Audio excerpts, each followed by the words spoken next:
معا في برنامج المحتوى الرقمي إجنايت.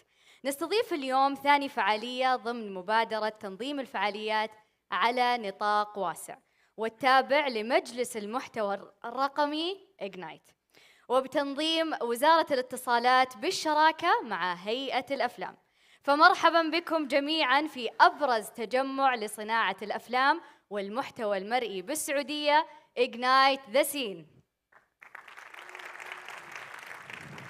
معكم أجواء الجودي ومعكم عبد المجيد الكناني. بنكون بإذن الله بصحبتكم على مدى 3 أيام في رحلة كلها إبداع وابتكار، رحلة حافلة ومليئة بجلسات النقاش المثرية والمهمة مع أكبر صانعي المحتوى المرئي والمستثمرين على المستوى المحلي والعالمي.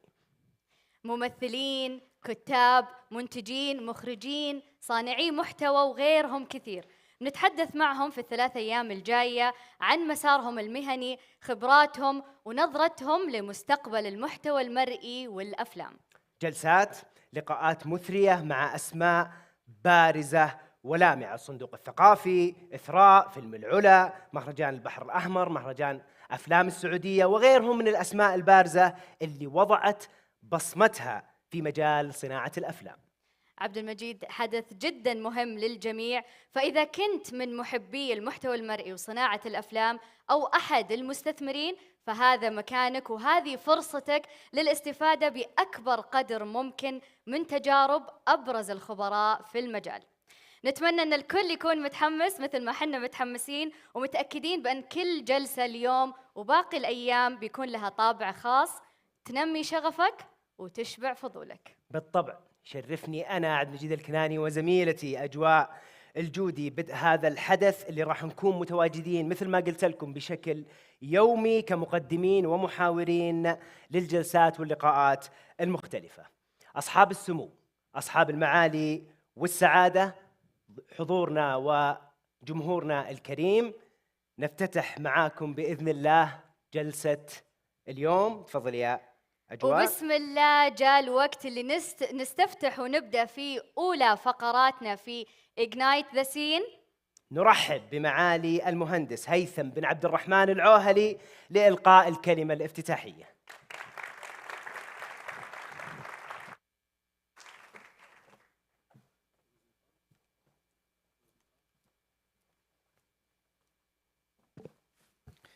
أصحاب السمو وأصحاب المعالي والسعادة، أسعد الله مساكم بكل خير وحياكم الله في Ignite the Scene، إحدى فعاليات برنامج Ignite.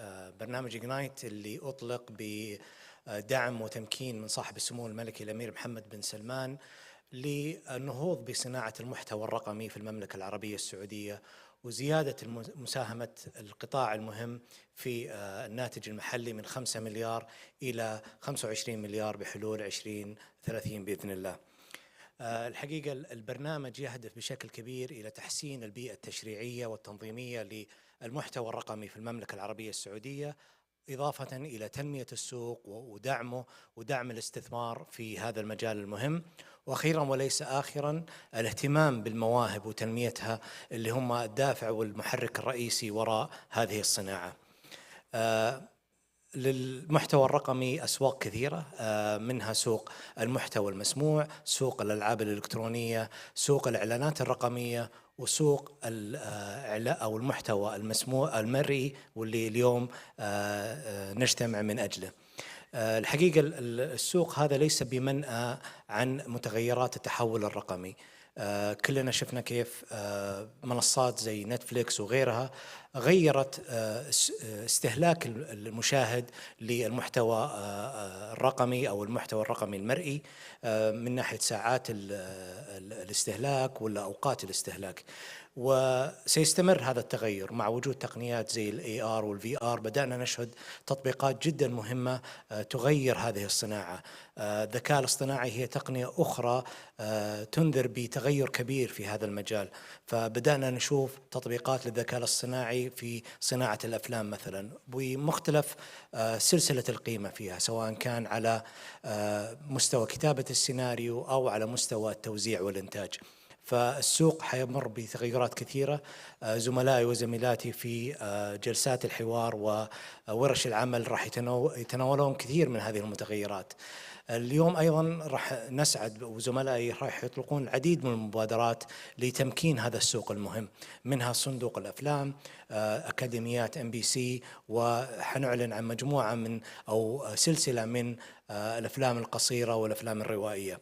أنا ما ودي أستبق الأحداث، أترك المجال لزملائي وزميلاتي الحديث عنها بإسهاب. وأخيرا وليس آخرا، أرحب بكم مرة أخرى في Ignite the Scene، وأتمنى أنكم إن شاء الله تقضون وقتا مثمر وممتع بإذن الله. شكرا جزيلا.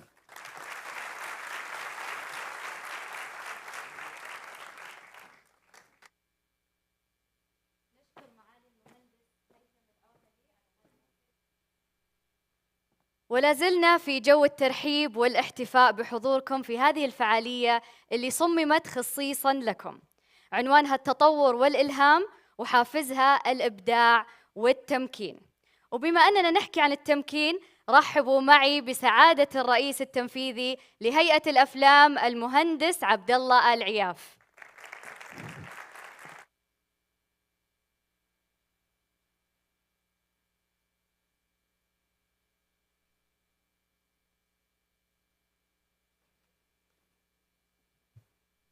أصحاب السمو، أصحاب المعالي والسعادة، أيها الحفل الكريم، السلام عليكم ورحمة الله وبركاته. منذ أكثر من قرن والسينما هي وسيلة التوثيق الأهم والأكثر جاذبية لنا نحن البشر. نحن المجبولون على عشق القصص، نوثق بها حياتنا، أحلامنا وتطلعاتنا، نحكي بها قصص الأمس واليوم لنمررها لأجيال الغد. قصصنا تعكس تاريخ وأصالة وثقافة شعبنا العظيم، تنقلنا عبر شاشات السينما أو شاشات البث الرقمي لتصل ونصل معها إلى أصقاع الدنيا. لقد رأينا خلال العامين الماضيين حراكاً نشيطاً ودؤوباً في قطاع الأفلام لدينا، وشهد قطاع صناعة الأفلام في المملكة خطوات أولى كبيرة يتجاوز تأثيرها حدود البلد الجغرافية لوطننا الحبيب، لتصل للدول المجاورة وقريباً بحول الله لكل أركان المعمورة. هذا التقدم النوعي الذي تشهده صناعة الأفلام والسينما والإنتاج والمحتوى بوطننا يمكننا اليوم من تقديم وطننا كمركز قادم ومؤثر في عالم السينما والمحتوى الرقمي، مركز جديد وطموح يسابق نفسه فقط نحو الغد المشرق. نمضي قدما بثبات، وسنصل وصولا يليق بالدعم غير المحدود للقطاع من سمو سيدي ولي العهد الأمير محمد بن سلمان بن عبد العزيز حفظه الله. ضمن مستهدفات الرؤية الطموحة سنصل وصولا يليق بالرعاية الدائمة والشغوفة من صاحب السمو الأمير بدر بن عبد الله بن فرحان آل سعود وزير الثقافة وعضو مجلس إدارة هيئة الأفلام. في هذا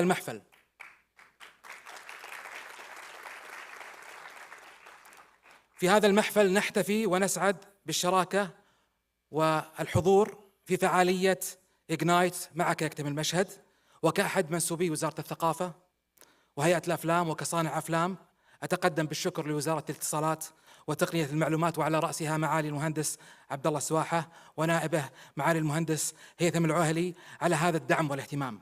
شكرا لمجلس المحتوى الرقمي لإسهاماته في تطوير القطاع وتمكين مواهبنا الشابة الفذة والعمل على نمو السوق وإبراز الفرص الواعدة فيه.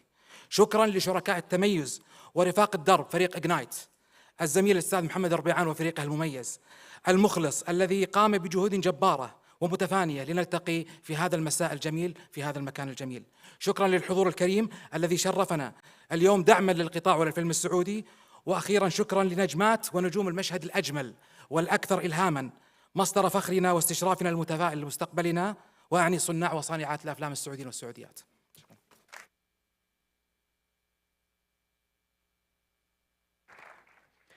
شكرا لسعادة المهندس عبد الله العياف. من منطلق تنمية القطاع الثقافي، كان ولا زال الصندوق الثقافي علامة بارزة في دعم القطاعات الثقافية. اليوم بدون شك هو يوم للتمكين، يوم لآفاق جديدة ودعم لا محدود يأتينا من الصندوق الثقافي لصناع الأفلام. نسعد اليوم والآن بإطلاق أول إطلاقات إجنايت ذا سين. رحبوا معاي على المسرح بسعادة الرئيس التنفيذي للصندوق الثقافي الأستاذ محمد بن دايل.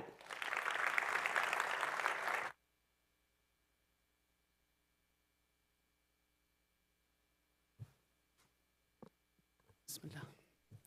أصحاب السمو، أصحاب المعالي والسعادة، السيدات والسادة، الحضور الكرام، السلام عليكم ورحمة الله وبركاته.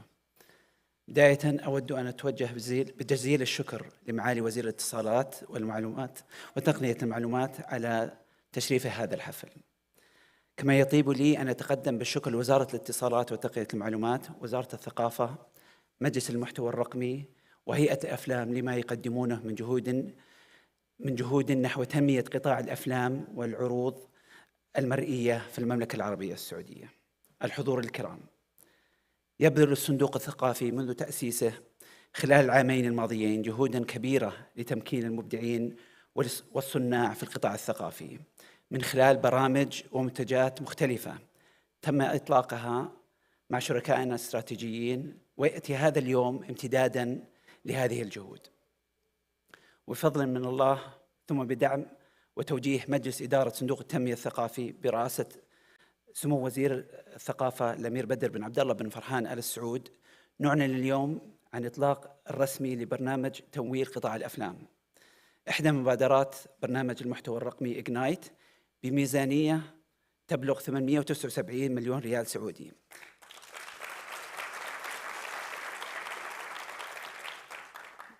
والذي يعد أحد أكبر البرامج التمويلية المخصصة لقطاع الأفلام في المنطقة. نطمح إلى أن يسهم هذا البرنامج في تعزيز نمو قطاع الأفلام واستدامته من خلال توفير حزم تمويل مخصصة لتطوير وإنتاج وتوزيع الأفلام الروائية والمسلسلات التلفزيونية.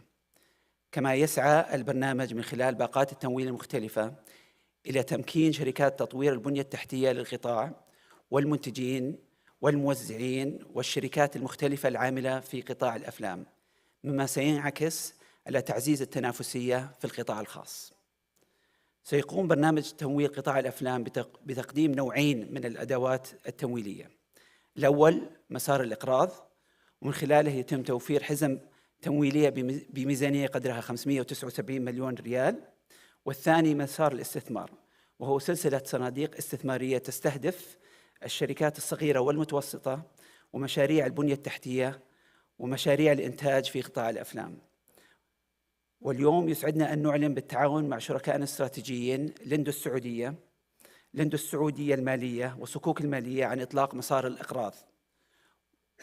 ونطمح في الصندوق الثقافي إلى بناء عدة شراكات أخرى لتوسيع نطاق الأثر لهذا البرنامج، بالإضافة إلى تفعيل الاستثمار كثاني أدوات التمويل المتاحة في البرنامج وإطلاقها قريباً إن شاء الله.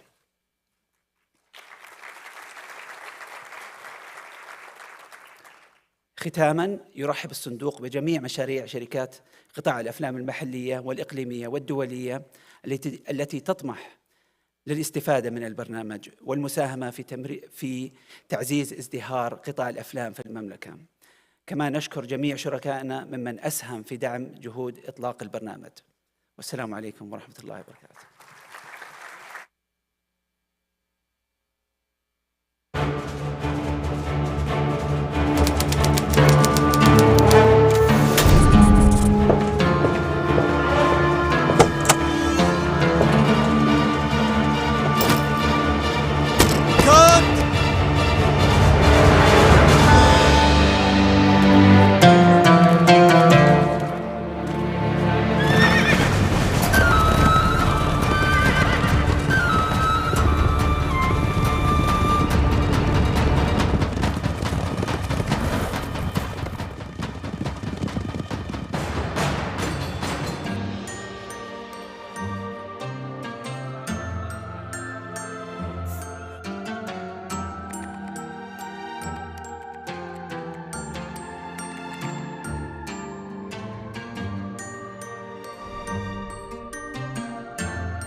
وقف لا تتحرك.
حضورنا الكريم، يسعدنا أن ندعو على المسرح سعادة الرئيس التنفيذي للصندوق الثقافي الأستاذ محمد بن دايل، وأيضا يسرني أن ندعو شركة لندو السعودية المالية على المسرح لتوقيع الاتفاقية الأولى وتفعيل مسار الإقراض ضمن برنامج تمويل قطاع الأفلام.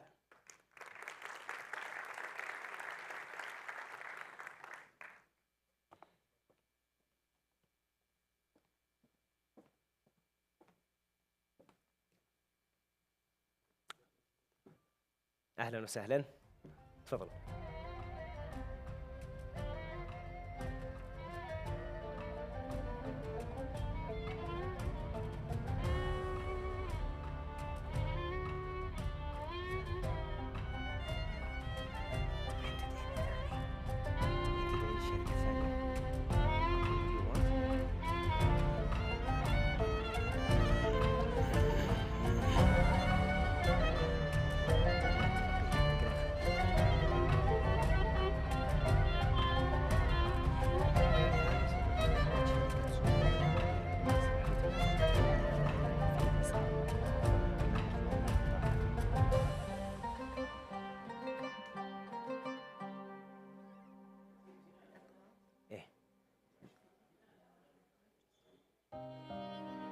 If you want. أنا قصدي من باب التنويع يعني. أنت لا بس أنت بعدها.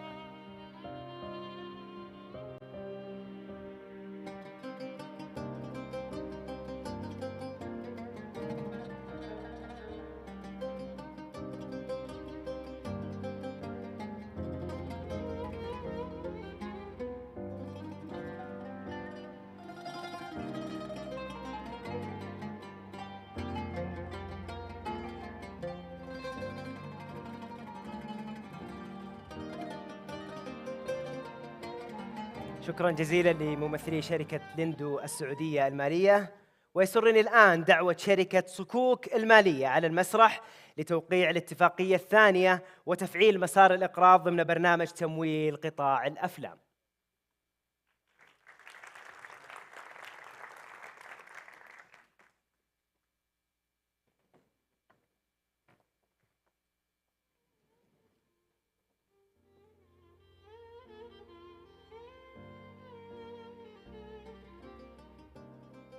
أهلا وسهلا، تفضل.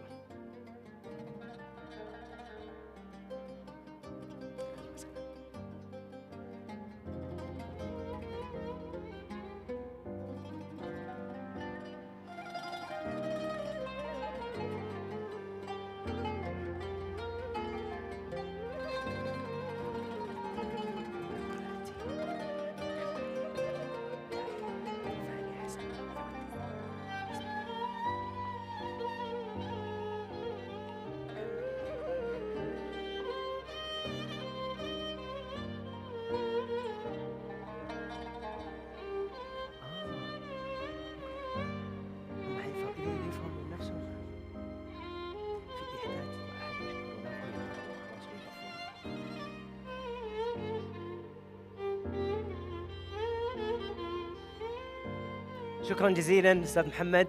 شكرا لشركة صكوك المالية.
حضورنا الكريم، مستمرين وسعيدين بتواجدكم معنا في الفعالية الأبرز للمهتمين في صناعة الأفلام في المملكة العربية السعودية. ونبدأ معكم أولى جلساتنا الحوارية، مشهد صناعة الأفلام السعودية.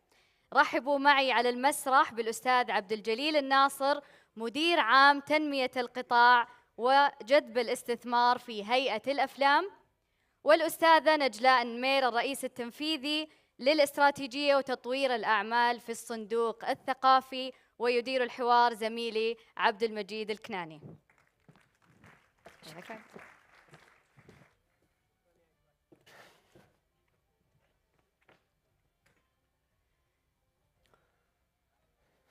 مساكم الله بالخير جميعا. اليوم احنا في أول جلساتنا الحوارية اللي نسعد ونتشرف باستضافة الأستاذ عبد الجليل الناصر، مدير عام تنمية القطاع وجذب الاستثمار في هيئة الأفلام، وأيضا الأستاذة نجلاء النمير، الرئيس التنفيذي للاستراتيجية وتطوير الأعمال في صندوق التنمية الثقافي. بداية أستاذة نجلاء، نهنئكم على إطلاق برنامج تمويل الأفلام. بما أنه الآن تو يعني ما له دقائق صار الإطلاق، فيهمنا نعرف وش ابرز ملامح هذا البرنامج وطموحاتكم لتنميه القطاع في الافلام، قطاع الافلام من خلال هذا البرنامج. طيب، أول شيء سعيدة بوجودي اليوم في هذه اللحظة المفصلية اللي يساهم فيها الصندوق في تنمية قطاع الأفلام مالياً. برنامج تمويل قطاع الأفلام هو أحد مبادرات برنامج المحتوى المحلي إجنايت الممكنة مالياً للقطاع. نعمل فيه على تقديم أدوات مالية تساهم في تحفيز القطاع وتمكينه مالياً، مثل القروض والاستثمارات. اليوم أطلقنا برنامج أو مسار القروض عبر شركات التقنية المالية لتمكين العاملين في قطاع الأفلام، سواء كان من الشركات المحلية أو الشركات الأجنبية، للاستفادة من هذا البرنامج. يعمل البرنامج على تمكين القطاع المالي من خلال دعم جميع سلسلة القيمة لقطاع الأفلام، سواء كان تطوير المحتوى، الإنتاج، الممكنات أو المرافق الخاصة بقطاع الأفلام أو شركات البنية التحتية الممكنة لقطاع الأفلام. يمكن لجميع الراغبين بالعمل في قطاع الأفلام الاستفادة منه بشرط استيفاء الشروط أو المعايير الأساسية لصندوق الثقافي للتقديم. صناع ومستثمرين ولا صناع ومستثمرين، بالرغم من أنه يوجد مسار آخر اللي هو مسار الاستثمار سيتم تقديمه خلال هذا العام، يركز أكثر على تمكين أو إضافة السيولة وضخ السيولة للفرص الاستثمارية في قطاع الأفلام. عظيم جدا. الأستاذ عبد الجليل، يعني في الهيئة عندكم مؤخرا أطلقت برامج دعم مالي أيضا. وين ترى موقع برنامج تمويل القطاع اللي أطلق الآن اللي قدمه الصندوق الثقافي ضمن حزمة البرامج، برامج الدعم المقدمة في يعني في جهات مختلفة، يعني هيئة الأفلام في جهة وأيضا الصندوق الثقافي في جهة؟ احنا نعمل بشكل قريب جدا مع الزملاء في صندوق التنمية الثقافي، وبالتالي الذين يقومون منه هو فعليا مكمل لما تقوم به هيئة الأفلام. لو أردنا أن احنا ننظر نظرة شمولية لما يتم تقديما من يعني برامج الدعم المالي، تقسم تقريبا إلى 3 أقسام. عندنا برنامج الاسترداد المالي اللي هو يستهدف شركات الإنتاج سواء كانت محلية أو دولية التي لديها ميزانيات جاهزة للإنتاج وتبحث عن النظام الاقتصادي أو الدول اللي يضع لها استرداد مالي. أطلقت هيئة الأفلام برنامج الاسترداد المالي أو برنامج الحوافز الوطني العام الماضي في مهرجان كان، ويستهدف إلى دعم الأفلام إلى نسبة تصل إلى 40% من المصاريف المؤهلة. فهذا كاتيجوري معين للناس اللي عندها ميزانية جاهزة. عندنا كاتيجوري ثاني هو الدعم الغير مسترد الذي يقدمه هيئة الأفلام، يعني من أوائل برامج الدعم التي قدمت عن طريق مسابقة ضوء، وهو دعم يقدم لمشاريع محددة تكون واضحة المعالم مطورة بشكل جيد، ويتم إما تقديم كلي أو جزئي بناء على تصميم البرنامج. مؤخرا يعني هيئة الأفلام أطلقت الدورة الثانية من البرنامج في مهرجان البحر الأحمر السينمائي، ولا زلنا مستمرين في هذا الدعم. أيضا لو ننظر للإيكو سيستم في المملكة نجد أن صندوق البحر الأحمر يدعم الأفلام أيضا من خلال صندوق آخر، فهذه أيضا عبارة عن دعم مالي غير مسترد. الصندوق الثقافي يكمل الحلقة كاملة. هذا كنت بسأله، هل في تقاطع بين ما يقدمه الصندوق وتقدمه الهيئة؟ هو يكمل سلسلة القيمة كاملة. لو تلاحظ أن هؤلاء 3 جماهير مستهدفة، يعني الجمهور المستهدف في كل جهة مختلف. الصندوق الثقافي ما يقدمه هو عفوا، تقصد أنه الشرائح المستهدفة في كل صندوق مختلفة ولا ممكن تتقاطع إلى حد ما، لكن بنسبة يعني الأخرى هم مختلفين عن بعض. يعني مثلا اليوم البرنامج الآخرين لا يدعم الشركات التي تعمل في سلسلة القيمة. لو هناك شركة قائمة مثلا تقدم خدمات إنتاج وتريد توسيع نطاق خدماتها، ما تقدر تقدم على برنامج الحوافز المالي ولا تقدر أنها تقدم على برامج الحوافز الغير مستردة اللي هو مثلا عن طريق ضوء. الصندوق الثقافي يساهم في دعم هذه النوعية من الشركات، فبالتالي صندوق التنمية الثقافي نعتقد أن ما يقدمه الآن سيساهم في تسريع بناء سلسلة القيمة كافة داخل مشهد صناعة الأفلام المملكة. بالضبط. أنا أتوقع يمكن خلال عملنا على فهم الحاجات المالية والحاجات التمويلية للعاملين في قطاع الأفلام وجدنا وفرة من خيارات التمويل غير المسترد اللي تقدم لهم، لكن كانت المشكلة الأساسية اللي واجهها معظم صناع الأفلام هو الحصول على تمويل في بداية عملهم ليتمكنوا من الحصول في النهاية من التمويل غير مسترد اللي تقدمه منظومة أو قطاع الأفلام بشكل كامل أو الجهات العاملة في قطاع الأفلام. لهذا يمكن برنامج تمويل قطاع الأفلام لا يقدم تمويل غير مسترد. حرصا على تكامل الجهود وانها ما تكون مكرره ولا تحل او كلها تحل نفس المشكله وتتجاهل مشاكل اخرى يواجهها صناع الافلام. فتقديم القروض يساهم في الشركات مثلا اللي عندها اوفتيك اجريمنت وحاصله على الريبيت وحاصله على التمويل الغير مسترد، انها تستخدم هذه فرص تمويليه لتسهيل العمل، ومن ثم بعد حصولهم على التمويل المسترد أو التمويل غير مسترد من الجهات بإمكانهم تسديد قروضهم مرة أخرى للصندوق التنمية الثقافي. وهناك تكامل أيضا من جهة أخرى لو تفكر فيها. ما يقوم به صندوق التنمية الثقافي اليوم يوازن العرض والطلب الموجود في صناعة الأفلام، بالتالي أنه تقدم خدمات ذات كمية وجودة عالية، وهذا يساهم بشكل إيجابي في برنامج الحوافز أن نحن نستطيع أن نحن نستقطب أفلام أكثر في المستقبل. فبالتالي هناك يعني تكاملي في نفس الوقت. لكن يعني نقدر نقول أنه عندما الصندوق الثقافي يخدم شريحة، هذه الشريحة بشكل أو بآخر تقدر تزيد من جودة حتى خدماتكم أنتم في الهيئة. بالضبط. عظيم. السؤال الآن لكم اثنينكم، شوفوا كيف يعني تديرونه.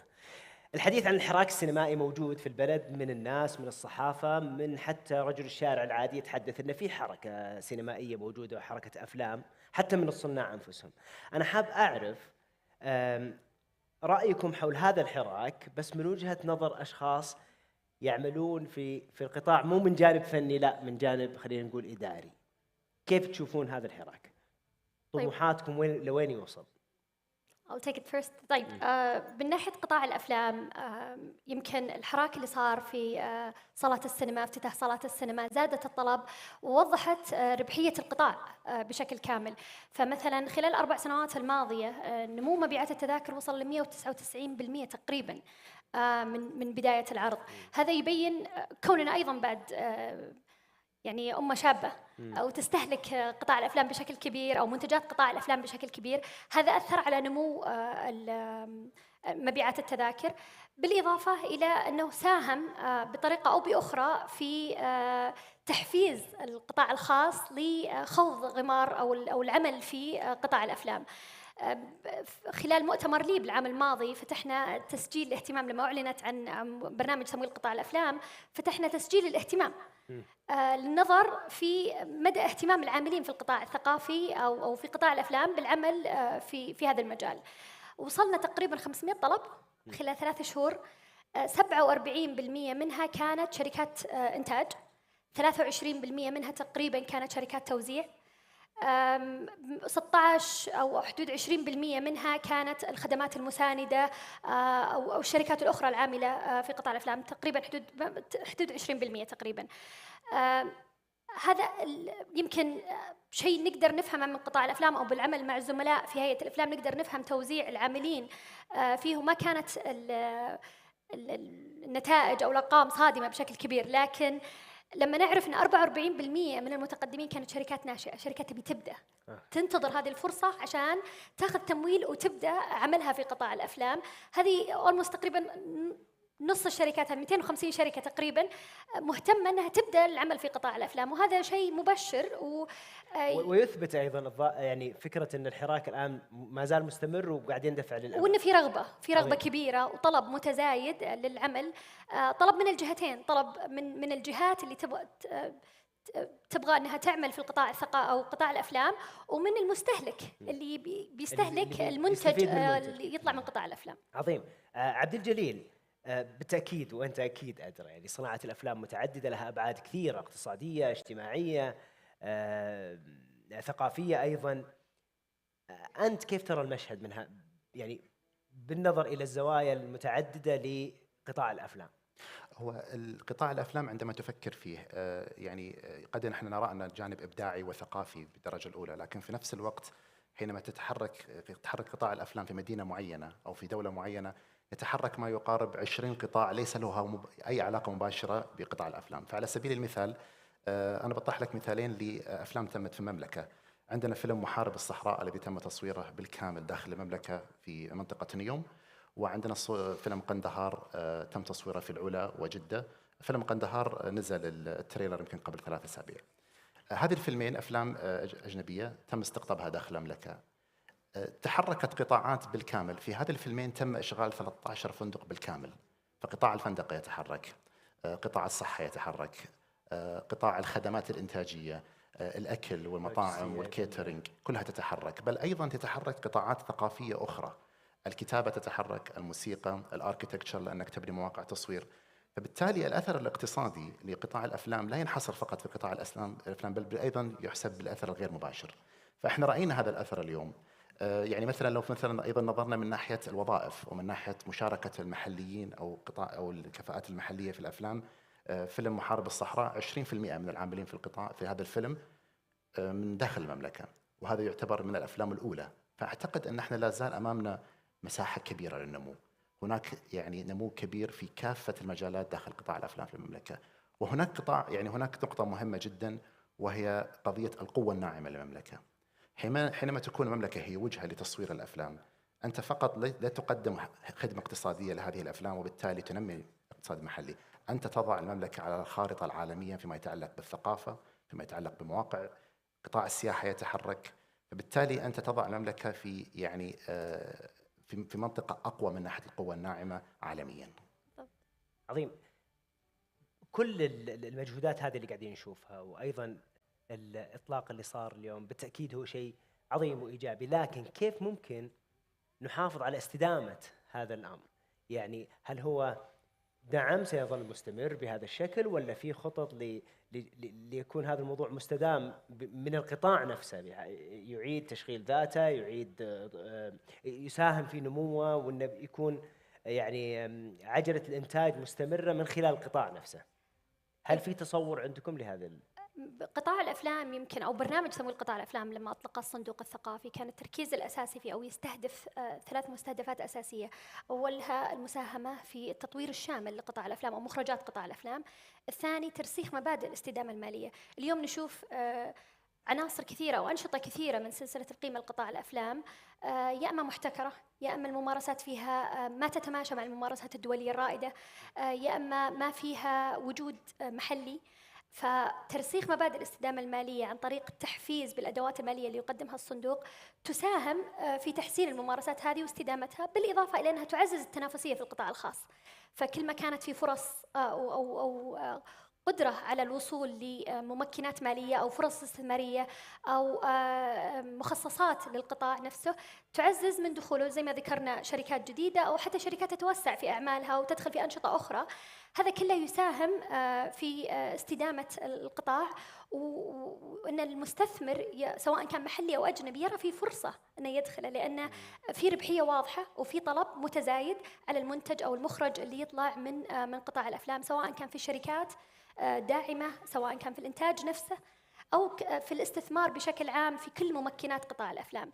هذا من جهة. من جهة أخرى I think يعني تكاملنا إحنا كجهات حكومية ممكن أساسي للاستدامة، وعملنا مع القطاع الخاص. فإذا كل أحد سواء في منظومة الأفلام أو المنظومة الثقافية بشكل عام أو حتى المنظومة الحكومية مع منظومة القطاع الخاص، يكون في تنسيق بين الأدوار وتكامل الأدوار، ما يكون في تكرار، هذا يساهم في الاستدامة وتمكين القطاع بشكل أو بآخر. أنا أعتقد أن النقط اللي ذكرتها نجلة أتفق معها تماما، ويعني أود أن أضيف لها استراتيجية مهمة فوق هذا كله.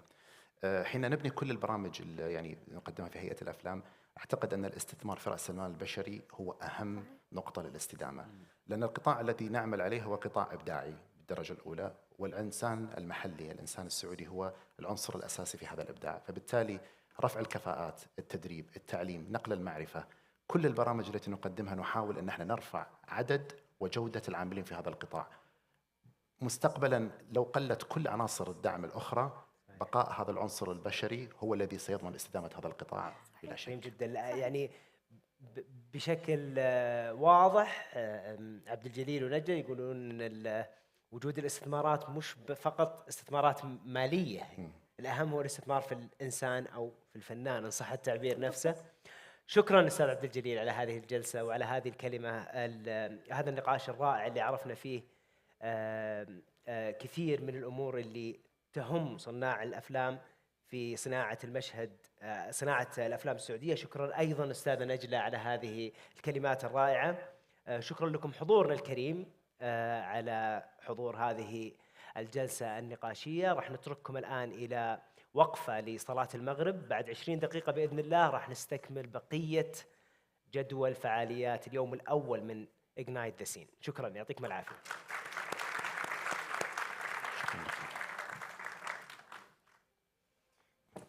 شكرا، يعطيك العافية. تفضل.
كافه الآراء الاقتراحات والمقترحات. والاراء. نرحب بمدحكم لي وتتغاضون اجواء، هذا كله برضو نرحب فيه الى ان يكتمل الحضور. انا ما ادري مين قال لهم صلوا ولا ترجعون، لكن ان شاء الله انهم راجعين.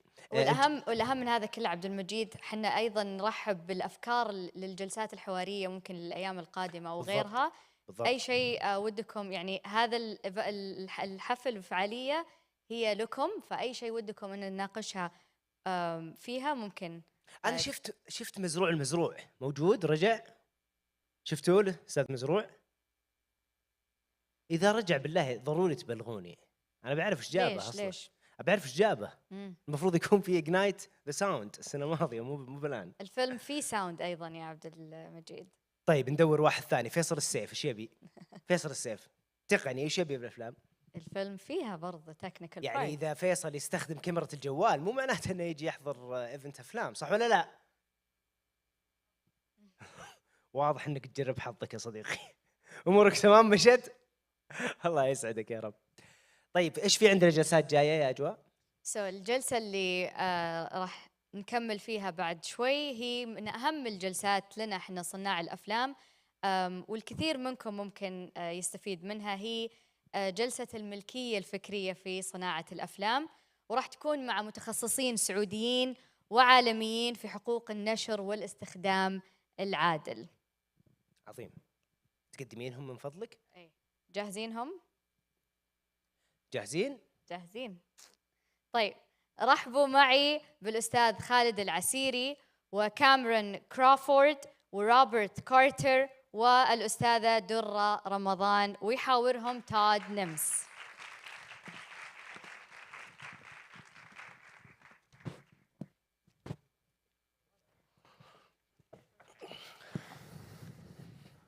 All right.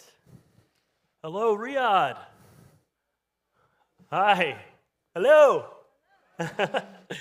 Good to see you all. It's a lovely audience. We're really thrilled to be here tonight. This is going to be a panel on the IP and beyond, really intellectual property regarding film. I really wanted to, when we were talking with the panelists earlier, really look at the legal journey for a film. We have a lot of filmmakers out here, and I think a lot of people wonder, okay, well, you do the creative side, but what do I need to do when I'm when I'm doing a movie on the legal side, because it's a very important aspect of the business side of filmmaking. So we're going to kind of take you through that. And I'd like to start with Dora here. Dora, you have, of course, a lot of experience, your master's in IP from the US, and you worked with one of the big law firms here in Saudi looking at the law and IP, intellectual property. And now you've been with SAIP, the Saudi Authority for Intellectual Property, for the last year, really working to streamline the whole intellectual property process here and reshape the law. So perhaps you could tell us, as far as protecting the film and what you need to register and how to move forward, with film copyright here. Okay, thank you, Todd, for the introduction. Welcome. So let me give you a historical background of the Saudi Authority for Intellectual Property. Before the establishment of the authority, all intellectual property aspects were scattered with different entities. With the establishment of the authority, they all came together under one umbrella, let's call it, which makes it easier for the investors, for the creators, to just go to a one-stop shop, complete their legal process in whatever intellectual property aspects they would need. Since we're talking about film industry, I think the most closest legal aspect of intellectual property is a copyright. The authority is now working hardly on developing the copyright law so it can be aligned with the international treaties and the international industry to help and promote creation of movies, music, all the entertainment industry. One of the services, I think the most highlighted services the authority has provided for the investors is the optional registration. With the optional registration, a creator can save and prove the ownership of their creation, whether a sound or audio visual or a picture, drawing, painting. They can easily go to the website of the authority, apply for a registration of copyrighted material, and get a certificate and easily prove their rights over this creation. That's very succinct. Thank you. And I love how you were saying that SAIP. You were telling me earlier how everything used to be really spread out to get these IPs in different sections of government. Now, really, you've made it very in one. So it's now you can really apply protecting your IP very easily. When before you had to go a lot of different places. So I love that. So okay, great. So you're a writer and you copyright your script, or maybe you made the movie, you're copyrighting the movie, or maybe you're making music, you copyright it. So the next step is also looking at how do you exploit it, how do you commercialize it, and for that I'd like to turn to Cameron. Cameron, you have, of course, 20 years experience in media and doing legal law. You've done some Star Wars, Fast and Furious 7.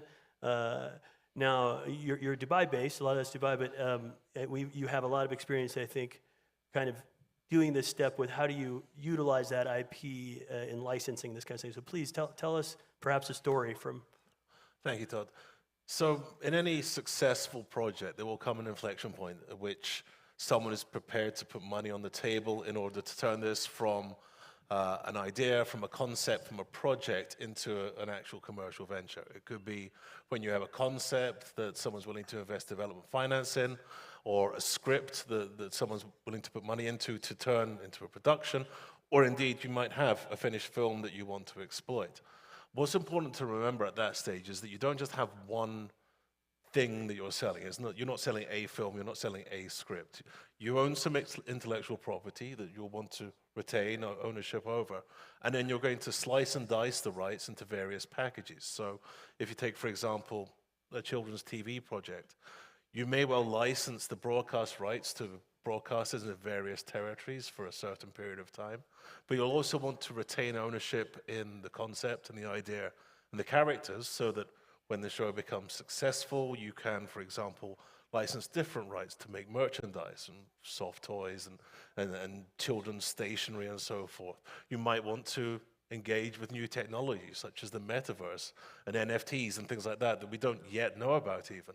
So it's important to maintain ownership over your IP and then to seek advice by someone who really knows the industry and knows how to express those rights through contracts when you're dealing with broadcasters, streaming platforms, and other distribution revenue streams. Right, or merchandising companies or that kind of thing. Absolutely, yes. Like I think Sesame Street was one of the yeah, that's right. So I worked on a joint venture between Sesame Street and Mubadala in Abu Dhabi, right, where they produced children's content relevant to the local market in the UAE and the wider GCC region. And not only would they be selling the content to broadcasters internationally, and nowadays probably a global streaming platform, but they'd retain the rights and then have their own merchandising and licensing programs in order to create revenue streams from children's toys, etc. Wonderful. So you've retained your rights, then you seek to someone like Cameron or another IP lawyer to consider how you can use the licensing of these rights in different ways to commercialize it, to sell it, because you don't just give the whole thing away, I think is one of the main points we're discussing here. You retain, you license bits of it, and then there's also time periods. And I think that let's get a little bit into beyond just the IP, because there's, of course, a lot of other legal aspects to the filmmaking. And I'd like to turn to Carter. Carter, you're a senior associate over at Irani Riyadh and Partners at the Riyadh offices here based in Saudi, and former International Hague for 4 years. And you've done, you've done Born a King and Champions, 2 major Saudi films. But there's, of course, a lot more than just the distribution. Would you talk a little bit about all the contracting that goes beyond that? And of course, you do a lot with disputes. So the contracting in order to set up with both your financiers. You never do a film alone, right? It's always with partners. So, right, thanks, Todd. So as Todd said, in this industry, we rarely work in isolation. And I know it's the cynic in me, it's the lawyer in me to say when you jump into a relationship, you don't expect it to go wrong. But if you plan for it in advance to go wrong, you both are protected later on. So specifically, when we're talking about things like co-production agreements or pre-production agreements, it's important to codify and to make sure everyone knows who's exactly responsible for what and when, and then in the end, who gets what. Because the worst case scenario that you can find here is, okay, you've made your film, you've licensed out all of these sections, and then someone's ready to pay you. And there's a stack of money, and you don't know exactly who gets what and in what order. And so we have this concept called the waterfall, and it's who is in line for getting this money. And by having these agreements in place from the beginning, you limit the amount of dispute that can come through this. And you know, I have an example from one of the films that we recently worked on. We have 2 co-producers, and the theater was ready to give us the money from the ticket sales. But because there were 2, they needed to know which bank account that this goes into. And so they wanted an authorization letter signed by both, so that way they're not in the middle of this dispute. Because these third parties, they don't want to deal with your interpersonal issues. So by having these agreements in place from the beginning, you solve that problem. Yeah, it's a really good point. So really what you're talking about is you're setting up these licensing things, but even in advance of that, because you, like you say, you're never working alone. You might do something with Netflix, or you might do something with just another local production company, and getting with and making sure your contract's very clear. So not only between you two, but for other parties you're going to deal with, especially when it comes to payments, they need to see that. Our distributors need to see a clear chain of title, for example, and these kind of things. Exactly, and I'd also add, you know, you're not just giving the movie to these distributors to put it on streaming or to play in the theaters. There's also all of the advertising and marketing that goes into it, and nowadays the social media influencers and the content creation that's around the film. You need to be able to say, okay, if you have more than one producer, who's responsible for saying yes to the movie poster or to the ad campaign? You need to know, okay, if it's both of us, if only one says it, are they responsible for the costs if this goes wrong? So by having all of these agreements in place, and not only amongst yourself, but then with these distributors and with the advertising agencies, you're protecting yourself from the beginning. Yeah, it's essential, because sometimes you might not even be able to do anything with it because it's not clear, and then they just hands off, right? Exactly. So very, very, thank you. That was great. You've exploited things. We've got your contract straight, but let's not just talk about the filmmaker. Let's move over to what about the talent, the actors, and those on the other side. I'd like to turn to Khalid Asiri. Khalid Asiri, you are a managing partner at A&B Legal. You guys do general law, but as well as entertainment, amongst many things. And of course, you're also a well-known thespian by night, quite talented, done a lot of actor training, so know it from the inside. What you've done in your practice, I'm working with some actors, and you were mentioning before outside this conversation some of the things you've seen come up and how actors need to protect themselves and perhaps go through some of these contracts with production companies or other people they're doing. So would you talk a little bit to that and what an actor can do or other talent? Sure. So the power balance between the actors and either the studios or the streamers, it's shifted back and forth since like Hollywood. So it started out with where actors were employees of the studio. They'd be locked into 7-year contracts. They'd be paid on a weekly basis. They had to do whichever movie or whichever thing that they were told to. And they'd be paid like really small sums. Then that changed over time, and then they had the balance of powers, the actors, the A-listers, to the extent that in the 90s, you'd have a lot of studios that were actually losing a lot of money because of how much power. Now this is shifting back because of the streamers, and the streamers are using people with less notoriety. But the fact of the matter is since Saudi now we're having this kind of like boom in entertainment, it's best for both the production side and the talent to reach sort of a balanced and fair agreement. And that's where the actor benefits and the studio benefits at the same time. And I've seen honestly some very bad contracts when it comes to how the talent is treated. And it's very loose, it's very unfavorable to the talent, where it's basically, you know, this contract will start on this date, but we don't know when production's gonna happen, and you have to be locked in for these many, many months, could be 15 months or more, and you have to agree to a second season, and you have to bring your own wardrobe, and you're also being paid a relatively low sum. And this is kind of like a reminder of what used to happen in Hollywood in the old days. And they would also be barred from participating in other films. So I think what needs to happen is, with the upgrade that's happening with the entertainment industry in general, we need to have this upgrade in how the legal relationship is between the talent and the production, because in the long term, it's going to be beneficial for both sides. You don't want to be a production company or a studio that's known for basically mistreating your talent, and you also don't want to be the type of talent that's like very demanding or that sort of thing where you don't get more work in the future. And so one of the things that talent probably should consider is that two things: scheduling and compensation. These are the main things that they need to consider when it comes to a contract, making sure that they're not locked in for too long of a time that's uncertain, and that once a period of time passes, once a certain date passes, they're free to engage with somebody else.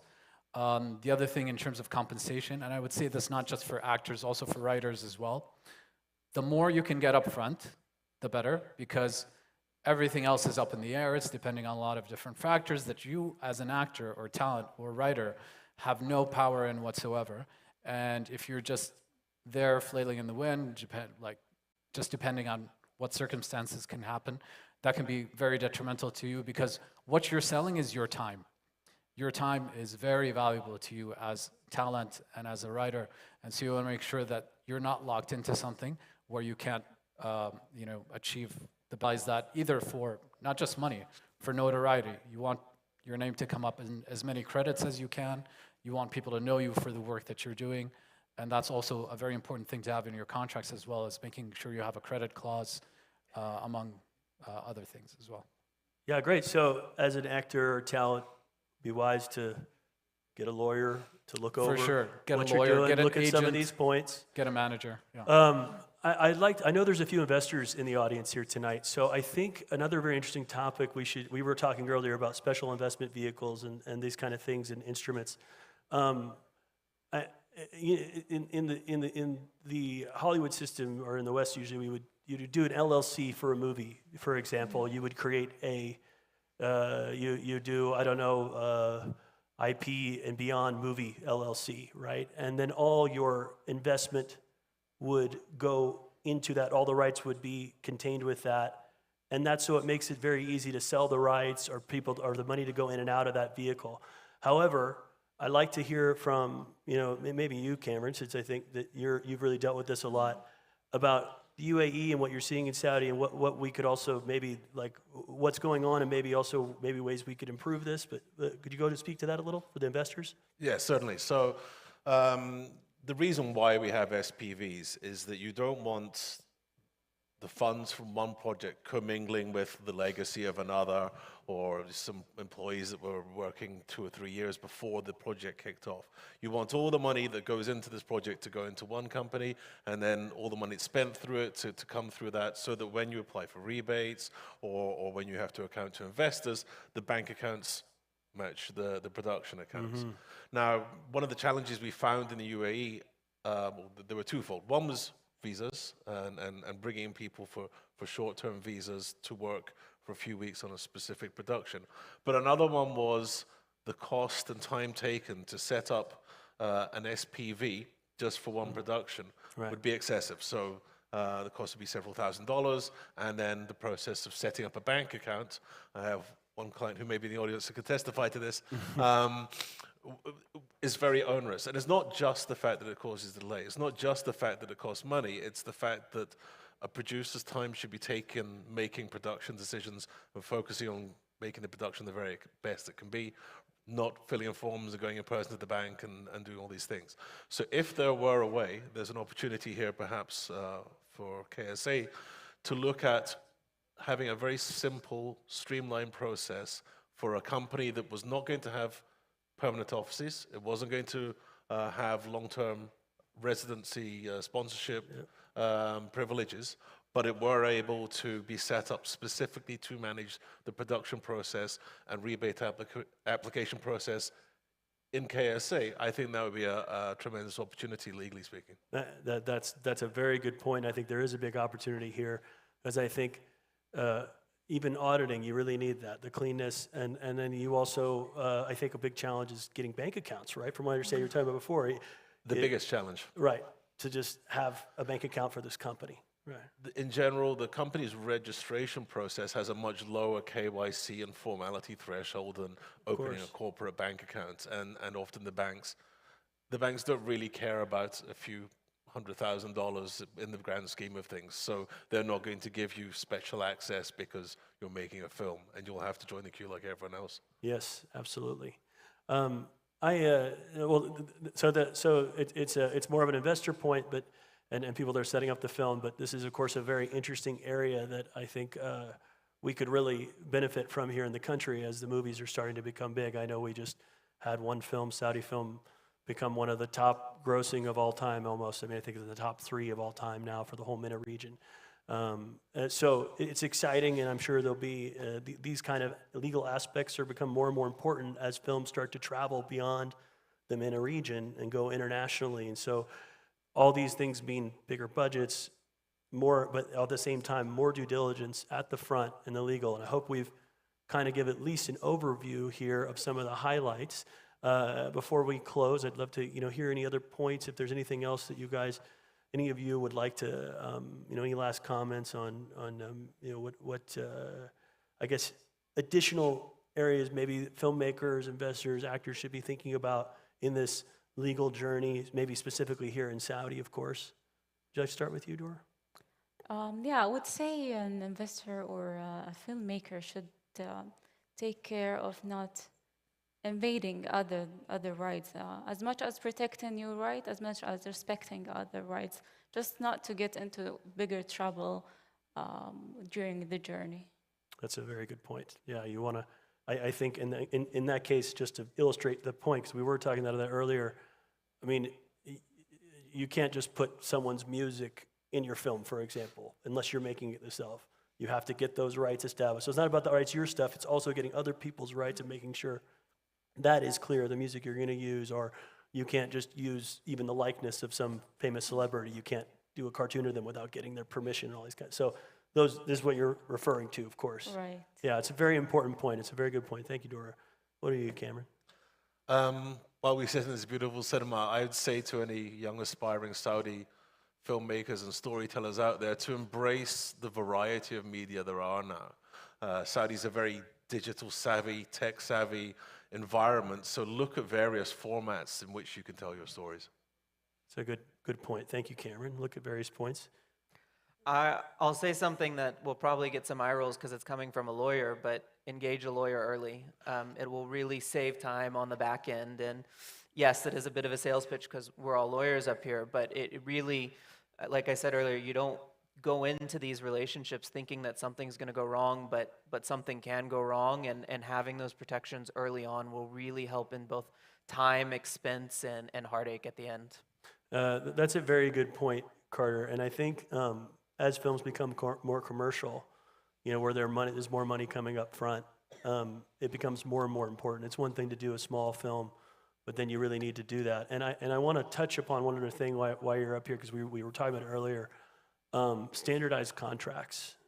There aren't really any right now for the kingdom. You sort of see them somewhat at base templates, you see in LA, for example. And I know that you guys have been working could you tell, just before we move on, just a little bit about what you're seeing with these contracts? Because you have so many contracts, right? Producers with actors, all these there's tons of contracting that goes on in a film. So right now, there's not really kind of an industry set standard here in Saudi that we've seen. It really depends on where the counterparty is coming from. So if it's an American, particularly in California, or if it's a British counterparty, we'll see them importing in their own forms. But Saudi, the legal system in general, is quite diverse and has the opportunity for customization and for craft. And one of the things that we like to advise our clients on is actually using Saudi law and the Saudi courts, because you do have this flexibility and you have the sense of equity. But once we get further on and more sophisticated and the amount of money really increases, and the players get more comfortable and consistent here in the market, we'll probably be seeing more of a standardization like we do in other jurisdictions. That's a really good thing. I might come back to that at the end. Let's go to Khalid. Is there something you'd like to? So, story is king, as they say, right? So I think there's a lot of untapped potential. We're at the verge of unveiling a lot of stories that have still been untold, and we really need to find a way to protect these stories early on. And like Carter said, if you don't engage a lawyer earlier or somebody like to help you out, then these rights you might lose forever. It's not something that you can claw back or you can fix later. Some things in legal or in contracts maybe you can fix down the line, but once you've let those rights go, it's almost impossible to bring them back. So you want to make sure you get all of your ducks in a row very early on. In terms of the standardization, I would expect that at some point, especially with the new commissions that have come out, that we'll probably see some standardized contracts to support the industry and protect talent, protect actors, writers, and develop minimum standards like there are for basically any employee. That's very well said, I think. Well, I'm not sure if we have much time left. I think we're probably really done unfortunately, we only have 30 minutes. So is there anyone that can give me, do I have any more time or? Pretty much done. Okay, great. Well, then I'd like to have, thank you all for being up here with us. I hope, did you all enjoy and feel it was a very, yeah, great. I'm glad. Yeah, I feel we got through a lot in the 30 minutes, and hopefully now everyone's a little more aware of some of the legal considerations when taking a journey with film. So I'd like to have a round of applause for these panelists. They did a great job. Thank you very much. Great, thank you. I think that's it. Let's go.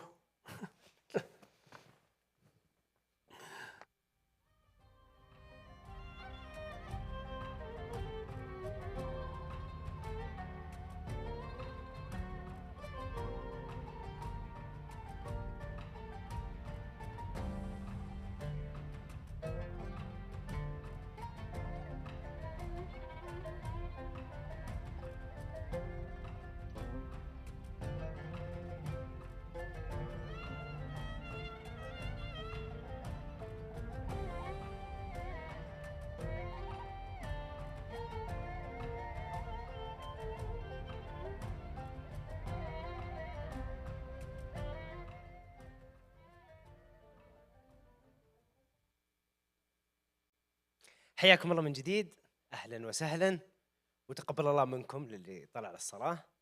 للمرة الثانية أقول مو قادر أشوفكم كويس. إن شاء الله أنكم مستمتعين معنا. نذكركم بالقانون اللي لا يمنع التصفيق. إن شاء الله أنكم أيوة كويس ما نسيته. ترى إحنا نبحث على الكواليتي مو الكوانتيتي، فأنتم فيكم الخير والبركة يعني. طيب خلونا، إيش رأيكم نجرب نشوف الهاشتاج؟ إذا أحد بيكتب في الهاشتاج ترى ممكن أنقل المكتوب في الهاشتاج على المسرح، ما عندي أي مشكلة. شوف إذا أحد قال كلام كويس. نجرب. بسم الله. Ignite the scene. عبد المجيد أفضل مقدم في العالم. أوكي. عبد المجيد تكفى لا عاد تطلع. أوكي. لا عاد تطلع برا المسرح. أوكي تمام. كمل بعد.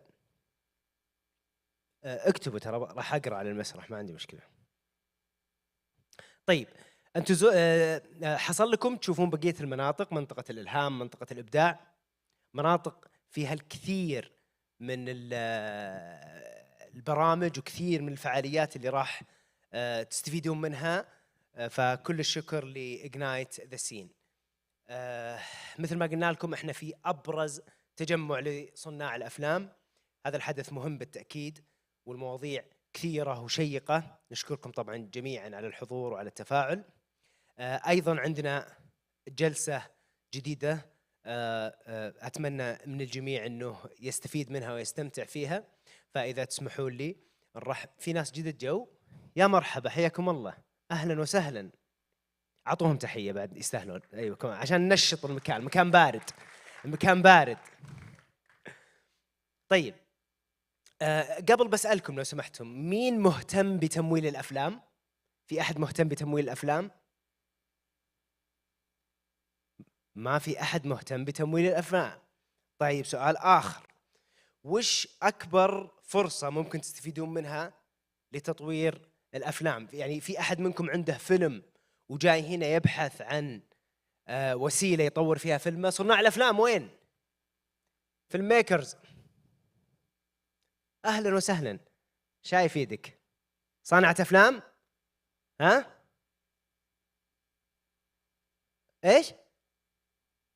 تبغين ممثل؟ بلاش أشتغل أنا. تمام، أوكي. الأجر ساندويتش شاورما، وقع العقد.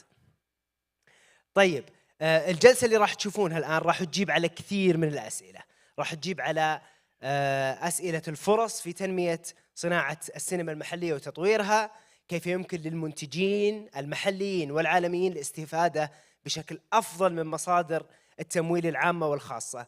مثل ما قلت لكم كل هالأسئلة والمواضيع راح نناقشها في الجلسة القادمة. فكرت مزروع، أنا أنتظر مزروع. راح يناقشها ناتان بوغين مع ضيوفه المميزين.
Lady in the middle. John. That's right. You good? You heard it? Mm-hmm. Nice. Perfect. Everyone's here. Hi, everyone. Welcome to Co-Productions and International Financing Models. We're lucky enough to have panelists from all over the world here, covering different areas of film finance and productions, the private sector and the public sector.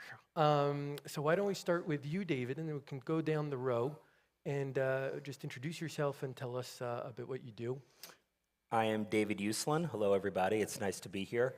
I am a producer. I really do a lot more than producing, though, because the family business kind of concentrates on the full ecosystem that can support content. So we do a lot in publishing and gaming and location-based entertainment and all those fun things that support film and television as well. Eliza. Good afternoon. It's a pleasure to be here. Thank you for the invitation.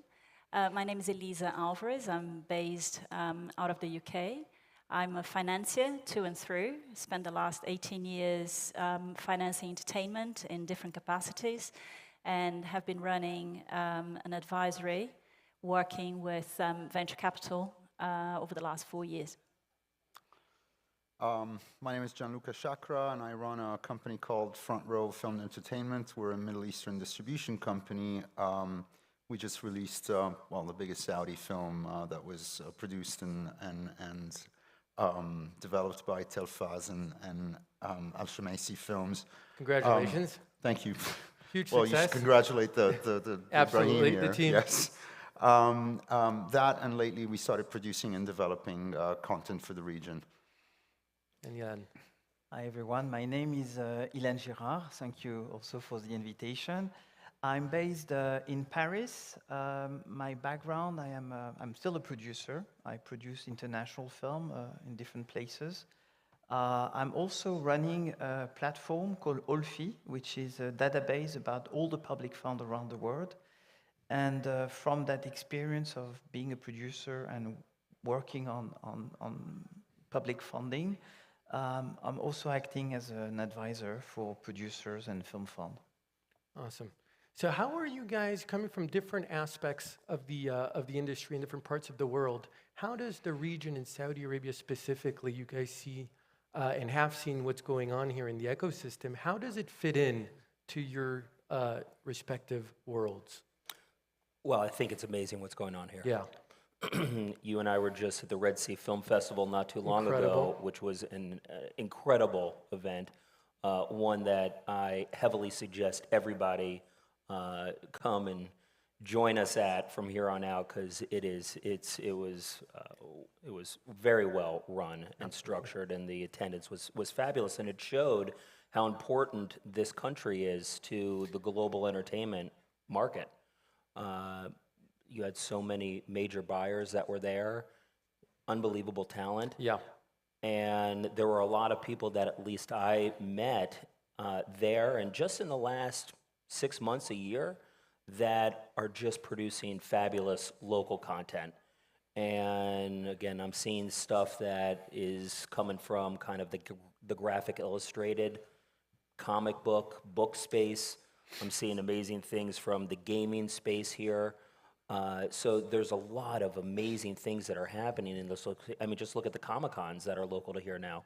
So The IP. Yeah, so great IP is being generated in this region that I think is now and in the long run going to be very supportive of all of our businesses.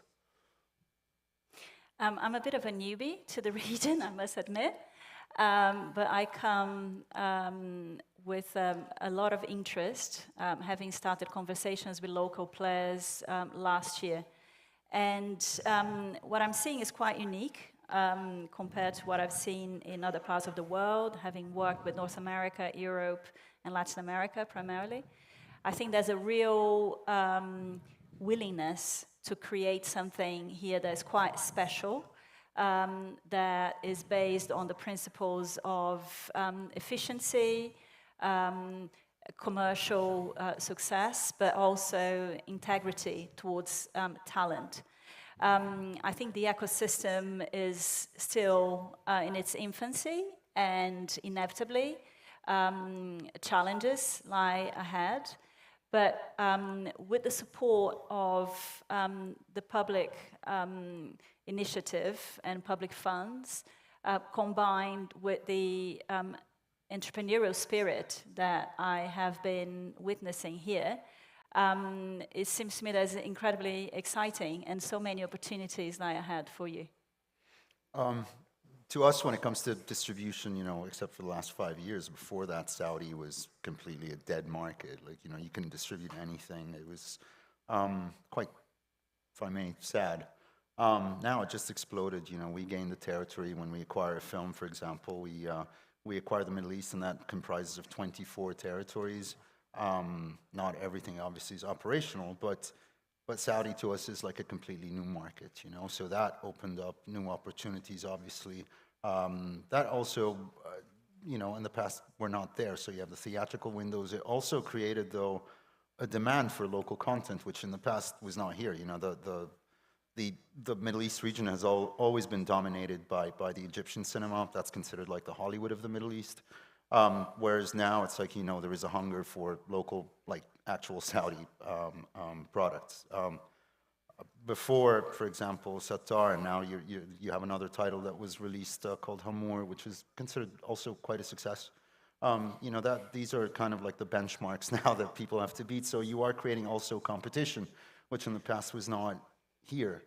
So that's pretty cool. And at the same time, it's you're seeing a different creative hub, which was not, or it has always been here, but now it's like, it needs to sprout, Do you think it's at that time, do you think it's ready for a co-production with the US or elsewhere in the world, or is it still building itself? Personally, I think it's still early. On the contrary, Yeah. I think it should be co-productions within the Middle East. Here. Yeah, because the thing is that, obviously, again, Egyptian films and other Arab films work here. They're used to that. But it doesn't work the other way around. Sure. And there's still that perception, unfortunately, of, the Egyptians of like, yeah, but I don't want to be in a Saudi film. Who's going to watch it here? There's still that kind of culture, which needs to change. And I think, to start with, and even like in order to gain experience, like you've got to do it locally before getting into the bigger sort of markets, in my opinion. Absolutely. Ilan, I'll target the question a little bit for you if you want to tell us a bit about your platform. Yes. And I know you concentrate on helping access money, public Yes. money, Yes. and there's a lot of initiatives here. So I'd love to hear your thoughts about that. Yeah, I just want to say something because I've been following up Saudi filmmakers for the last 2-3 years, and I have to say that, and I've been traveling for 30 years, in this world of international cinema. I've never seen so many talented people with story to tell. This is really extraordinary. I think it has maybe to do with maybe the exposure also to other type of cinema, but there's an urge to tell story. And in this place, what is great is that they get support from the local agencies. So I would say there is maybe three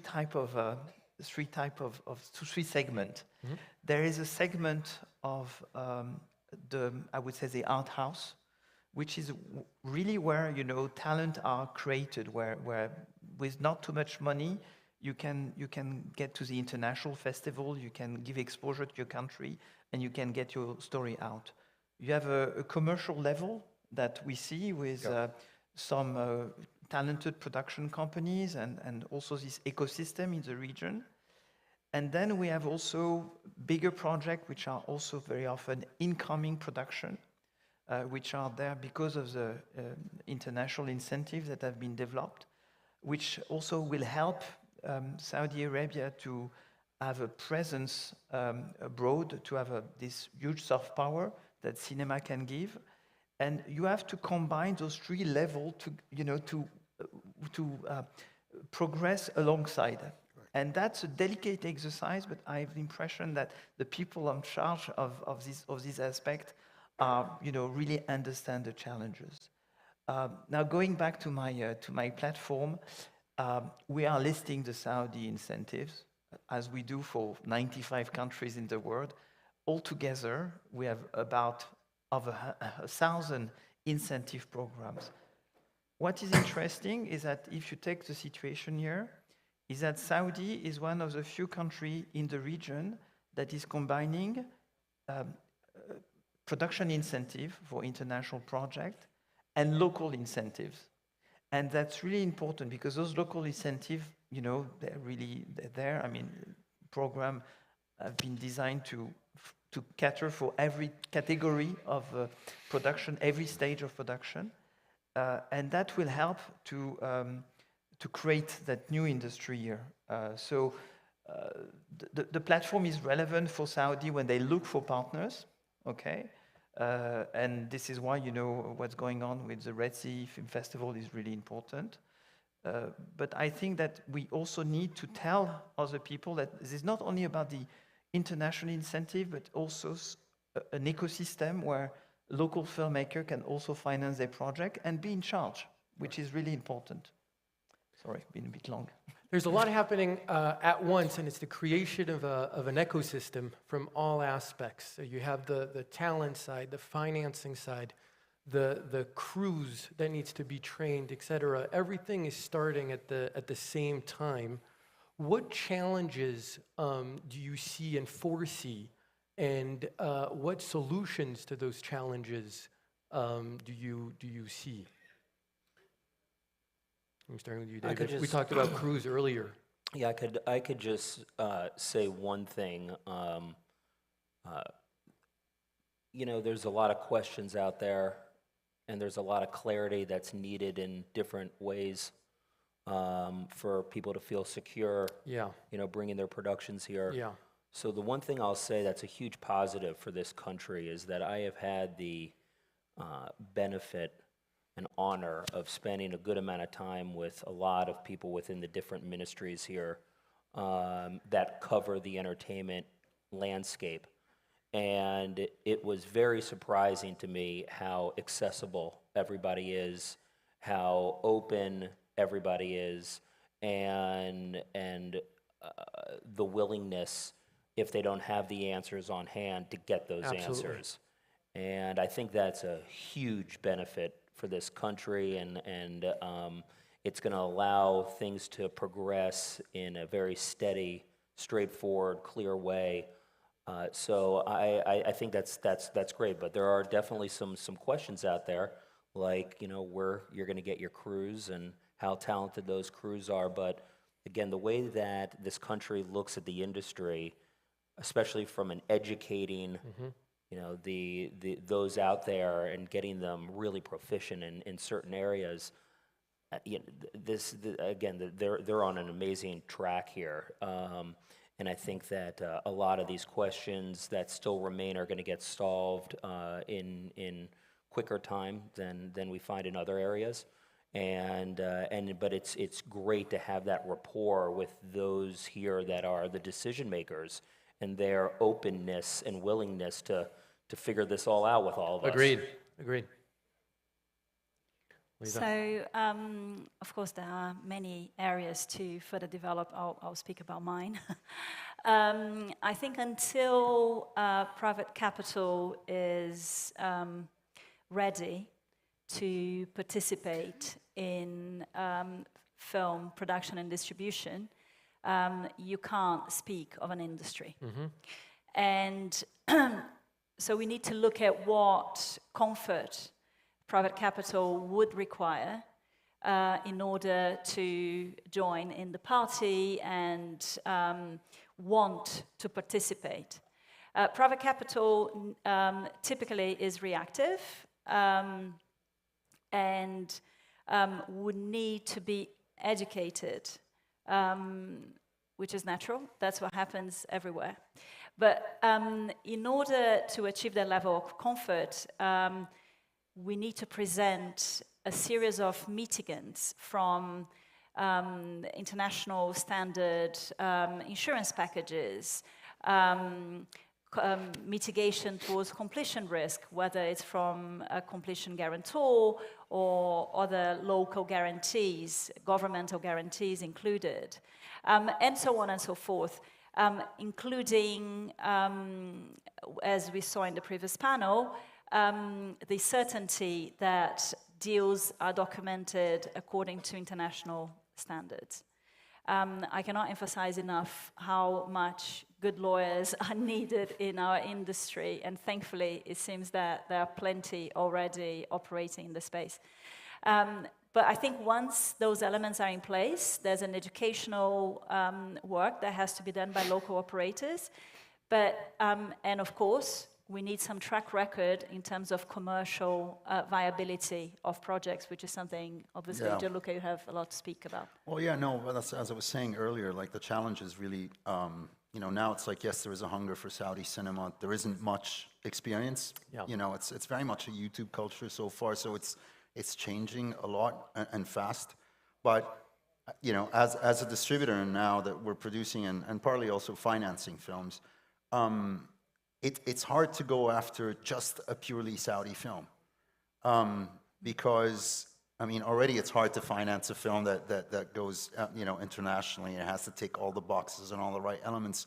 Over here, it's like, that's what I was saying. It's like, it needs to grow first in-house. So yes, you have, over here now, you have 2, 3 success stories. Still, it's not there. But I honestly think, and every time like you talk to people, it's like, well, how do I get my film into the US? And I'm like, dude, conquer your market do it here first. And then see if it, if you're able to export that. It's still not there. If I were to bet my money, you're laying your eggs in one basket, but for now. It's that's why, like, to me, it's very important. This is what we are working on, to try to do more co-productions, just to mitigate also the risk. Yes, for the time being, the value for post-theatrical on Saudi is quite high, but it could very well crash. At some point they're like, well, it's not good enough, and it could crash, So literally, if that, and it has happened quite a few times, not on Saudi films, but on other markets, it has happened.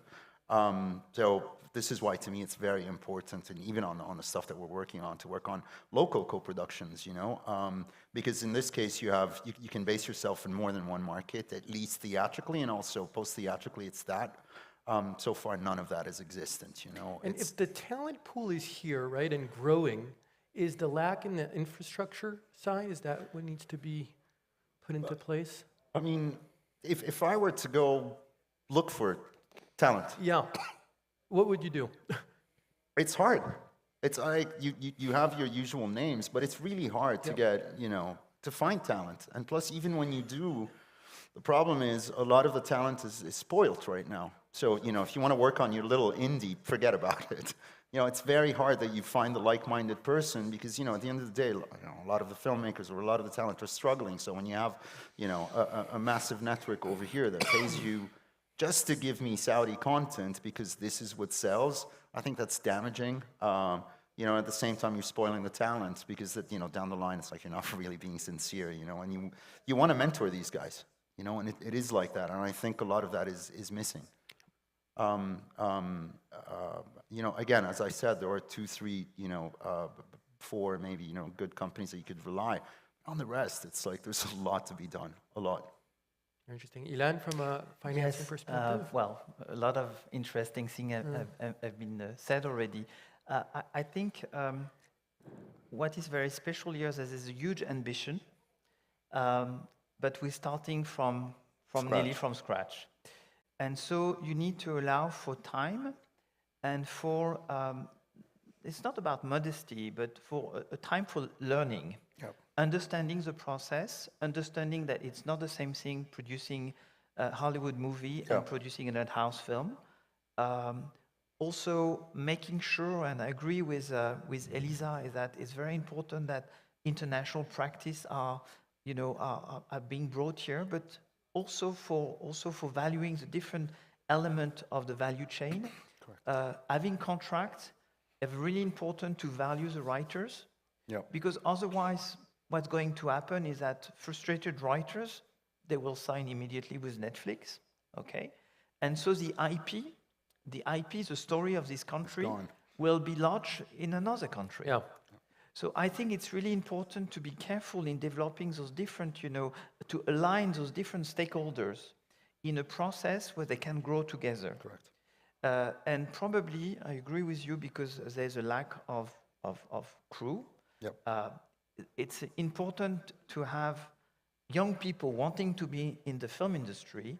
And loving it. Not only to for be the money, famous and rich, but also because it's a great place to work, to be creative. Whether you are a cinematographer, a gaffer, an electrician, or writer. And so that they can understand that what it means and what it takes, and build the industry. So until this is there, I think there's a pretty big need of attracting foreign talents from the region, and therefore maybe it's just a suggestion, but maybe there will be a time where there will be co-production agreement, co-production treaties with other countries that will facilitate those relationships and really make the kingdom the cultural hub of the region and beyond the region. That's where it's heading, for sure. Because really this is the ambition. So you need to go step by step and not, missing one step, because then you stumble and then you create frustration. Thank you. We need to wrap things up. I think you touched on a really important point, and I think that's an essential one, is there's incredible IP and stories from this region and from Saudi specifically. And I think it's very important for Saudi to be the ones to come out with that Saudi IP first before somebody else does. And I think that's a very, very interesting point. Thank you very much, guys. Thank you.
حياكم الله مرة أخرى حضورنا الكريم. ايش فيك عبد المجيد؟ والله أنا شوي الجلسة شكرا تفضل خذ راحتك تفضل عادي. بالعكس أنتم قاعدين تساعدوني لأنه الجلسة الجاية فتحت عندي جروح شوي صدق. أنا أحد أحلامي إني أسوي باتمان.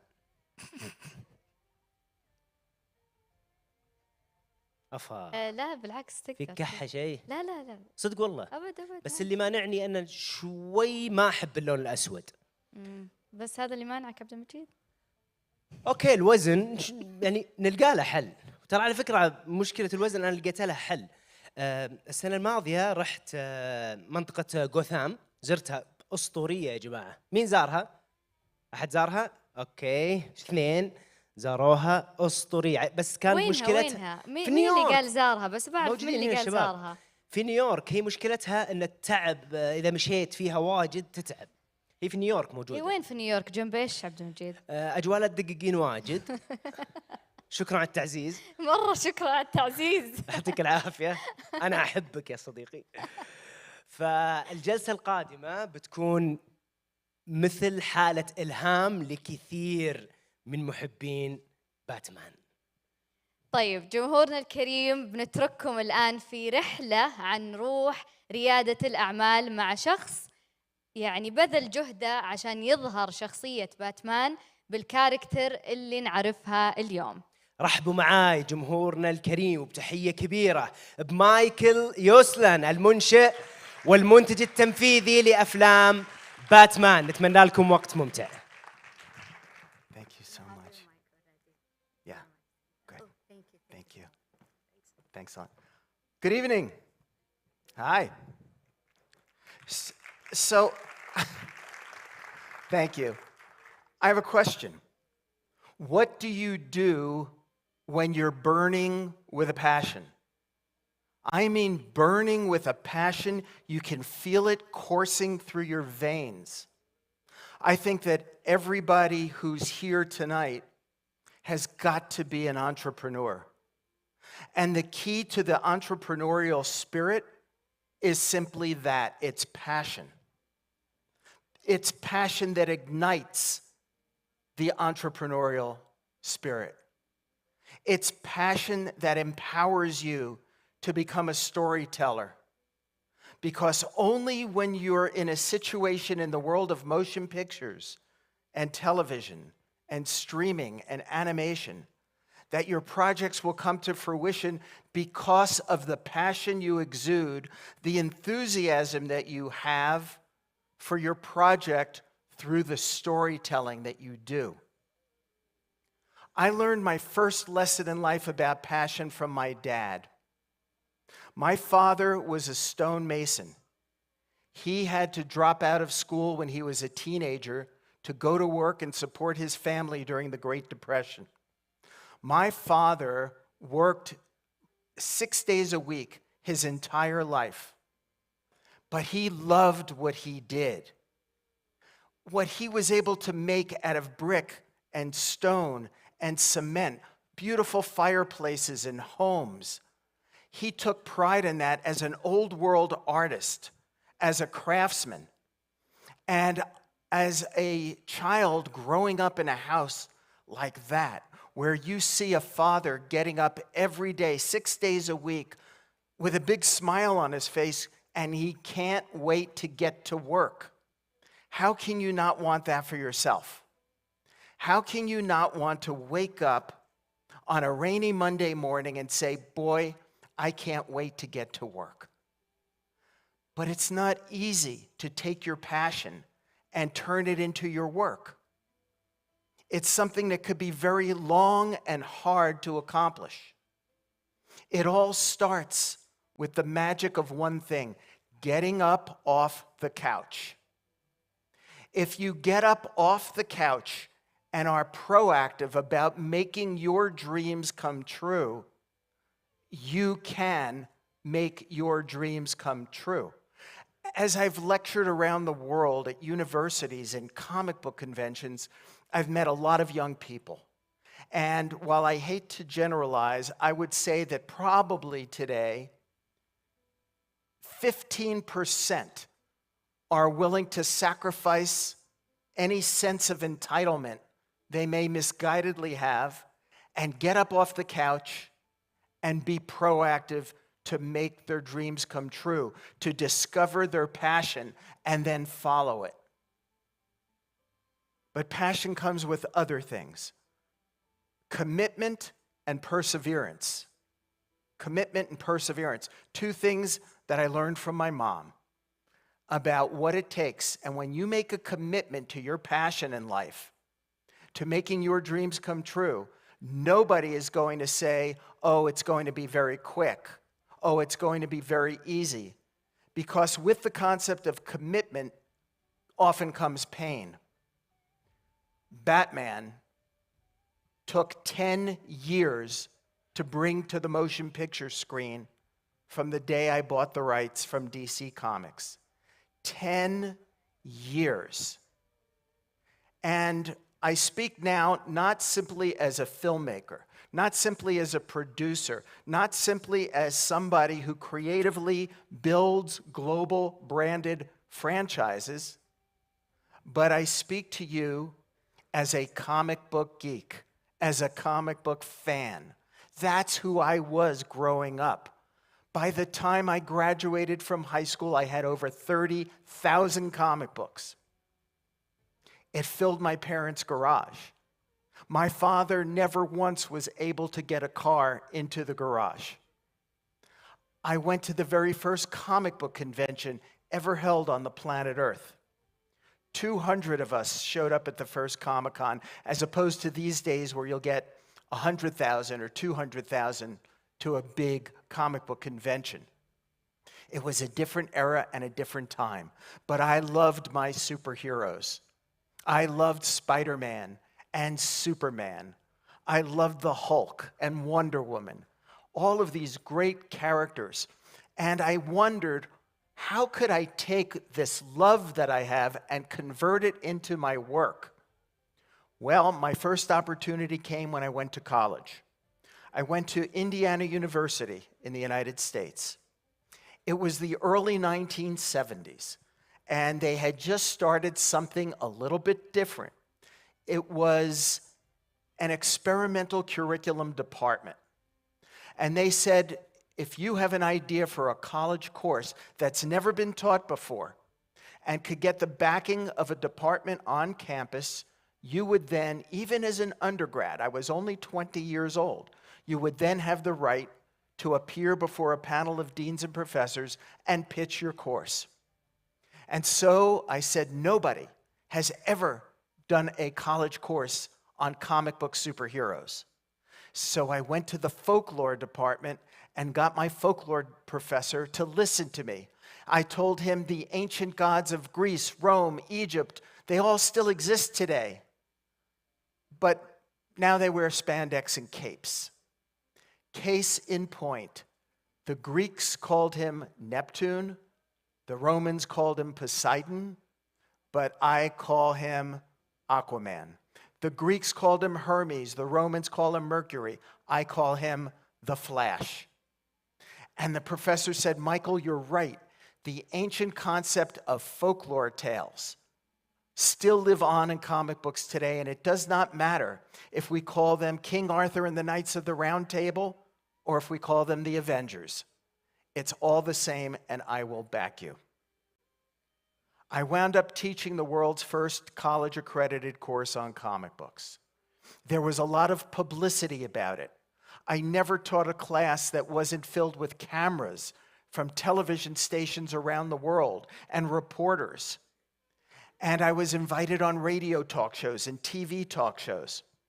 2 weeks later, my telephone rings. It is this exuberant male voice. Hi, is this Mike Uslan? I said, yeah. He said, Mike, hi, this is Stan Lee from Marvel Comics in New York City. This was a life-changing moment for me. Stan Lee, for those of you who do not know, was the co-creator of the entire pantheon of Marvel superheroes. Spider-Man, the Avengers, Thor, the Hulk, Ant-Man, so many of them. He said, Mike, what you're doing is great for the whole comic book industry. How can I help you? 2 hours later, I got the same phone call from the president of DC Comics, the publishers of Batman and Superman and Wonder Woman. And they said, we've been listening to you on the TV. We've been reading about you in newspapers. We think you are a very innovative young man. We would like to fly you to New York City and discuss ways that we could work together. Dream come true for an old-time comic book fan. I began working summers at DC Comics. I began writing. I was still in college. I began writing Batman comic books. They got to know me. I got to show them how much I loved these characters, how passionate I was about Batman specifically. Batman. He was different than all the other superheroes because all the other superheroes had superpowers. Batman was human. Batman's greatest superpower is his humanity. And I could so identify with that. And in my heart of hearts, when I was a kid, I believed that if I studied very hard and worked out really hard, and if my dad bought me a cool car, I could be this guy. What an inspiration that Batman was for me. He had the coolest car in the world. He had the greatest rogues gallery of supervillains in all of the world of comic books. And he had a primal origin story of a young boy who sees his parents gunned down in front of his eyes on the streets of Gotham City. And from that moment, he sacrifices his childhood and he makes a vow. His vow is that he's going to get the bad guy who did this. He's going to get all the bad guys, even if he has to walk through hell the rest of his life in order to do it. Interesting. Commitment, perseverance. In doing that, Batman became an urban legend, an urban warrior. He became the Dark Knight. I so identified with that. And then I decided it was time to make a dream and to get started on making a dream come true, born out of my passion. I had seen the old Batman TV series when it first debuted in the 1960s. And in that TV series, Batman was treated as a comedy. Everybody was laughing at Batman. Batman was a joke. And as a comic book fan, as somebody who was a true Batman fan, I was horrified. Horrified that they were making a joke out of my Batman. And I made a vow. I made a vow that night in the basement den of our house in New Jersey. I said, somehow, someday, I am going to show the world the true Batman, the creature of the night who stalks, thank you, the creature of the night who stalks villains from the shadows, deeply disturbed villains. And I will find a way to remove from the collective consciousness of the world culture these three new words, pow, zap, and wham. That was my vow. Just like young Bruce Wayne had made a vow. Except he made his vow over the bloody bodies of his parents in the street. My parents were safe upstairs in the kitchen. But that was it for me. So the day came. I was still in my 20s, when I went out to friends, family, business associates, lawyers, doctors, dentists, anyone who would hear me. And I privately raised money and then went back to the president of DC Comics. I said, I want to buy the rights to Batman. I want to start making dark and serious Batman movies that will show the world the true Batman and not the funny guy that they know from the 60s. The president of DC Comics was horrified. He really was almost like a second father to me. Very, very nice man. He said, Michael, for God's sake, don't do this. Don't you understand that when Batman went off the air on television, the brand became as dead as a dodo?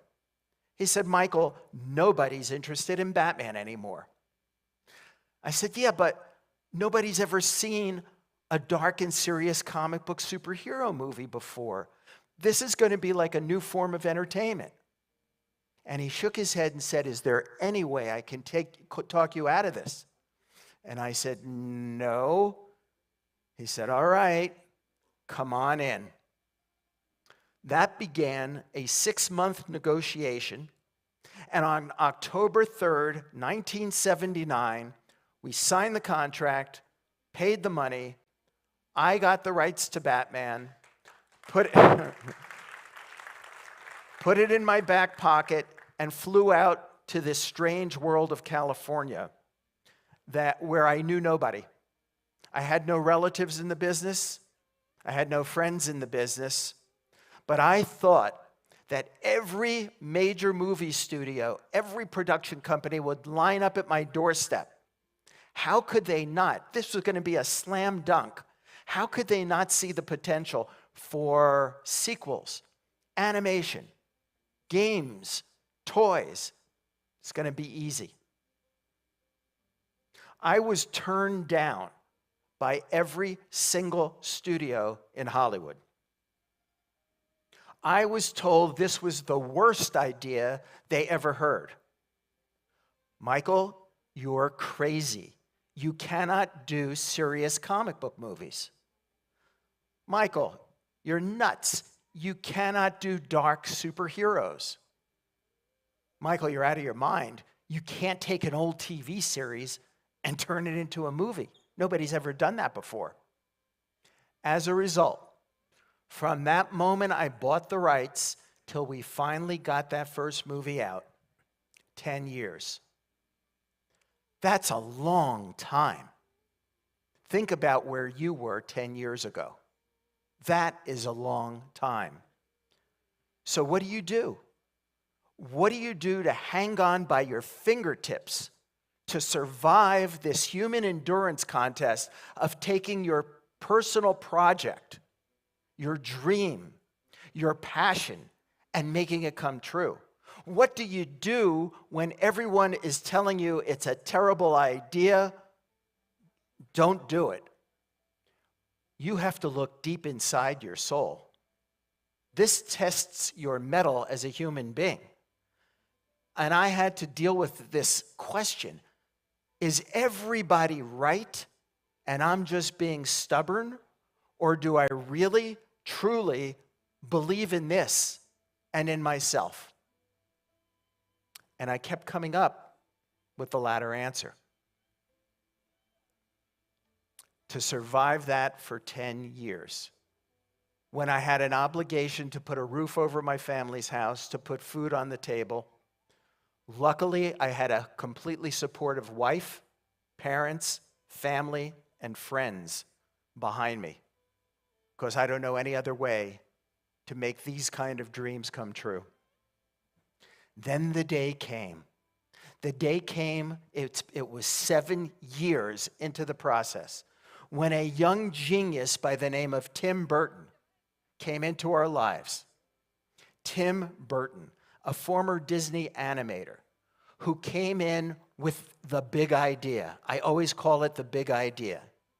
He said to me, Michael, if we are going to do the first ever comic book superhero as a movie and want it to be taken totally seriously, this movie cannot be about Batman. I was in shock. I go, what do you mean it can't be about Batman? It's a Batman movie. He said, no. This movie must be about Bruce Wayne. Bruce Wayne. We have to show a Bruce Wayne so driven, so obsessed to the point of being psychotic that audiences will suspend their disbelief and say, oh yeah, that guy would get dressed up as a bat and go out and fight guys who look like the Joker. He said, otherwise, we'll get unintentional laughs from the audience and it won't work. That was the big idea. That was the idea that would change Hollywood forever.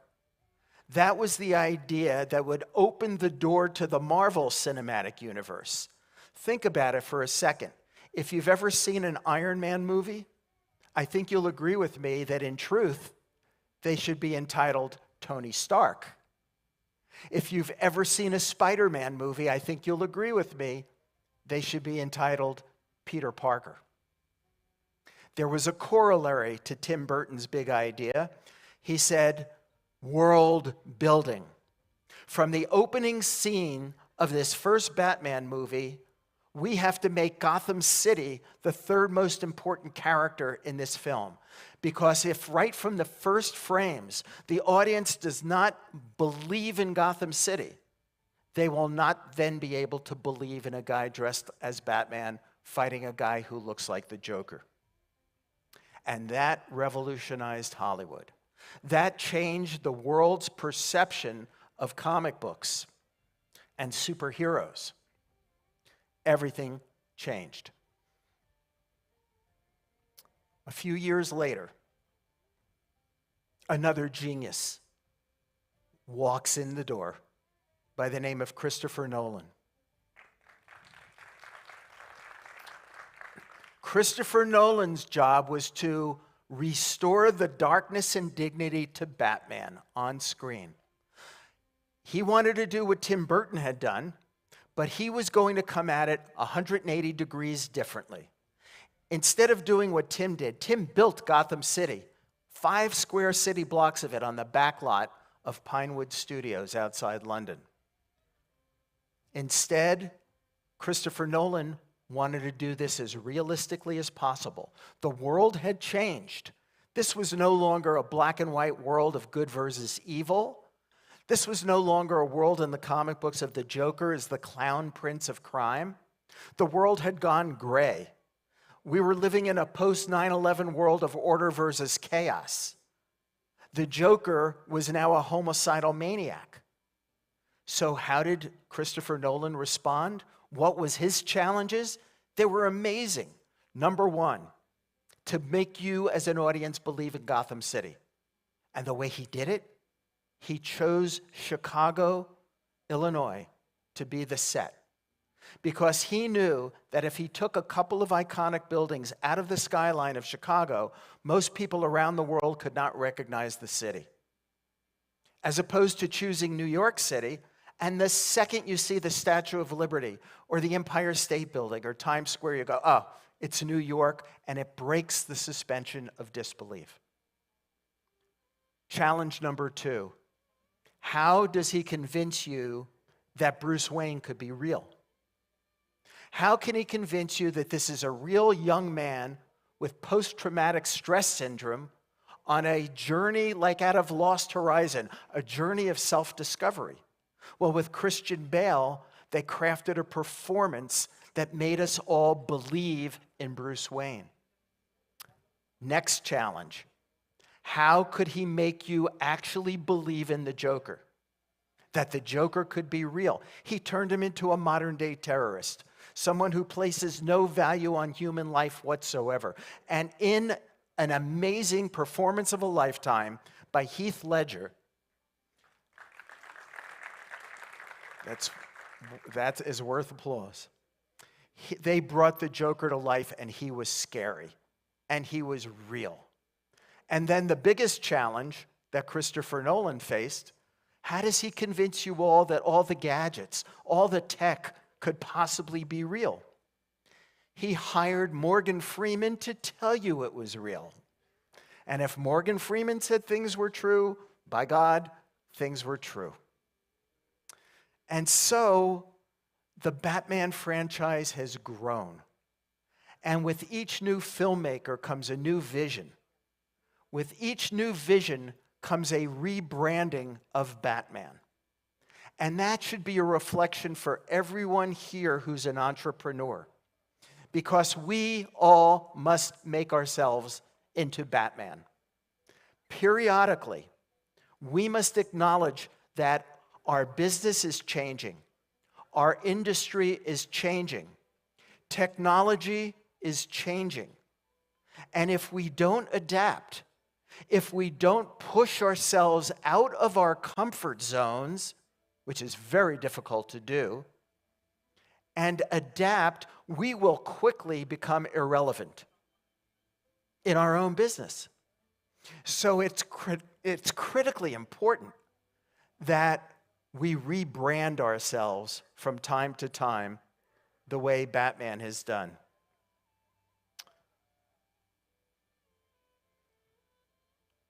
The Batman story continues.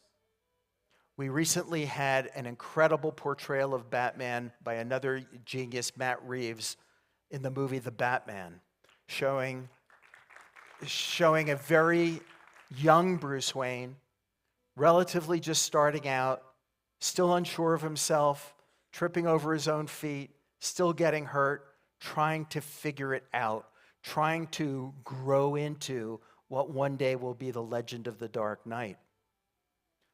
Another cinematic genius named Todd Phillips comes along with a vision of doing the Joker in a completely different, intense way. And when he directed the Joker movie with Joaquin Phoenix, he did what I think cinema does at its best, which is hold a mirror up to our society, forcing us to look at ourselves in a mirror, warts and all, prejudices, biases. And he showed us that in America, and too often around the world, people have lost their civility. They're no longer talking with each other, they're talking at each other. The country and the world is becoming polarized.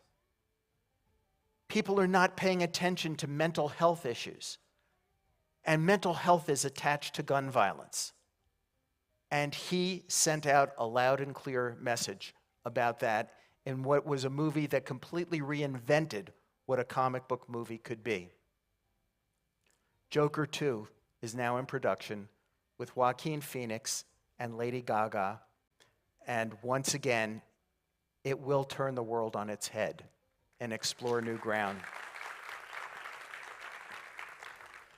So in summary, my journey maybe represents your journey. My dreams maybe represent your dreams. My passions probably sound familiar to your passions. So again, what do we have to do? We have to explore our passions, and we have to support our passions, even when it's painful, even if it's requiring some degree of economic suffering in the process. Commitment, perseverance. You must have a high threshold for frustration. It's the only way that we can get through what is a very, very difficult challenge in the world of making movies, TV, animation, and whatever is coming next. Always with the understanding that no matter how the technology changes, no matter what they throw at us as people who are creative, as people who want to be storytellers, content is always king. And I end by imploring you, you have stories to tell. In the United States, we have about 250 years of stories to tell. Here, you have thousands of years of stories to tell from your history, from your culture, from your mythology. America has inundated the world with its superheroes, who, as I said, come all out of Greek, Roman, Egyptian mythology, with a new spin on it, modernized. We need your superheroes from your cultures. We need content that is not simply designed for young boys who play video games. We need culturally sensitive content featuring great stories and great characters that will appeal to all of us, that will inspire all of us. Let this be our mutual mission. Let's join hands and let's create entertaining but inspiring content together. And if we each do that, we each become a real-life superhero. Thank you all very, very much. Thank you.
ومكملين معاكم جمهورنا الكريم، وبعد حديث الأسطورة مايكل تاسلن الملهم لازم نكمل على نفس الموجة، ولذلك جلستنا الجاية إن شاء الله بتكون مع اسم رافقنا من بداية ثورة اليوتيوب إلى اليوم. بنسمع قصصهم وبنعرف كيف كونوا هذه العلامة التجارية الموجودة اليوم. يحاورهم زميلي عبد المجيد. بليز رحبوا بفريق تلفاز 11.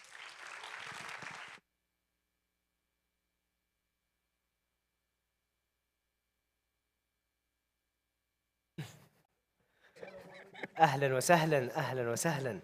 تحيه للشباب صراحه، لان كلهم اصدقائي، يعني لازم اقول تحيه للشباب. حياكم الله. نرحب فيكم يا شباب، منورين ومنورين المسرح، ابتداء بالاستاذ علاء، ابراهيم، وائل ومحمد، يستاهلون تحيه. اليوم عندنا جلسه نقاش عن تلفاز 11 وصراحة احترت، يعني زي ما قلت الجميع أصدقائي، فبنحاول نخليها دردشة أكثر من إنها جلسة نقاش. اشرب يا ابراهيم اشرب بالعافيه. مجهز لك اسئله بس نشف ريقك. خبل الريق وتدردش. شوفني عبد المجيد ولا؟ اشوفك تمام.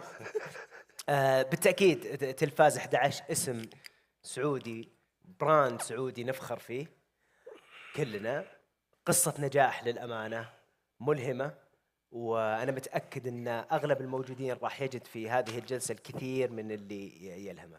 ببدا بدايه من علاء. انت تشوف الان صناعه المحتوى تطورت بشكل مره كبير خلال 10 سنوات الماضيه، والكل يعرف البدايات مختلفه تماما عن اللي قاعد يحصل الان.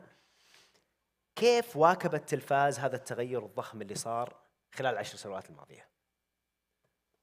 أول شيء يعطيكم العافية، وشكرا على الاستضافة، وشكرا للمنظمين برنامج إجنايت. طبعا كلنا نعرف إيش اللي صار في خلال ال10 سنين الماضية. الكونتنت والمحتوى، طريقة صناعته وطريقة استهلاكه تغيرت بشكل جذري وكبير.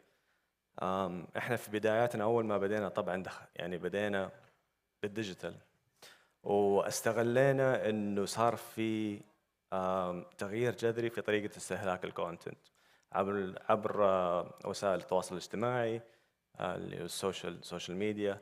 صار في زي ما تقول ديموكراتيزيشن ان ميديا، فصار الواحد يقدر ينتج ويوصل لملايين المشاهدين زي اكبر شركه انتاج. احنا استغلينا هذا الشيء فبدينا في الديجيتال. الطريقة اللي استفدنا منها كثير من الديجيتال انه كان لما ننتج ونطلع على طول يجينا فيدباك سريع، تفاعل مباشر، فكان في باك اند فورث على طول، يعني تو واي كوميونيكيشن. فاتعلمنا كثير من هذا الشيء، انه تفاعل مع الجمهور. صار عندنا التعلم بشكل سريع، فلما يصير في تفاعل مباشر بالطريقة هذه نقدر لما ننتج نتعلم، ننتج مرة ثانية نتعلم، ننتج مرة ثانية. فهذا سوى تأثير كبير في طريقة الصناعة، في طريقة إلقاء القصة وسرد هل أثر على نفس المحتوى، بمعنى أنه لما يصير حالة تفاعلية مباشرة وسريعة مع الناس تقدر أنت كفنان هنا تستشف أنه والله الجمهور يبغى كذا، فأنتوا على أساسه تغيرون مثلا من توجهكم الفني؟ صحيح، احنا عندنا في الاساس عندنا توجه فني وعندنا نظره، لانه هذا واضح ترى من بدايه التلفاز. ايوه، بس انه من الذكاء انك انت تشوف الجمهور ايش اللي متفاعل معاه زياده وتعطيه، وهذا اللي صار معانا. يعني في برامجنا لما شفنا انه يعجبه شيء معين تقول طيب الجمهور يبغى زياده من هذا الشيء، فمن هذا المنطلق قدرنا نطلع برامج ثانيه مختلفه. ففي الاساس احنا كان يعني لما بدينا ديجيتال شفنا هذا الشيء، استفدنا من هذا الشيء، بدأ الجمهور يتفاعل مع المحتوى حقنا، بدأ يصير في عندنا جمهور كبير، بدينا يعني ننتج المحتوى بطريقة يعني في اكسلنس في الموضوع، لأنه من ناحية التعلم الكواليتي والجودة حقت المحتوى حقنا ارتفعت. فبدأ المحتوى بشكل عام يطلع الجمهور بشكل أسهل وأكثر، والناس الثانية يصير في انسبيريشن، يعني لأنها توصل لجمهور كبير، فالناس تشوف ايش اللي يصير، فهم كمان يصير عندهم إلهام إنه يقدروا يسووا بنفس الطريقة اللي احنا نقدر نسويها. فمن ناحية التطور في المحتوى اللي احنا سويناه، اتطورنا من ناحية المحتوى من الجمهور. صار عندنا جمهور كبير، وهذا الشيء بدأ يبان عند البراندز أو عند الشركات، فشافوا إنه طيب هذول الشباب بدأوا يسووا كونتنت كويس، بدأ يصير عندهم جمهور كبير، احنا نبغى نفس الشيء. فبدأوا يجونا يقولوا طيب تقدروا تساعدونا في إنه احنا نسوي محتوى للبراندات حقتنا وتسوي لنا إعلانات. فبدأنا نسوي الإعلانات هذه، فهذا بدأ يغير في طريقة إعلان الشركات واستخدام الطاقات السعودية في إنهم يقولوا قصة البراند حقهم. بس علاء في نفس الوقت يعني يكثر عليك انواع من المنتجات اللي تجيك، بمعنى الان كثر جمهورك، صار عندك مشاهدين كثير، صار برضو انت كتلفاز 11 لازم يكون عندك، وهذا يقودني سؤال ايضا لوائل، هذا يقول يعني يخليك انت كتلفاز كيف تختار مشاريعك الجايه. انت اول كان عندك انك تبغى توصل للناس، تحاول وتجرب مره مرتين، الآن وصلت إلى شريحة كبيرة، صار عندك خيار أنك أنت تختار منتجاتك ومشاريعك، فكيف تلفاز 11 تختار مشاريعها؟ هو صراحة تلفاز 11 تستند أيضا على قاعدة جماهيرية كبيرة، ومن خلالها استطاعت أنها تقدم أفكارها وقصصها بطريقة سردية جديدة. انتقالها من المحتوى اللي مايكرو على الديجيتال إلى محتوى بريميوم تقدمه عن طريق الأفلام أو عن طريق المسلسلات يتطلب مهارة في سرد القصص وأصالة أن قصصك خارجة من مجتمعك ومحيطك، وبالتالي توسيعها أيضا في محتوى جديد عن طريق أفلام تكتسب جماهيرية أيضا. فإحنا في تلفاز اليوم نحافظ على تنوع المشاريع، يعني عندنا مشاريع موجهة مباشرة للمنصات، في مشاريع لشباك التذاكر مباشرة، في مشاريع نحاول ونطمح أنه تسافر أبعد من محيطها المحلي إلى محيط دولي. لكن في نهاية الأمر ننظر للمشروع كمشروع لازم يحقق أهداف معينة، عوائد معينة، عوائد استثمارية، عوائد فنية، عوائد ثقافية، عوائد جماهيرية أيضا. تنويعها من خلال جانرز أو قوالب فنية مختلفة، سواء كانت أكشن أو دراما أو كوميدي أو ثريلر أو مختلف الجانرز اللي في الأفلام والمسلسلات.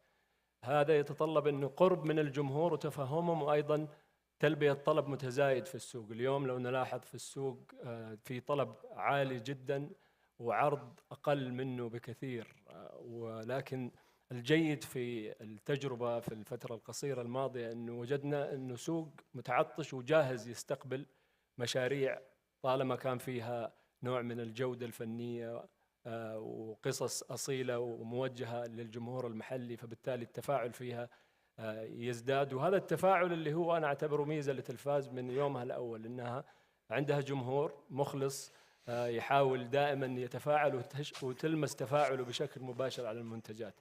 التحدي يظل أنه الصناعة ناشئة، كيف تقدر تخلق مشاريع جديدة فيها تنوع مقبول على مستوى القصص وعلى مستوى الأساليب، وأيضا تنافس فيها محليا، لأنه نجاحك في سوقك المحلي هو مدخلك لأسواق أخرى سواء عربية أو دولية.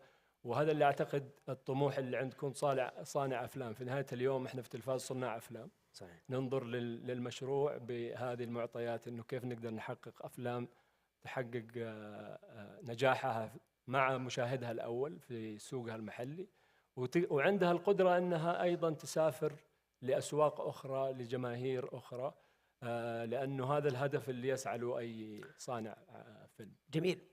بس فيه نقطة، لأنه في تحول ترى يا أصدقائي كبير، يعني الكلام اللي قاعد تقوله واضح أنه في استراتيجية أكيد تغيرت في تلفاز، وهذا اللي أبغى أسأل عنه. أن تنتقل من محتوى عادي جدا في الإنترنت إلى سينما، هذا تحول كبير. يعني بالتأكيد أنتم قدوا هذا أثبت هذا الشيء، لكن الفكرة بحد ذاتها ترى ما هي بهذه السهولة، يتطلب منكم أيضا تغيير في حتى في استراتيجياتكم. فهذا واحد، هل تغير استراتيجياتكم ولا أنتم أصلا من الأساس عندكم هذا التوجه أنك تذهب إلى سوق الأفلام من خلال بداية صناعة المحتوى؟ السؤال الثاني بس عشان ما أنسى،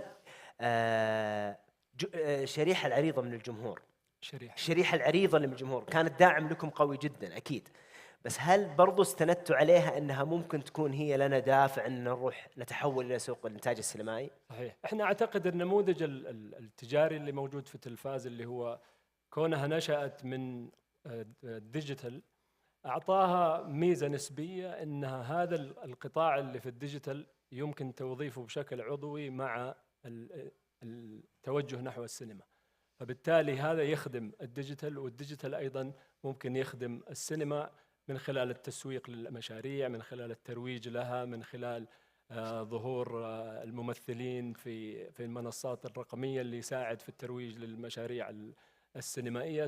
فلقينا أنه في علاقة عضوية بين الطرفين. طورنا الاستراتيجية بحيث أنه ما نغفل أحد طرفين المعادلة. في نهاية الأمر الديجيتال له جمهور وطريقة إنتاجه سهلة وأسرع، وزي ما تفضل أخوي علاء أنها أقرب للجمهور، بينما طريقة إنتاج المشاريع الطويلة اللي هي أفلام أو مسلسلات وقت طويل، يعني في المتوسط ما بين 8 أشهر إلى 18 شهر. فأحيانا ينساك الجمهور من لحظة إعلانك أنت للمشروع إلى ما المشروع يصير حقيقة والناس تشوفه على أرض الواقع وتتفاعل معه. فوجدنا أنه وجود العنصرين هذه أو الطرفين من المعادلة يعطينا ميزة نسبية أكثر من ما يضرنا، وبالتالي طورنا استراتيجيتنا أنه نحافظ على بنسب معينة حضورنا في الديجيتال مع حضورنا في البريميوم كونتنت أو في الأعمال الطويلة، بحيث أنهم يخدموا طرفين المعادلة. سؤالك الثاني نسيته صراحة. السؤال الثاني أنه الجمهور، شريحة الجمهور العريضة، لما أتكلم وأنت جزئيا أجبت على هذا الموضوع. شريحة الجمهور العريضة كانت داعم لكم، ويمكن قد يكون الأمر أصعب في هذا التحول من ديجيتال إلى سينما بدون وجود القاعدة القوية هذه. صحيح، هي القاعدة هذه خدمتنا أيضا، أن هي كانت متوقعة من تلفاز حضور في السينما بشكل معين. أعتقد إحنا من خلال الأعمال اللي توزعت في الشهور الماضية لقينا أنه الجمهور هذا تفاعل معها بشكل إيجابي. يعني مع سطار مثلا، لما سطار نزل في السينما وجدنا أنه الجمهور أيضا لقى طريقة السرد أو الأسلوب البصري اللي متعودين عليه، أو الأسلوب القصص اللي متعودين عليه، أو بعض الشخصيات اللي هم تعرفوا عليها أيضا في الديجيتال عن طريق بعض المشاريع الصغيرة في الديجيتال. وهذه الشخصيات بنينا عليها، وإبراهيم هنا وظفها بشكل معين من خلال فيلم طويل، فبالتالي تحول نفس العنصر هذا اللي كان موجود في الديجيتال أخذناه بشكل عضوي في بريميوم كونتنت على بشكل مختلف، والتفاعل لمسناه بشكل إيجابي جدا. يعني عظيم. إبراهيم، نقدر نقول أن من باب الوفاء لهذا الجمهور اللي وقف معاكم طلعت أفلام الشميسي؟ شلون يعني؟ يعني من باب الوفاء للجمهور اللي كان داعمكم فترة طويلة، طلعت شركة مثل أفلام الشميسي تقدم أفلام جماهيرية مباشرة خاصة بشباك التذاكر، وكأنه كذا رد عرفان من الجمهور اللي يحب تلفاز أن نقدم له الأفلام اللي يحبها. يعني نقدر نقول إنه إذا أنت حبيته بالشورت فورمات يبي يستناك وش بتسوي في اللونج فورمات، بتبدع ولا بتجيب العيد؟ احنا مستنين، بس كانوا مستنين بمحبة لله الحمد. يعني ايوه كانوا داعمين بشكل كبير. في كثير كومنتس اشوفها اي عشان التلفازة بروح اشوف، ان شاء الله ما خيبنا ظنهم يعني. وفي كثير برضو في الجانب المقابل قالوا توقعنا اعظم مثلا، لانه يحبك مرة، مو لانه يعني لأن من محبته لك متخيلك مثلا تسوي شيء ب$100 مليون مثلا زي افلام هوليوود. يعني ما يعرف الفاينانس اللي موجود حاليا. لا بس فاي كان داعم، ما شاء الله تبارك الله سطار الآن يعني. اي الامور طيبه. امورك طيبه.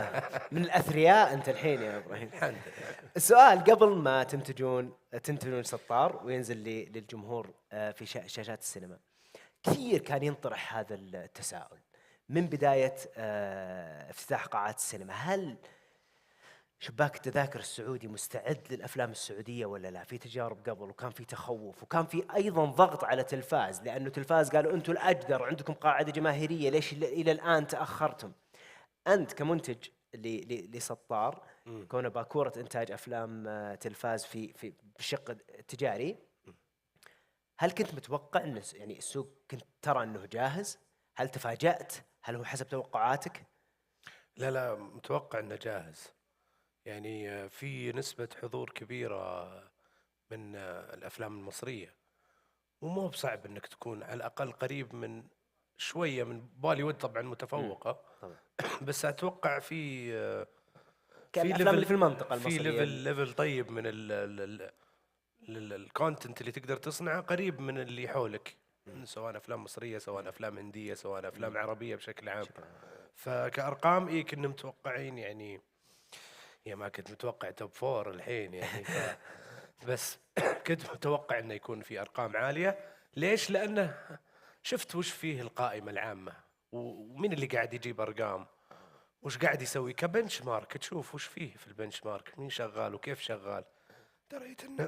دريت انه في كونتنت اللي احنا نسويه قد يكون مشابه لنفس البرفورمانس اللي راح يسويه الفيلم المصري او الفيلم العربي بشكل عام. في آراء كثير تكلمت انه سطار تحديدا هو فيلم مفصل يعني على وضع السوق حاليا. تتفق مع هذا انا اللي استشفيته الان من كلامك انه بالفعل انت درست بالضبط وش اللي ناقص، انا بسوي بهذا الاتجاه. يعني بالفعل هو مفصل. اي وكنت متوقع انه يصل كانه معادله رياضيه.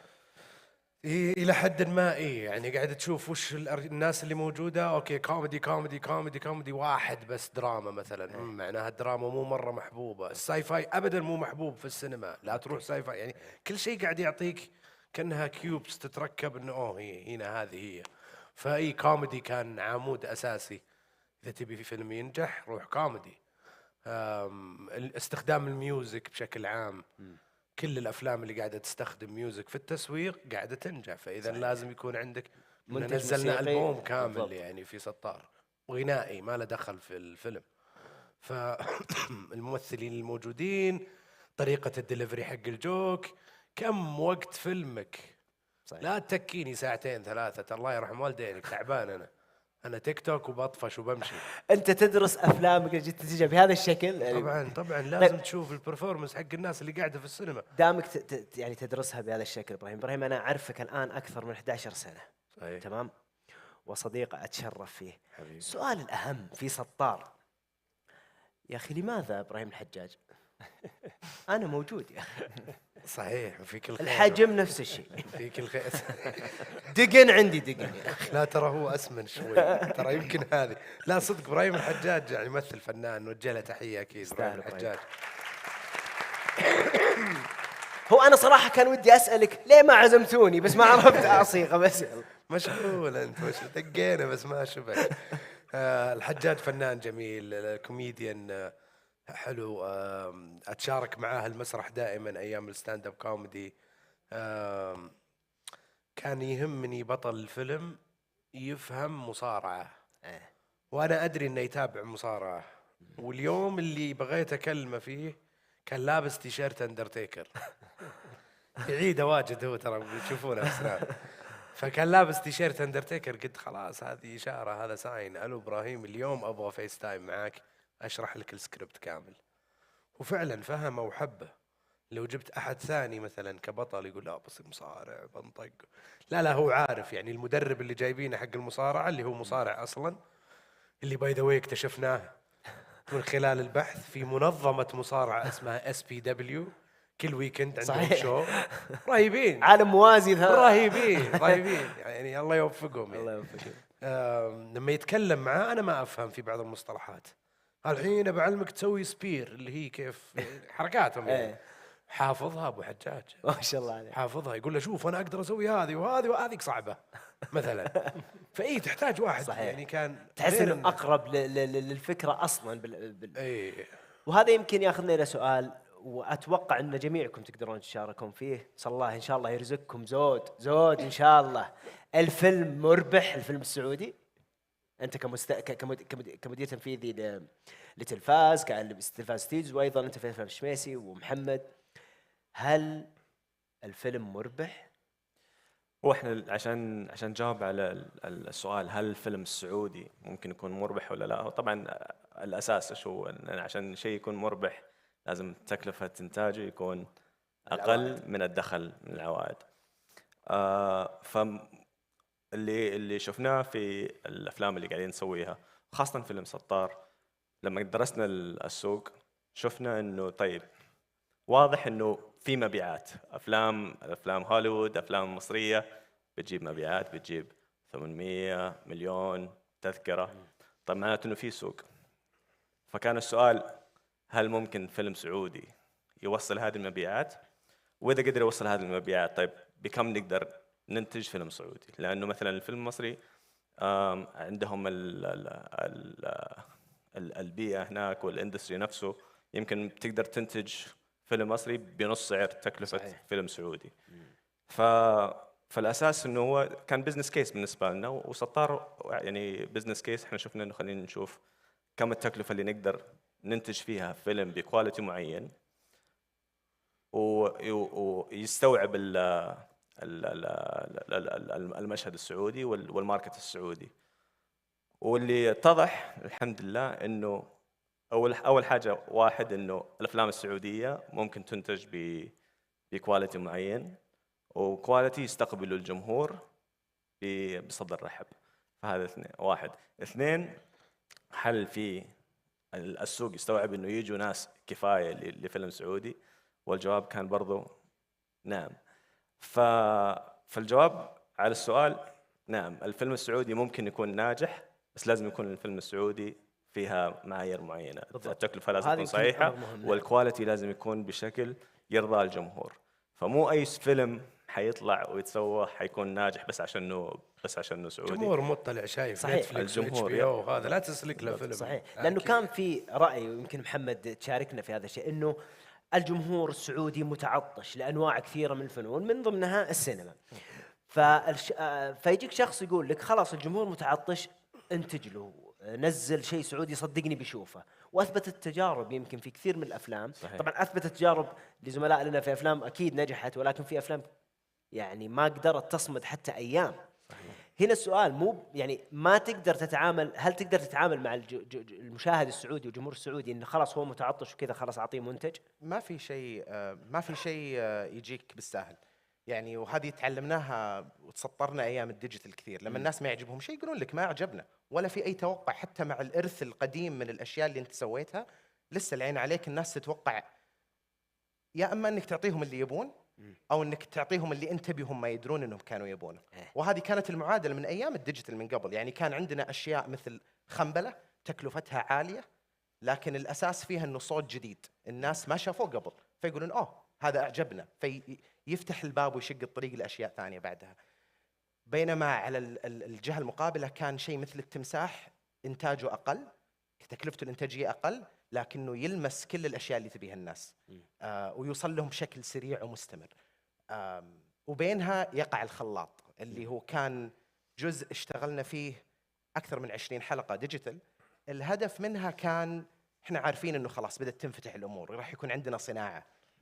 ما نقدر 5-6 فنانين في السوق كامل سنويا عندهم فيلم واحد ولا فيلمين، لازم تكبر الصناعه. فجزء من مسؤوليتنا احنا يعني تلفاز دا يمكن تشوفها كحراك ثقافي على هيئه شركه، الناس تدخل فيه تكبر والمكان يكبر، بعدين تطلع وتتعاون معه مره ثانيه. ولعل الخلاط اللي في نتفليكس، الخلاط بالضبط. انا كنت حسألك لانه الخلاط فيه تركيبه غريبه، يعني كانه الخلاط تحديدا من يوم كان في يوتيوب كانه ما ادري كيف اسميها، مفرخه مواهب. يعني كانك تجمع فيه ناس، جرب زي ما تبغى وشوف النتيجه النهائيه. لكن يمكن السؤال الاهم، انت تطلع من منصه مثل يوتيوب، منصه، وتروح لمنصه عالميه مثل نتفليكس.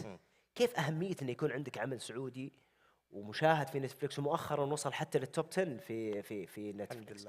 فهذا هنا التحدي او يعني الاهميه من وجهه نظرك انت كبروديوسر، كصانع العمل يعني. اكيد اكثر من نقطه. اول شيء لما تروح تحط فيلم في السينما انت قاعد تلعب الريسك انه لازم تدخل مبيعات معينه عشان تغطي الاستثمار الاولي حقك وتكون رابح فيه، فالريسك عالي فيه.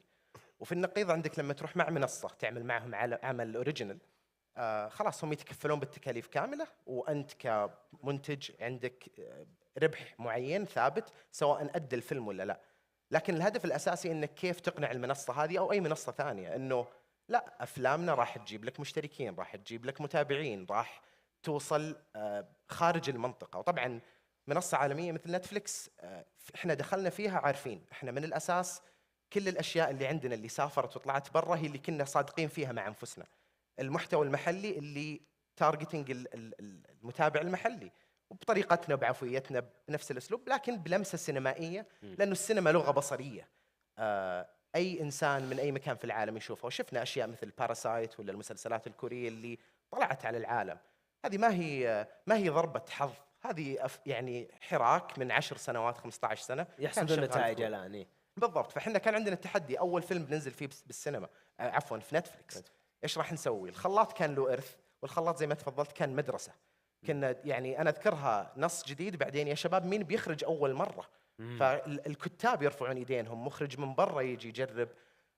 كلنا تعلمنا الانتاج والكتابه والاخراج على الشكل السينمائي مراحل الخلاط. وكانوا الناس الفنانين اللي عندهم حصيلة من قبل يدخلون يوزنونها. يعني لو ترجع تشوف الخلاط بتشوف شيء يعجب أحد وما يعجب أحد، شيء تكلفته عالية، كنا نسميهم ABCD، وفي شيء أبو هللة اللي بالجوال نصوره، لأن كل واحدة منهم لها وصول معين. فإضافة لنقطة علاء اللي في البداية، صح إحنا أبعدنا شوي في السينما أن يجينا الفيدباك مباشر، بس ترى إحنا جالسين على أكثر من حوالي 5 مليار مشاهدة على النتورك اللي عندنا. ففي انسايتس مخيفة ما زلنا نتعلم منها. الخلاط عرفنا بالضبط إيش أنواع سكتشات الخلاط الناجحة، فلذلك ثيمة الخلاط هي الاحتيال، لأنه من 20 حلقة دائما الحلقة اللي فيها شيء احتيال، فيها إحراج عائلي، فيها أنا متورط في موقف، الأم والأبو والبنت والولد في الكلب، هذه الأشياء ناس تحبها. فقلنا خلينا نلعب على الأشياء اللي متأكدين أنها راح تشتغل، بس نرفع مستوى. هي خلتكم يعني تاخذون قرار انه شكل الحلقات في خلاط بلس يكون بهالشكل بالضبط 100%، وكأنكم درستوا كل اللي هي اعطتنا من كان له حيلة فليحتال. الثيمة حقت وش الحيل اللي بعدين؟ طيب أنا قبل ما أختم ولو أن الجلسة معاكم ما شاء الله لا تمل، عندي سؤال ويتشارك فيه وائل وإبراهيم كتلفاز 11 استديو وكأفلام الشميسي. خطواتكم القادمة، يعني هل أنتم تجاوزتم النجاح السابق ورايحين لمنطقة الأمام؟ هل تفاجأتم بالنجاح السابق وتقول يا رب إيش بنسوي الآن؟ فودي أعرف عن خطواتكم القادمة. هو بالعكس، يعني تجربة التوزيع الفيلم في السينما وبالتحديد إن سطار أعطانا ثقة إنه السوق موجود، والسوق جاهز إنه يستقبل مشاريع وأفلام ويكافئك إذا كان المنتج جيد أو ممتاز. لكن في نفس الوقت هذا تحدي، أنت لما تكون في استوديو والاستوديو ينتج أفلام باستمرار، فدائما أنت معرض لأنه أفلامك تستقبل من الجمهور بطرق مختلفة يعني. فهذا التحدي يعني يزيد علينا العبء إنه دائما نركز في مشاريعنا القادمة أنها تكون لها شريحة جماهيرية معينة.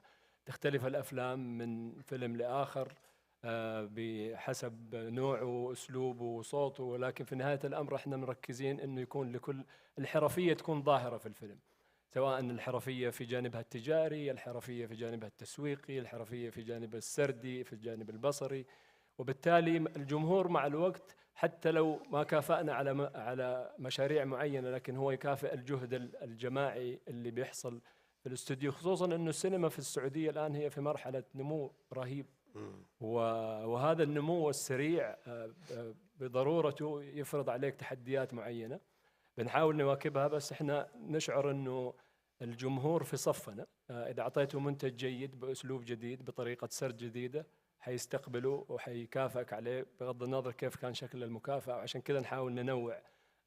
بس اللي تجربة سطار، تجربة الخلاط اعطتنا ثقة انه السوق موجود، الجمهور جاهز، الكرة في ملعب الصناع. عظيم. إبراهيم، أنا ليش أسأل؟ آسف، لأنه الشق اللي فيه إنتاج خلينا نقول جماهيري أو تجاري إن صح التعبير، وهو بالمناسبة مصطلح حقيقي وجيد. الأفلام الجيدة يجب أن تكون ناجحة تجاريا. في خطوات قادمة قريبا يعني. شوف الحين السوق السينمائي السعودي لسه ما عرفنا له تاريخ في السنة. يعني مثلا السوق المصري في فيلم العيد في مواسم، ما عندك موسم في السعودية لسه، ما تدري وين تدروب ذا فيلم. الناس خلاص متعودة.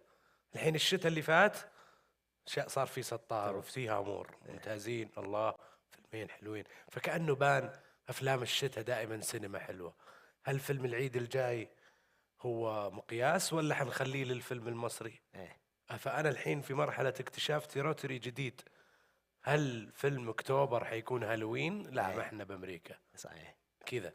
فأعتقد القادم من الشميسي حيكون اكتشاف لنقطة جديدة، اكتشاف موسم إن شاء الله. وهذا الأهم للسوق ككل، إنه لو صار في مواسم ما صار في لخبطة. احنا نعرف إنه هنا الهرر، هنا الكوميدي، هنا هذا يعني. بس يبدو لي كذا بيصعب التنافس. بالعكس، ليش؟ لأنه بيصير الفيلم اللي فيه بينزل فيه شميس ينحش، لا تجي. هذا من الآن. لا امزح. طيب آخر سؤال، آسف إذا عندك إضافة. لا قلت لك، بس هو المرحلة الجاية هي اكتشاف الموعد الصحيح لإنزال الفيلم.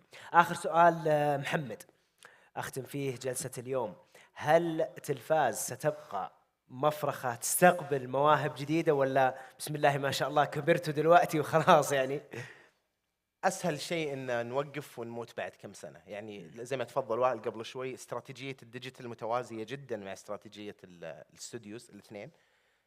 فمن الان بدينا، طبعا صعب تجي الجيل الجديد وتقول لهم يلا بنرجع الخلاط ديجيتال والناس عليها توقعات. صحيح. فتوقع براند جديده نازله قريب، الهدف الاساسي منها الناس اللي عمرهم 16 سنه. هذا اللي اقصده، المواهب الجديده، هل ستجد منصه من تلفاز تتعلم فيها في شو قريب؟ اليوتيوب لن يتوقف. اسمحوا لي راي شخصي، ولا المفروض ما اقول راي شخصي، انا اعتقد انها احد المهام اللي كشركه أساسية. رائده في السعوديه انها تكون منصه ينطلق منها الموهوبين. اساسيه. في براند جديد نازل قريب على الديجيتال ان شاء الله، هذا الهدف الرئيسي منه. نقدر نقول بنشوف تلفاز تالنت مثلا مستقبلا. لا تسميها ليبل، سميها شوز جديده في الديجيتال. أوكي. مهم منها تطلع كتاب جدد، ممثلين جدد، مخرجين جدد. خلاص كفايه ابراهيم الخير الله، يريح شوي. عظيم. نبي نشوف جدد، نبي نشوف ممثلين. احنا ما نشبع منك يا ابراهيم. لا حبيبي لازم خلاص الحين انت عشان الفيلم الجاي عشان الفيلم الجاي. شكرا من القلب لكم شباب تلفاز، على ابراهيم وائل ومحمد، نورتوا المسرح واسعدتونا واثريتونا، ونتمنى جمهورنا الكريم انكم استمتعتم معنا. الف الف شكر لكم، يعطيكم العافيه. شكرا لك. تفضلوا. شكرا. تحيه. تفضل يا شباب.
لازلنا مكملين معكم لجلسات اليوم الأول من فعالية Ignite the Scene. وبنكمل الحين في إطلاق ثاني لليوم الأول. رحبوا معي على المسرح بالأستاذة هتون عبد الله شبيلي، مديرة مشروع مبادرة تدريب المحتوى الرقمي تواصل بلس.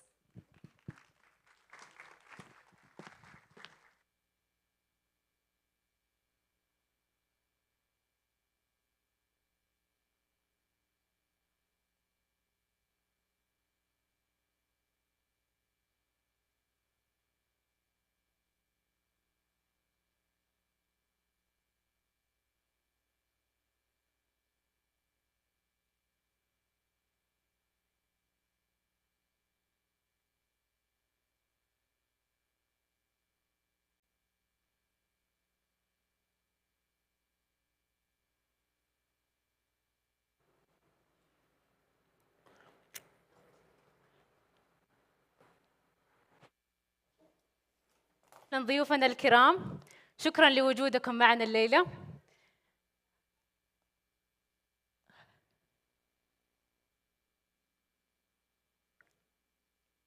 طبعا اسمحوا لي بداية العرض أعرف بنفسي.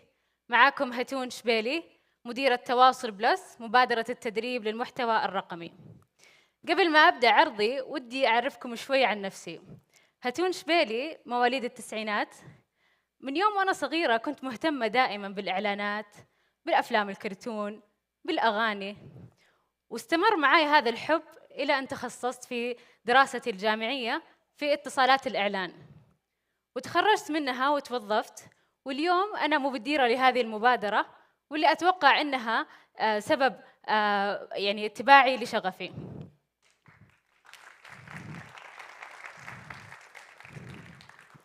وبما أننا نتكلم عن الذكريات وإيش الأشياء اللي تهمنا في طفولتنا وإيش الأشياء اللي كنا نهتم فيها،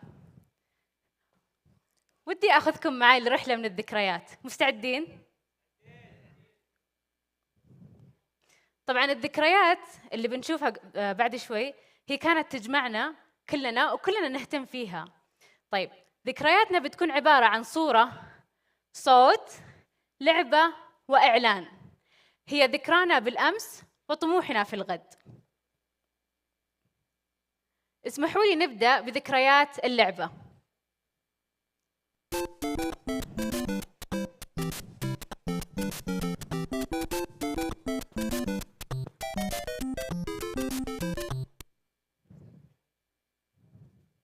وهنا كمان ذكريات.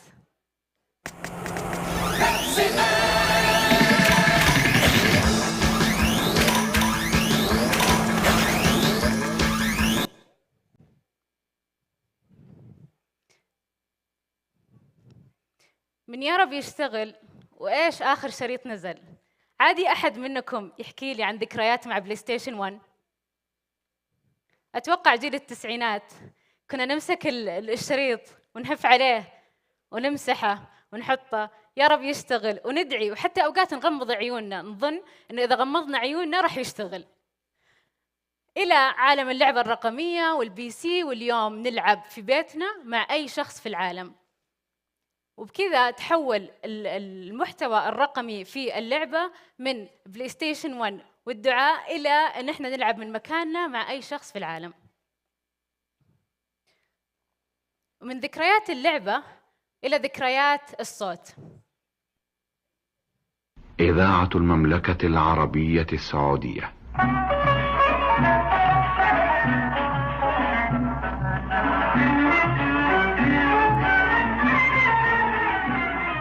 الأرض الطيبة.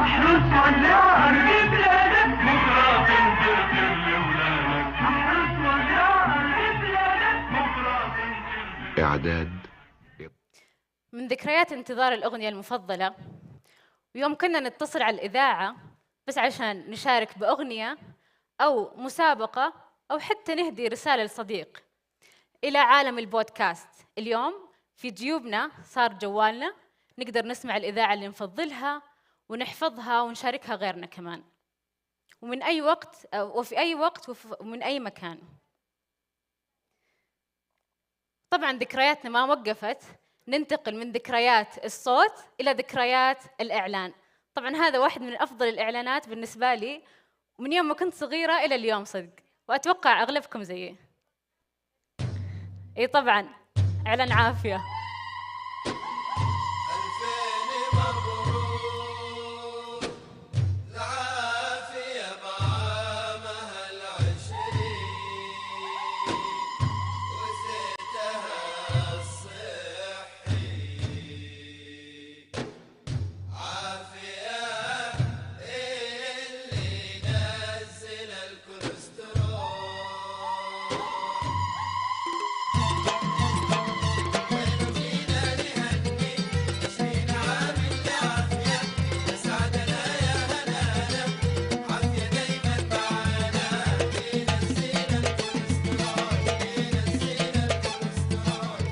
هذا أتوقع أنه كان إعلان ناجح، لأن دائما الإعلان الناجح بحكم أني دارسة إعلان وعادي أتكلم فيه شوي، أن الإعلان الناجح دائما يوصل الميزة اللي في المنتج.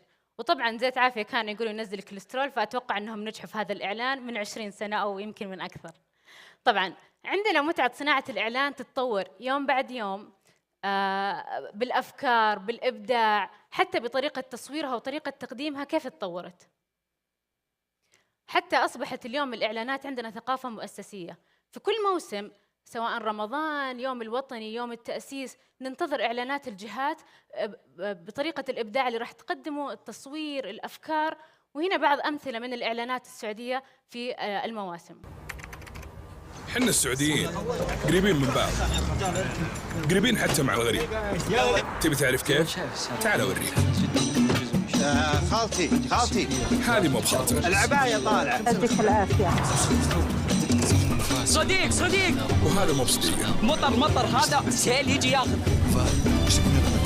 يا وليدي هذا مو بولدها. خذ شوي ببلاش. زي ما تشوف عندك. شكرا سيستر. نوت هيز سيستر. يا عمي قير. تبيها مستورد. وهذا مو بعمه ولا هو بطايح. ولا تبيها محلية. هم من واحد وقلوبنا على بعض. أبشركم يا شباب لقينا المفقود. ما يعرفون من المفقود. الفستان يناسب أم وليد؟ أم وليد ما قد قابلوها. أنا مرة شايفته مناسب. حياكم الله على شرف جون. أبشركم. وجون أول مرة يقابلونه. 3000 تيشيرت. هذول حنا كلنا لبعضنا. هذول حنا سعوديين، أهل الفزع، أهل الكرم، أهل الجود، جدة طلبية كبيرة، أهل السياحة. يعني اليوم الغالي عليك؟ لا جانا بالعافية. مرحبا بالجميع. شباب جاتنا طلبية كبيرة. نحتاج فرع أكبر. يبينا فروع. هذا أنا أكلم المقاول أبو سعيدان. ابشر ولا ابو سعيدان، اعتب المشروع جاهز. ارفع لي طلبية الاسم. طيب كيف كانت ذكرياتكم مع الأفلام والمسلسلات زمان؟ أعطوني اسم مسلسل كان مفضل بالنسبة لكم حتى وأنتم صغار. طاش مطاش طبعا كلنا.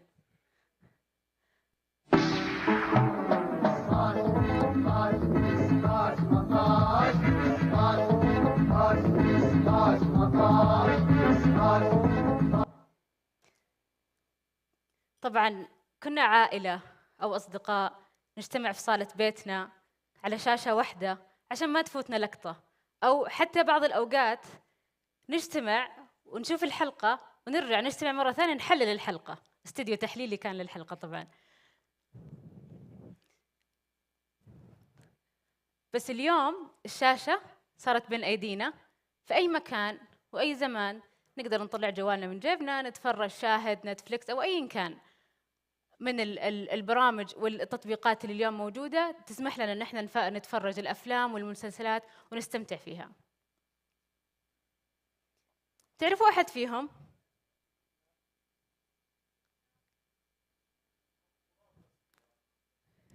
أتوقع أني أعرف اللي يتكلم.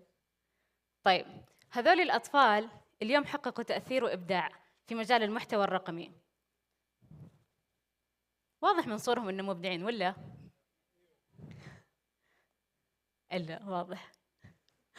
طيب والآن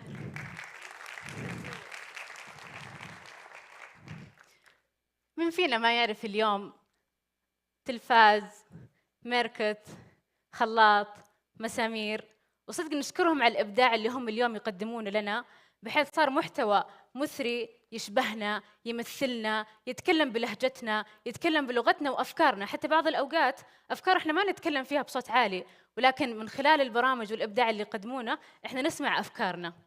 فشكراً لهم صدق.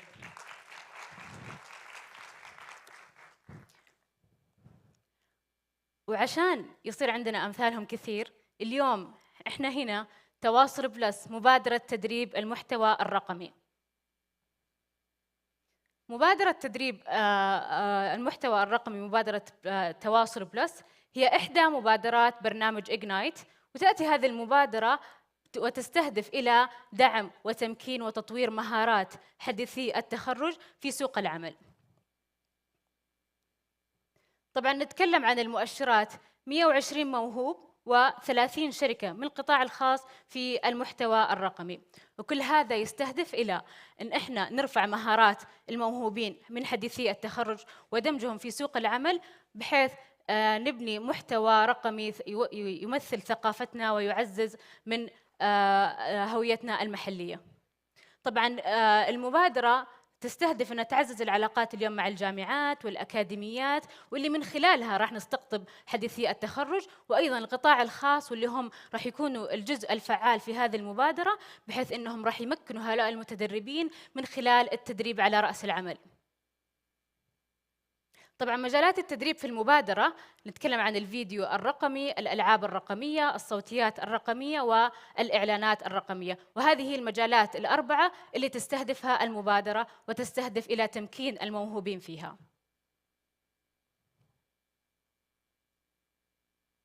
طبعاً اليوم كيف المبادرة راح تطور مهارات الموهوبين أو الأشخاص المنضمين فيها؟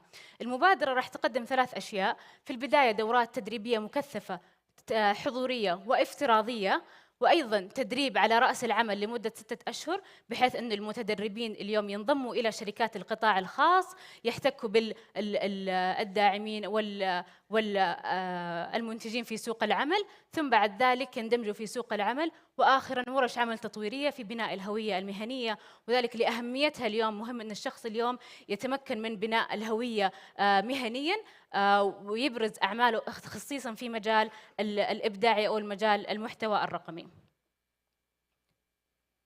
طبعاً هنا دائماً نقول أن كل مبادرة ناجحة، وإن شاء الله مبادرتنا ناجحة، خلفها شركاء مميزين. اسمحوا لي أنكم تحيوا معايا شركاء مبادرة تواصل بلس.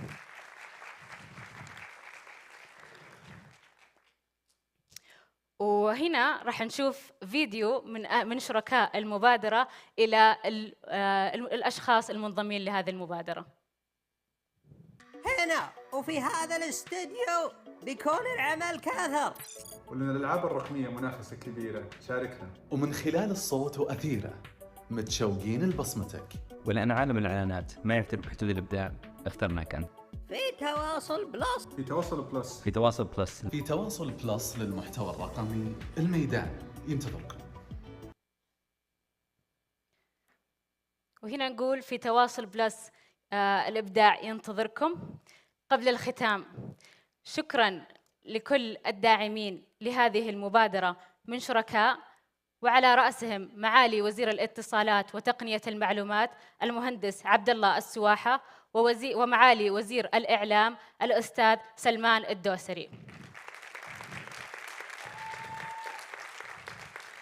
وآخراً مرحباً بكل من سيتقدم بمبادرة تواصل بلس. وهذا كان وقتي معاكم، شكراً لكم.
جديد؟ الصوت واضح؟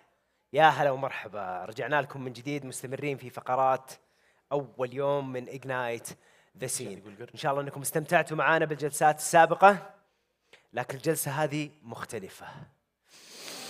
تشمون شيء؟ أنا أشم ريحة فلوس صدق. الجلسة هذه فيها دراهم. قبل ما نقدم هذه الجلسة اللي راح تعرفون عنها بإذن الله، في أجواء التمكين والدعم في أجواء، يا جماعة قلت أنا بطلع لحالي، ليش تقولون أجواء؟ والله رجاءً.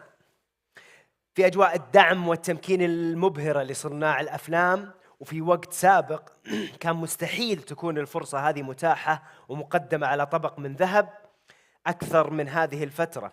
ما يخفى عليكم كيف تغير مجال الإنتاج تماماً في السنوات الأخيرة. كان سابقاً من المستحيل الحصول على مستثمرين بالأفلام السعودية. صراحة اسمحوا لي أكسر هذه القاعدة. أنا قبل 10 سنين كان في مستثمر لأحد أفلامنا، وأنا ما قاعد أمزح، أتكلم جد. في مستثمر جانا وأنتج أحد أفلامنا لليوتيوب، وكان استثماره عبارة عن غدا بخاري لفريق العمل. هذه مو مزحة، هذه جد. تكلفة الإنتاج بخاري. فتشوفون الآن الفرق الهائل بين البخاري وبين ما احنا واصلين عليها الآن. لكن على ما يقولون زمان أول تحول. اسمحوا لي جمهورنا الكريم نرحب بضيوفي الغالين جدا على المسرح، واللي صادف أيضا أنهم أصدقائي، ما أدري كيف بدير الجلسة معاهم.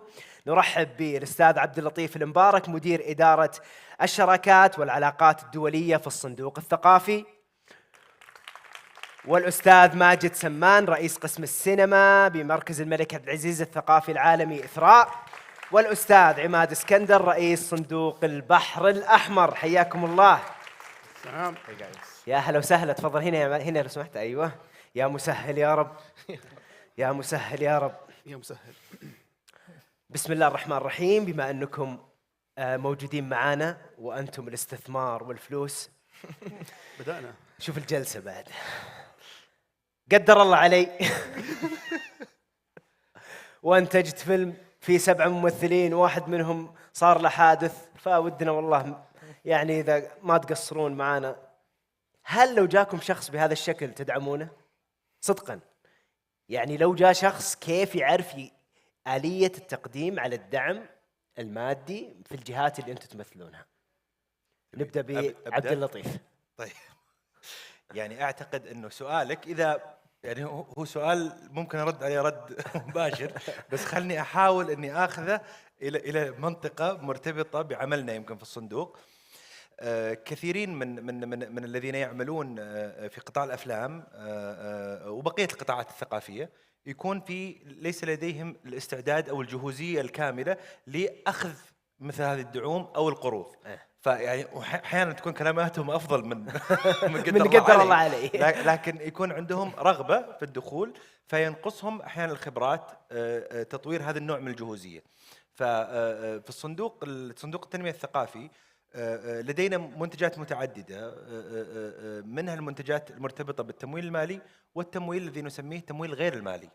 التمويل غير المالي جزء منه هو يرفع من قدرات ومن جهوزية ومن إمكان وصول المستفيدين لأخذ القرض بشكله الطبيعي. هذا يعني إن شاء الله إني جاوبت. يعني بالعكس أنا فادتني. يعني أول شيء فهمته أنه الدعم الغير المالي اللي أنا أحتاجها الآن أني أغير من أسلوبي عشان أوصل لمرحلة الدعم المالي. صحيح؟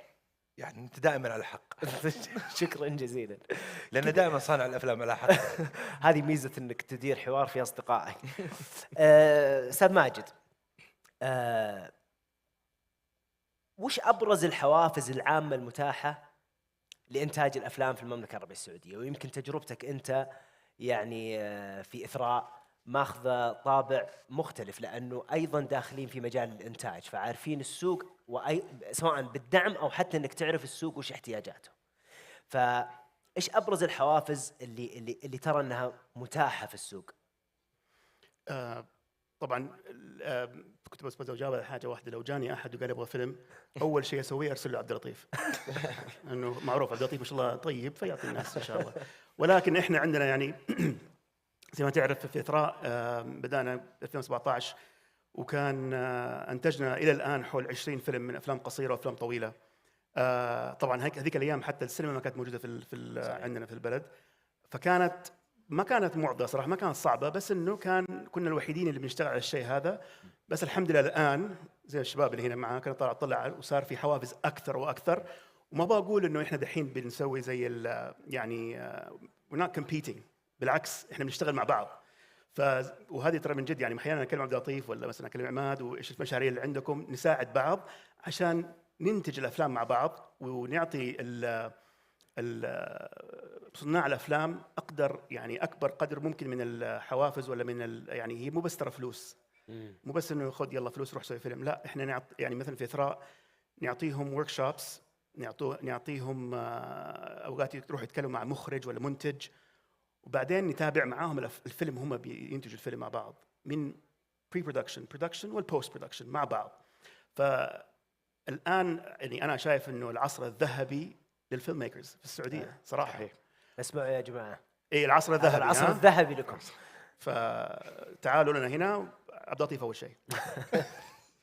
طيب عماد، يمكن الوضع عندك مختلف لانه الجهه اللي انت تمثلها هي مخصصة للأفلام. يمكن على الصندوق الثقافي يهتم بأمور كثيرة لها علاقة بالشأن الثقافي. إثراء هو مركز ثقافي عالمي تتنوع فيه الفنون، تتنوع فيه البرامج، لكن أنتم تحديداً بحر الأحمر للأفلام. ففي الصورة النمطية اللي موجودة عند الناس، هذا واحد. اثنين، كيف المنتج أو الشخص اللي يرغب بالاستفادة من التمويل كيف يقدر يستفيد؟ هذا واحد. اثنين، إلى أي مرحلة يجب أن يبدأ في أي مرحلة يبدأ هذا المنتج ويبحث عن فند أو دعم لفيلمه؟ طيب أولاً السلام عليكم يا جماعة، كيف حالكم؟ ثانياً خليني أقول لك شيء واحد على أول سؤال أنت سألته لأنه متعلق بالموضوع ده. وأنا مبسوط إنك ما سألته بغمزة، لأنه أغلب الناس يقول اسمع إيش الأفلام اللي تمشي عندكم، فهمت قصدي؟ فأولاً دائماً أقولها للصناع الأفلام خاصة السعوديين، إنه فعلاً لازم انت ما تفكر الجهه هذه ايش الاجنده ولا ايش قاعد يمشوا افلام، ما يصير. اصلا حتنفضح في فيلمك بعدين حتى لو مشيت امورك، حتى لو جاك دعم. فاولا اختار الفيلم اللي فعلا يعني لك حاجه حتى كمنتج يعني. وغير كده على ردا لسؤالك، عندنا 3 مراحل. عندنا مرحله الديفلوبمنت ما قبل لسه مرحله التطوير.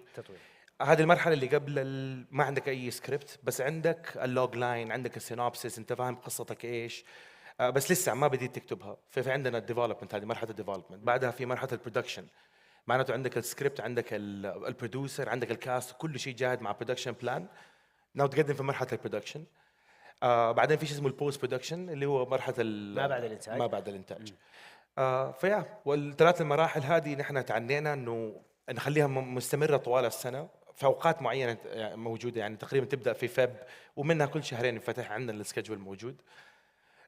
فيعتمد المرحله اللي انت واصل فيها. بمعنى يعني اسمح لي اذا ما كنت اعرف هذه المعلومه، هل كل مرحله ممكن تمثل دعم بحد ذاتها؟ بمعنى شخص الدعم اللي يستحقه هو فقط تطوير، نعم، وما يروح لمرحله ثانيه، ولا هل ممكن كلهم ثلاثتهم تتقدم لنفس المنتج او لنفس العمل اللي يتقدم؟ هذا اللي اقصد فيه. هل في تفاصيل في قضيه الدعم الافلام عندكم؟ ايوه، حاطين يعني من السايكلين هذا اللي نحن نسميهم سايكلز، المراحل.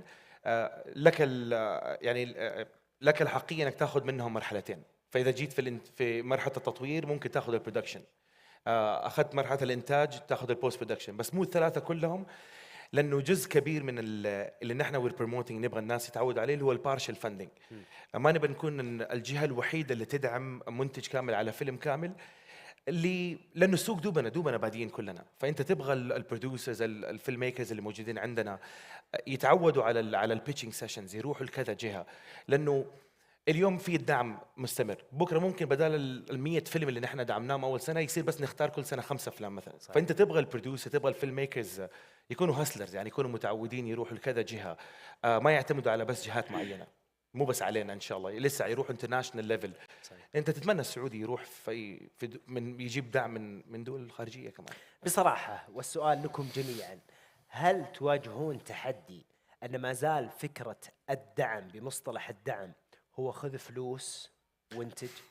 هل في تفهم ان الدعم ممكن يكون ب يعني خطوات ومراحل ما لها علاقه مباشره بالفلوس؟ هل تواجهون هذا الشيء؟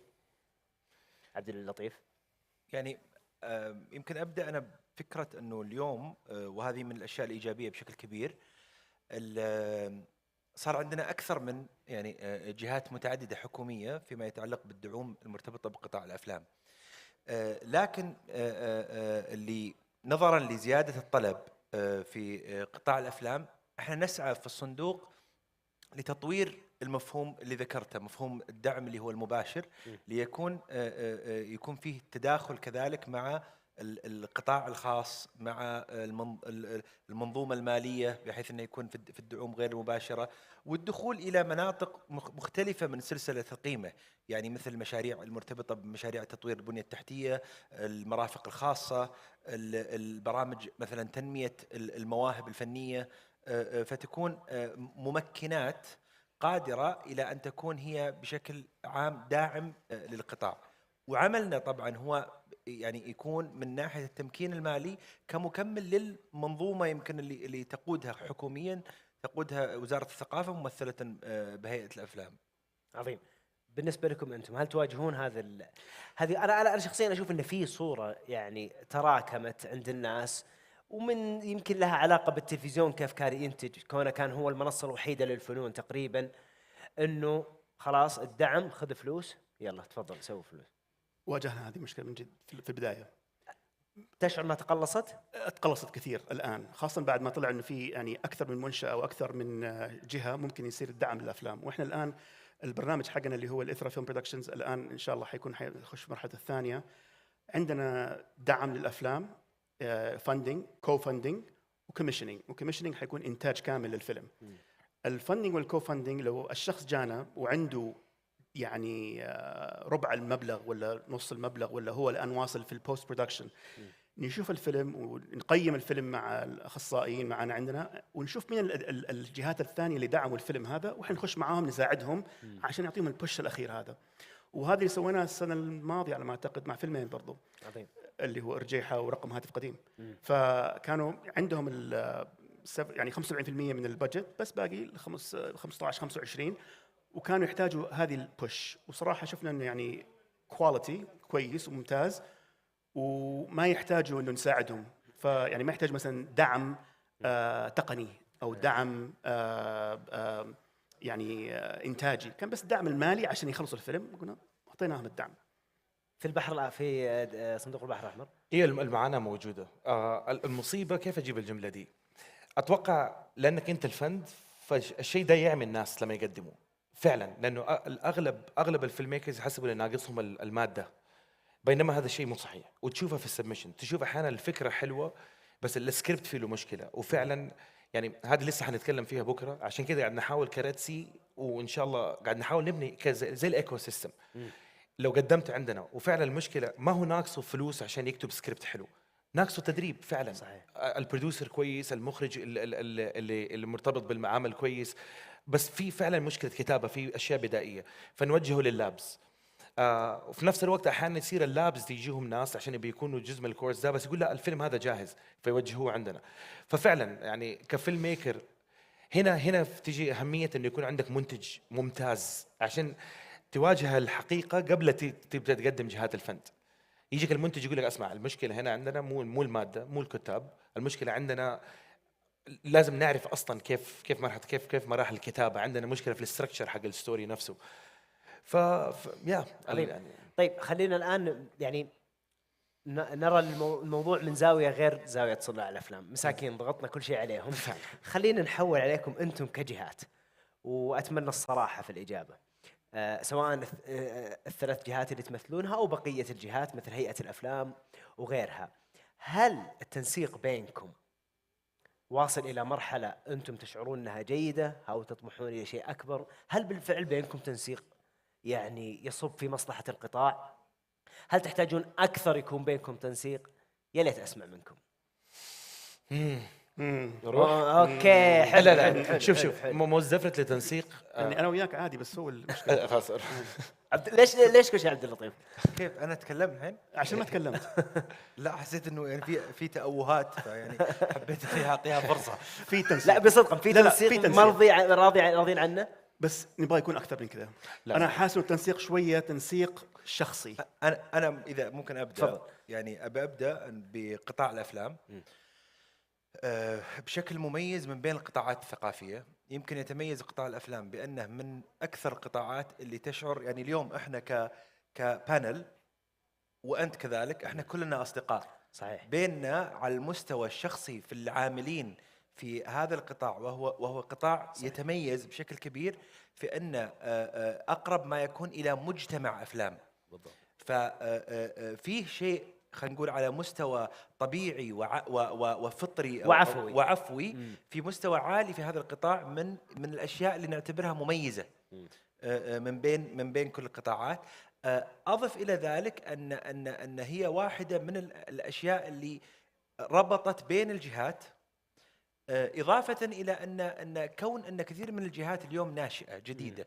يعني اليوم إحنا قاعدين نطلق برنامج تمويل الأفلام في الصندوق بقيمة 879 مليون ريال، وهو برنامج كبير وبرنامج جديد، فبيستدعي كثير من التنسيق أكثر. فاللي أقصد أن إحنا أمام قطاع ناشئ، كثير من الجهات والبرامج والمبادرات ناشئة، فسيستمر ولازم يتطور هذا التنسيق. لكن عندنا مؤسسات لهذا التنسيق ممتازة في هذا القطاع. إيه هذا اللي أردت السؤال عنه، يعني بعيدا عن مجتمع الأفلام، وبالفعل صراحة أتفق معاك يعني أنا أقصد حتى كعاملين كعاملين، لكن أنا أتكلم بشكل مؤسساتي. يعني هذا هو اللي أقصده، تنسيق بينكم. هل تطمحون، هل ترى أنا دبلوماسي بشكل رائع ما شاء الله عليك يا عبد اللطيف، لكن نبغى هنا الصريح. أنت لا تناظر هناك. أنت يا ماجد. لا خلاص بالإجابة الصريحة. لا شوف 100% في تنسيق على مستوى شخصي.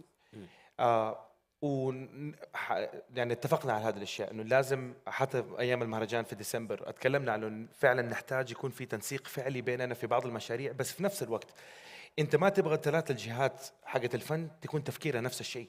انت ما تبغى يوم من الايام مثلا الفيلم اللي اترفض في الريد سي يتصل على الجهات الثانيه ولا يكون عندهم علم انه هذا اترفض فيلا كلنا نرفضه. فانت التمتلي ما تبغى انه الثلاث الجهات مهما يكونوا متناسقين يكونوا زي بعض، ما تبغاهم زي كذا. لعل وعسى نحن غلطنا، ولا نحن عندنا في فيلم معين بطريقه معينه شفناه وما كان كامل. فور اكزامبل اترفض مننا في فب وبيقدموا لك في جون، فيبدا يطور نفسه فيقدم ثاني مره. فانت ما تبغى التنسيق اللي يكون مثلا على مستوى احسن 10 افلام 12 فيلم فور اكزامبل في السنه، بس في الاخير ما تبغانا نكون كومبليتلي زي بعض، تكون جهات مختلفه. تبغى كل جهه لما تديك فيدباك حتى لو اترفضت من 3 أماكن، لما يجيك فيدباك من 3 أماكن مختلفه، الفيدباك اللي يخلي فيلمك فعلا يعني شيء ممتاز. يعني من بين الاشياء صح مجيد انه مثلا اشوف مثلا ريد سي كيف التنسيق حقهم في الافلام واختيارها، واشوف الاشياء اللي يرفضوها وما اسوي زي ما اسوي. اقول اوكي هم مثلا يرفضوا زي كوميدي ولا شيء، طب انا احط عندي شيء كوميدي انا عشان تنوع. بس عشان انوع، لانه اصلا ترى كلنا احنا الثلاثه شغلنا كله ان جي او يعني نون بروفيت اورجنايزيشن، وبنحاول صحيح. يعني كل اللي بنحاول نسويه انه ننمي ثقافه صناعه الافلام في البلد عندنا ونرتقي بها عشان تطلع برا نوري الناس احنا ايش بنسوي. طيب ويمكن اضيف برضو على نقطه التنسيق، ويمكن اركز عشان اليوم البرنامج اللي اطلقناه برنامج تمويل الافلام، انه جزء من الذي يعمل عليه البرنامج اللي هو جانب الاقراض، بحيث انه هو ليس برنامج من ناحيه المنح، لانه هو جزء من عملنا التنسيقي مع الجهات في وجود اليوم منح كثيره، لكن هذا البرنامج بيسد هذه الثغره في حاجه السيوله اللي موجوده في السوق. فهي كذلك جزء خلينا نقول من نتائج، اذا انت بنقول لك على نتائج التنسيق يعني اكثر. عظيم. طيب عشان بس نختم في شيء يهمني كثير، عشان ما ارفض من الثلاث جهات هذه، هل احسن اسلوبي اللي بديت فيه بدايه في الطلب ولا احسن فيلمي؟ احسن الاسلوب في الطلب، ما اقول قدر الله علي، ولا لا والله اشتغل على منتج كويس ويجيني الدعم ان شاء الله؟ يعني انا اعتقد الحل الافضل هو يعني بالنسبه لنا في الصندوق انك تدخل على الموقع حاليا بالضبط، وتدخل على برنامج تمويل الافلام. عظيم. وستجد المتطلبات الموجوده وتعبيها. عظيم. يعني فالموضوع ليس اسلوب، هو الموضوع معلومات. لانه السؤال الاهم كيف يقدر يعرف المستفيد ايش القنوات اللي يقدر يوصل لكم فيها. انت بسطتها بهذا الشكل، ادخل على الموقع وبتعرف كيف تقدر تحصل على الفند. وهذا موجود ايضا في اثراء وفي صحيح. لان ترى كثير في تساؤل وانا استغربه، يعني في كثير من الصناع ما هو عارف كيف يوصل وهل يحتاج منكم تسويق ولا الموضوع سهل جدا ادخل على الويب سايت وبتعرف؟ يعني لا طبعا الموضوع سهل من ناحيه ثاني مره. هنا انا حرجع لكلمه المنتج الكويس، لان انت ما تقدر تضغط الكاتب. ممكن نحن كسعوديين فعلا دوبنا داخلين المجال، داخلين من زمان، بس فعلا على الانتاج الكبير، المستويات الكبيره داخلين، فالواحد بيعمل من كذا حاجه. بس هنا تيجي ضروره ان نبني منتجين كويسين فيعرفوا الجهات، عندهم الكالندر حق السنه. تلاقيه اصلا اول ما تكون كاتب وجيت له ولا كلمته في ابريل فيبدا يقول لك اسمع حنبدا الكتابه 6 شهور قدام، لان بعدها حيبدا الفندق هنا هناك. فهنا أهمية المنتج الكويس. والويب سايت المواقع موجودة فيها تفاصيل كلها موجودة. بس أنا أنصح المنتج، كلمة المنتج الكويس هذا نحتاجه. ولازم واحدة من الأشياء اللي نحن برضو نساعد في تكوين الإكزيكتيف برودوسرز، المنتجين اللي فعلا ايوه ولا المعلومات موجودة حتى لو ما هي موجودة، لو ما تروح المواقع، لو بس تسوي فولو للإنستغرامات دائما أشوف الإعلانات موجودة في الإنستغرام. يعني الوصول إليكم سهل جدا. اكتب قصه كويسه اول شيء عبد المجيد. شفت كيف؟ ترى لا من جد يعني على كلام عماد دحين منتج دائما، شوف كم مره ذكر كلمه منتج. صحيح.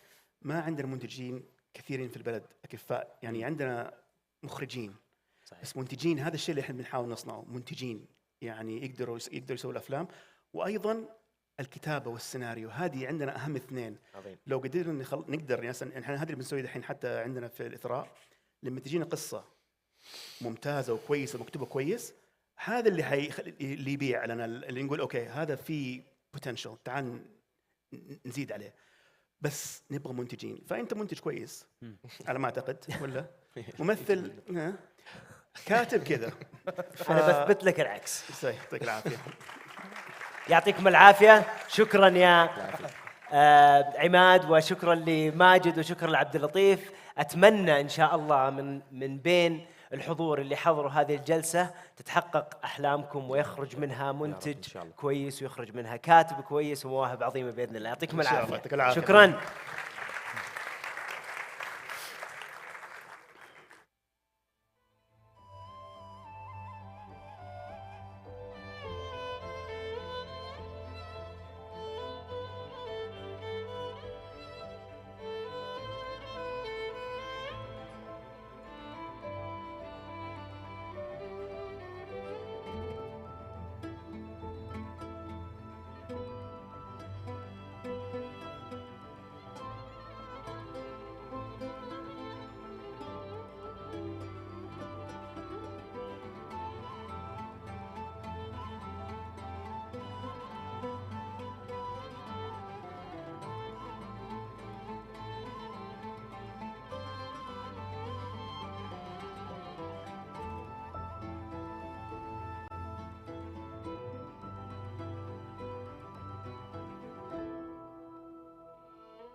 مكملين حضورنا الكريم.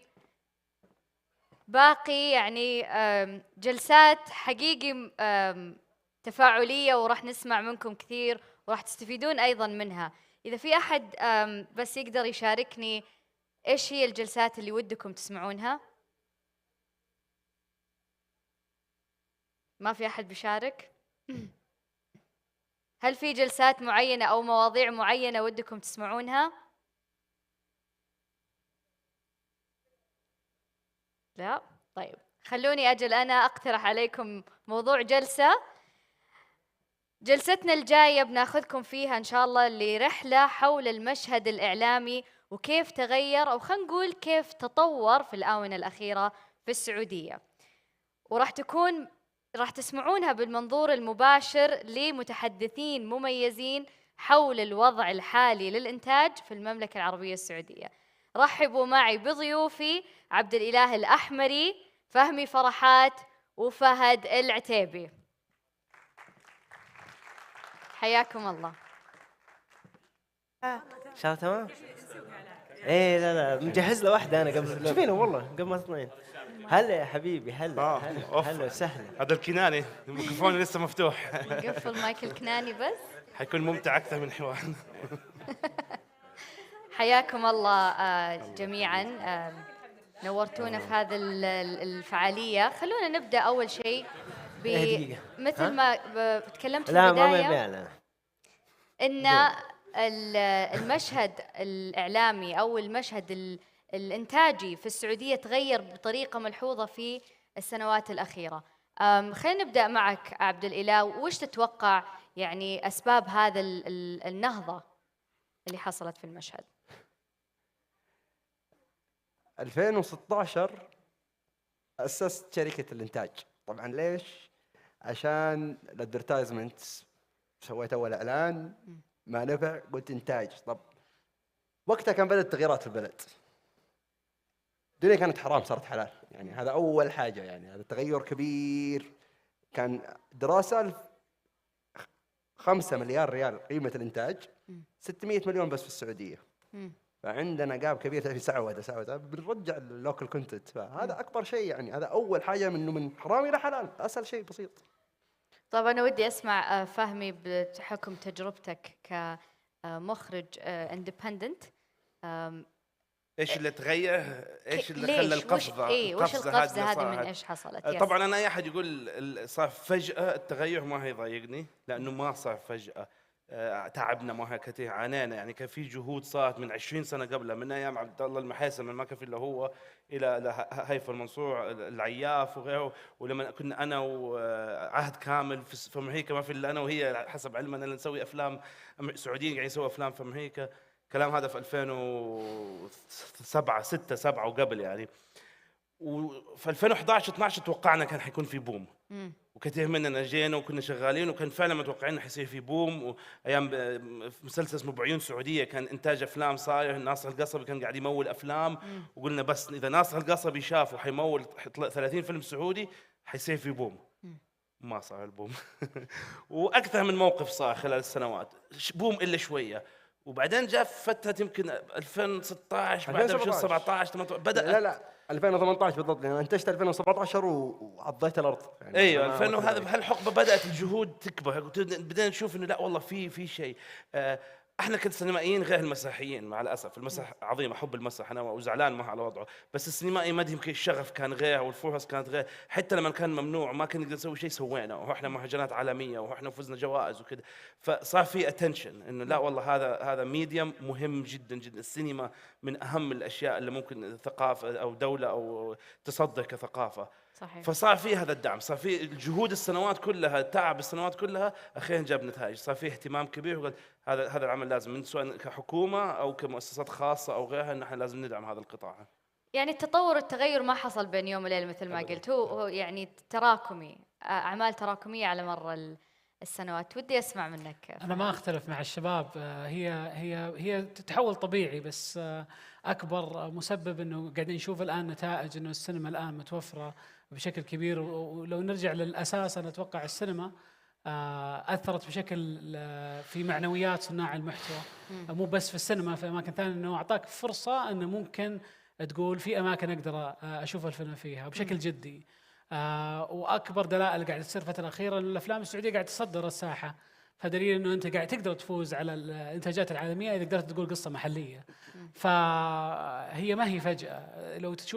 لو ترجع تشوف اليوتيوب، في افلام قصيره بس كانوا يسمونها سكتشات، كانوا يسمونها تجارب، بس هي لو تشوفها على مستوى تشوفها شيء عالمي قوي جدا. بالاضافه الى انه صار فيه دعم مالي واضح وجميل اصلا الان. فهي بس لما صار تمكين صار في نتائج. لا أنا بس في نقطة هنا قالها هو حلوة على السينما. أنت السينما أثرت بشكل كبير، لأنه كانت واحدة من مشاكل الاندستري عندنا الباير بيهيفير، يعني اللي هم اللي بيشتروا اللي بيقرروا شراء الأفلام هم فاهمين حاجة والشعب عاوز حاجة ثانية على قولتهم. فترى أنتجوا أفلام ما كملت يوم في السينما 7-6 أفلام يعني، بس ما حد داري قبل لا لا يا رجال، بس الناس ايوه في فوق لا ال 20 في 20 فيلم سعودي طويل. اتكلم انا في الفتره هذه، يقول لما الشباب على طول انتجوا الافلام السعوديه نجحت في 7 أفلام 8 أفلام ما كملت يوم، لانه هم انتجوا فكروا انهم هم كلامهم صح على الشاشه وما شارين دارين.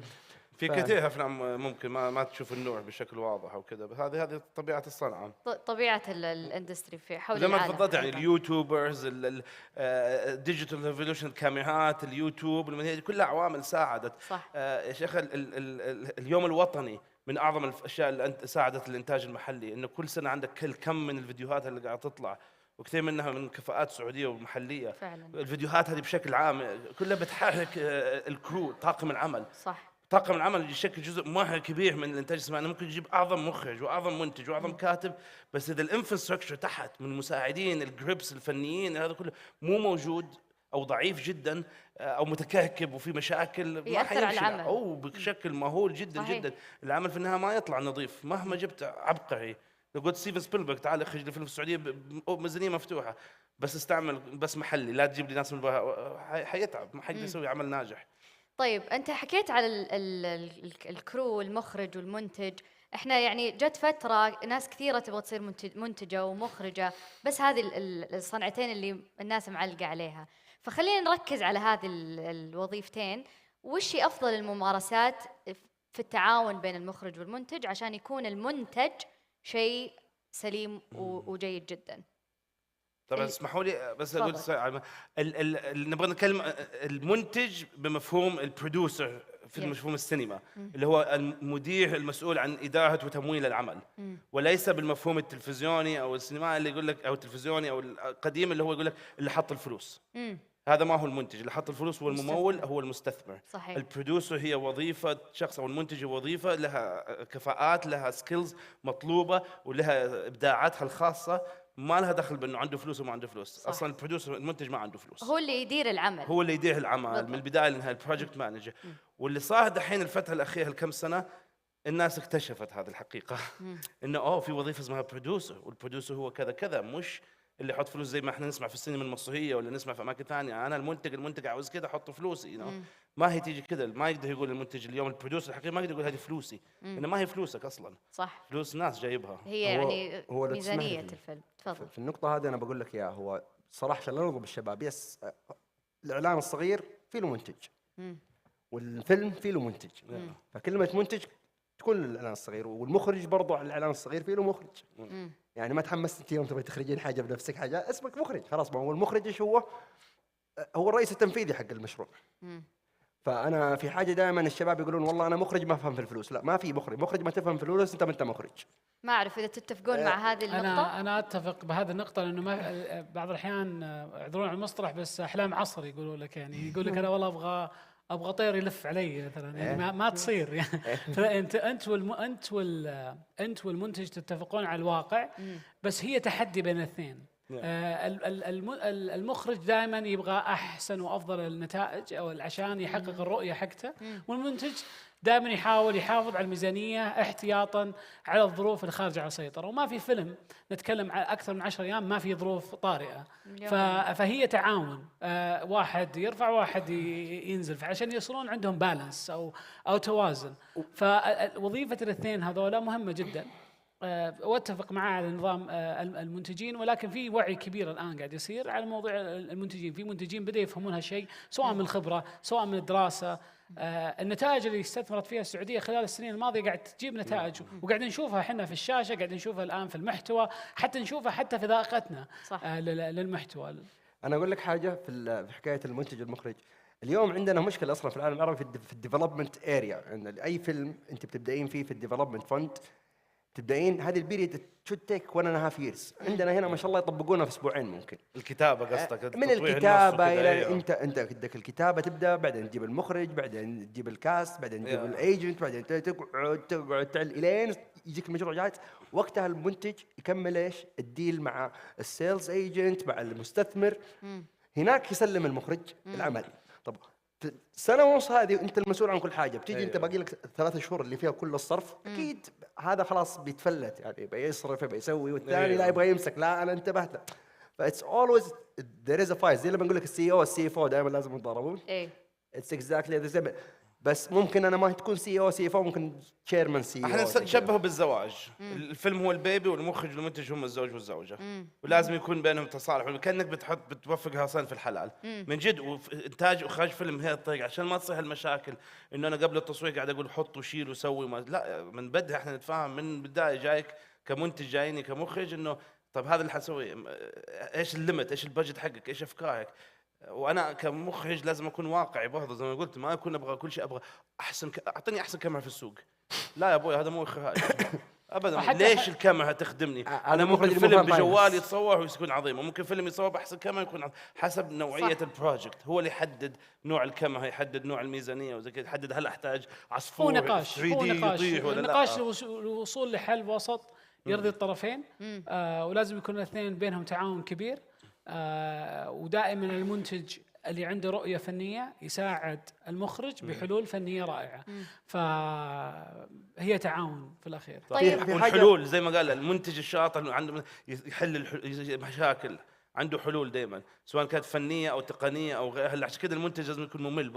وغياب البوند كمباني كمان، عندما في عندنا بوند كمباني هنا، عشان كذا دائما تصير مشاكل بينهم. هو المفروض في بوند كمباني، هذا نسميه المنتج المتقاعد، يتكي فوق يستنى، هو اللي حق المضاربه، بس انه غيابه يسبب المشاكل هذه اكثر عندنا في السوق. طيب ودي اعرف اذا كان في شخص واحد هو اللي يلعب دور المنتج والمخرج، ايش رايكم في هذا الموضوع؟ والكاتب احيانا الممثل. الكاتب والممثل يعني ممكن يكون شيء خارج عن هو مو غلط ان احد يكون كذا، بس يعتمد على حجم العمل. في الاخير المنتج المخرج دائما يجيب احد في مرحله البرودكشن يشيل مهام المنتج في عمليه الانتاج. ما قبل الانتاج منفذ. ما قبل الانتاج بيكون بس مرحله التطوير عندك كبيره جدا، لانك انت بتدير عملين، فاذا انت بتسويها في 6 شهور بتسويها في سنه، لانك انت في الاخير قاعد تسوي مهمتين قابله انها تتنفذ تصير، بس في الاخير راح تجيب بديل. يعني يعتمد تماما على من تثق. وانا دائما اقول لو في اكثر من فرد دائما النتائج تكون كويسه، ولكن قابله للتنفيذ. طيب والثقه هذه انا احس الشخص مع احترام الزملاء اللي يكون مخرج وكاتب ومنتج وبطل في نفس العمل، انا احس انه عنده مشكله في الثقه. لا هذا في عنده مشكله في الثقه، ما يثق في الناس، عظمه، او عنده مشكله عظمه انه يبغى في او يمكن يحب وحتى يعني يعني يهتم بتفاصيل العمل بنفسه. ممكن يعني برضه زي ما قلت تفضل، العمل جماعي في النهايه. العمل هو عمل جماعي ويروح لجمهور في النهايه. فالتجربه السينما من بدايتها لاخرها كلها تجربه جمهوريه، صح. وليس شخص قاعد هسام ولا نحات لوحده قاعد يخلص. والله حتى الرنر اللي بيجري في الست وبيجيب القهوه والشاي هذا ترى من اهم الناس. اي طبعا. طيب انا ودي اسمع بعض التحديات اللي واجهتوها بعلاقه المنتج والمخرج في اي من تجاربكم السابقه. انا عندي تجارب، والله تجربه قريبه. انا عاده اشتغل مع ناس اعرفهم. اشتغلت قريبا مع مخرجه جيده جدا، بس هذه اول مره اشتغل معاها. كان علاقات يعني عاده لما انا ادخل كمنتج وبس ادارتي الانتاجيه بدون ما اكون مخرج تكون يعني اقول لهم غريبه بالنسبه لي. انا تعلمت الكثير، اهمها الصبر والتعاون، وهو امر مره مهم لك انت. احيانا زي ما قلنا هي خلاف، كلنا عندنا هدف واحد، نبغى نسوي هذا العمل الجميل. احيانا في ريكوايرمنت لازم الطرفين يتنازلون عشان تصير، سواء انت تضيف او انك تشيل مقابل شيء. فخلال تجربتي الحمد لله فهمت اشياء مره كثيره، والحمد لله طلعنا بعمل يعني كان هدفنا الرئيسي انه يتم. وبالنسبه لي كان نجاح كبير اني انا تعلمت شيء جديد، يعني فتح مخي شغلات كثيره. حتى لو بختار منتجي القادم اني انا كنت مخرج، انه هذا المنتج الشخص عنده هذه الصفات المعينه، اهمها صبر وعنده حل. لانه ما في شيء سهل في عمليه صناعه افلام. الناس يتوقعون انك لما تسوي فيلم بتكون مبسوط، يعني في قهوه جايه وفي واحد بيختم. لا، انت تكون مصدع غالبا، ويعني في الوقت تحتاج رعايه صحيه. اذا كنت قاعد تحاول انك انت تنتج هذا العمل، فهي معاناة لأنك أنت قاعد تحاول تثبت وجهة نظر أو تثبت فكرة ورسالة بأفضل حلة، وأنت عادة طموحك أكبر بكثير من القدرات الموجودة حتى لو كنت برا. فهي عملية صعبة جدا لكل الناس الموجودين لفترات طويلة جدا، يعني ترهق عقليا وجسديا، فتحتاج الصوت اللي يقدر يفهمك ولازم تكون له. فلما أنا انقلبت الآية بديت أفهم المنتجين أكثر وبديت أفهم المخرجين أكثر، فهي شيء إضافي للجميع. يعني أنا أتوقع هذه آخر تجربة لي كانت جميلة جدا، وتعرفت على مخرجة رائعة جدا أقدر أثق الآن فيها أكثر وتقدر تثق فيني أكثر. زين. ماشي حلو. في أحد عنده بعض التحديات ممكن؟ أنا والله بصراحة أنا قصتي مع الإنتاج غريبة شوية، لأنه أساسا من البداية أنا قلت ما بكون منتج، وتقريبا أنا كنت زي البوند كمباني من البداية. يعني طحت في مخرج، هو مخرج منتج جاب العيد، فاضطريت إني إيش أصلح وأدخل في المعمعة وأنزل أصور المرة الثانية مع مخرج ثاني. and then كل الشغلات اللي دخلت فيها ما كانت، قلت كنت في ارامكو ذيك الايام وقلت ارامكو يسوون حاجه حلوه، يجيبون جوينت فينشر ويتعلمون معاهم نو هاو ايكوال تو اكسس تو ماركت. فطبعا احنا جينا قلنا نو هاو ايكوال تو اكسس ماركت، السوق كان عندنا غالي في الانتاج، فرحت قلت ما في الا سوق مصر. and we did there a really good portfolio investments. في البورتفوليو انفستمنت هذا قدرت اطلع على 6 اعمال متكامله مع 6. وفي مصر في حاجه، العمل الواحد فيه له 4 منتجين. ليش؟ لانه عندهم هم فاسيلتيز ولا فاينانس ولا كاش ريبيت ولا شيء. فانت هناك تقدر تشوف حتى المدرسه كيف يتضاربون مع بعض، تطالع كذا. بس انا هنا جاي اتعلم. ايوه. and that's helped a lot to develop whatever school that we need to do. and now حتى الحين اقول لكم we're not gonna be we're not a production house. what we want to do is enable producer and directors to do their work. we're not about company عشان يسمعونا شركة مؤسسة النقد ولا حاجة، بس إنه we want to be enabled the ecosystem for them and that is what we want to do. تمام. طيب احنا مثل ما حكينا في البداية إنه المخرج والمنتج يكونون في أعمال مختلفة، مو بس في الأفلام، سواء الإنتاج التلفزيوني، الإعلاني وغيره كثير.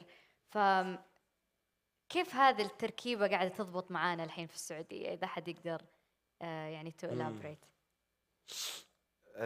يعني هل قاعدين تنافس ولا هل الخلافات قاعدة في تصير فترة كانت يعني السينما؟ أول ما اليوتيوبرز على قولهم يسموهم، كانوا يسموهم اليوتيوبرز، دخلوا عالم السينما، كان في جزء من صناع الأفلام تذمر إنه هذول اليوتيوبرز إيش دخلهم، وفي ناس ثانيين قالوا لا هذا نفس الشيء. نفس الشيء بين التلفزيونيين والسينمائيين، المسرحيين والسينمائيين، مع ان انا اشوف انه نفس الفن، في نوع من التنافس. وفي ناس تقول لا، انا من الناس اللي اشوف كله هذا خير. زي ما قلت لكم فيديوهات اليوم الوطني بالنسبه لي هذا شيء عظيم. كان قبل 15 سنه اول ما انا بديت ما كان في اي فرص نتعلم او نسوي انتاجات.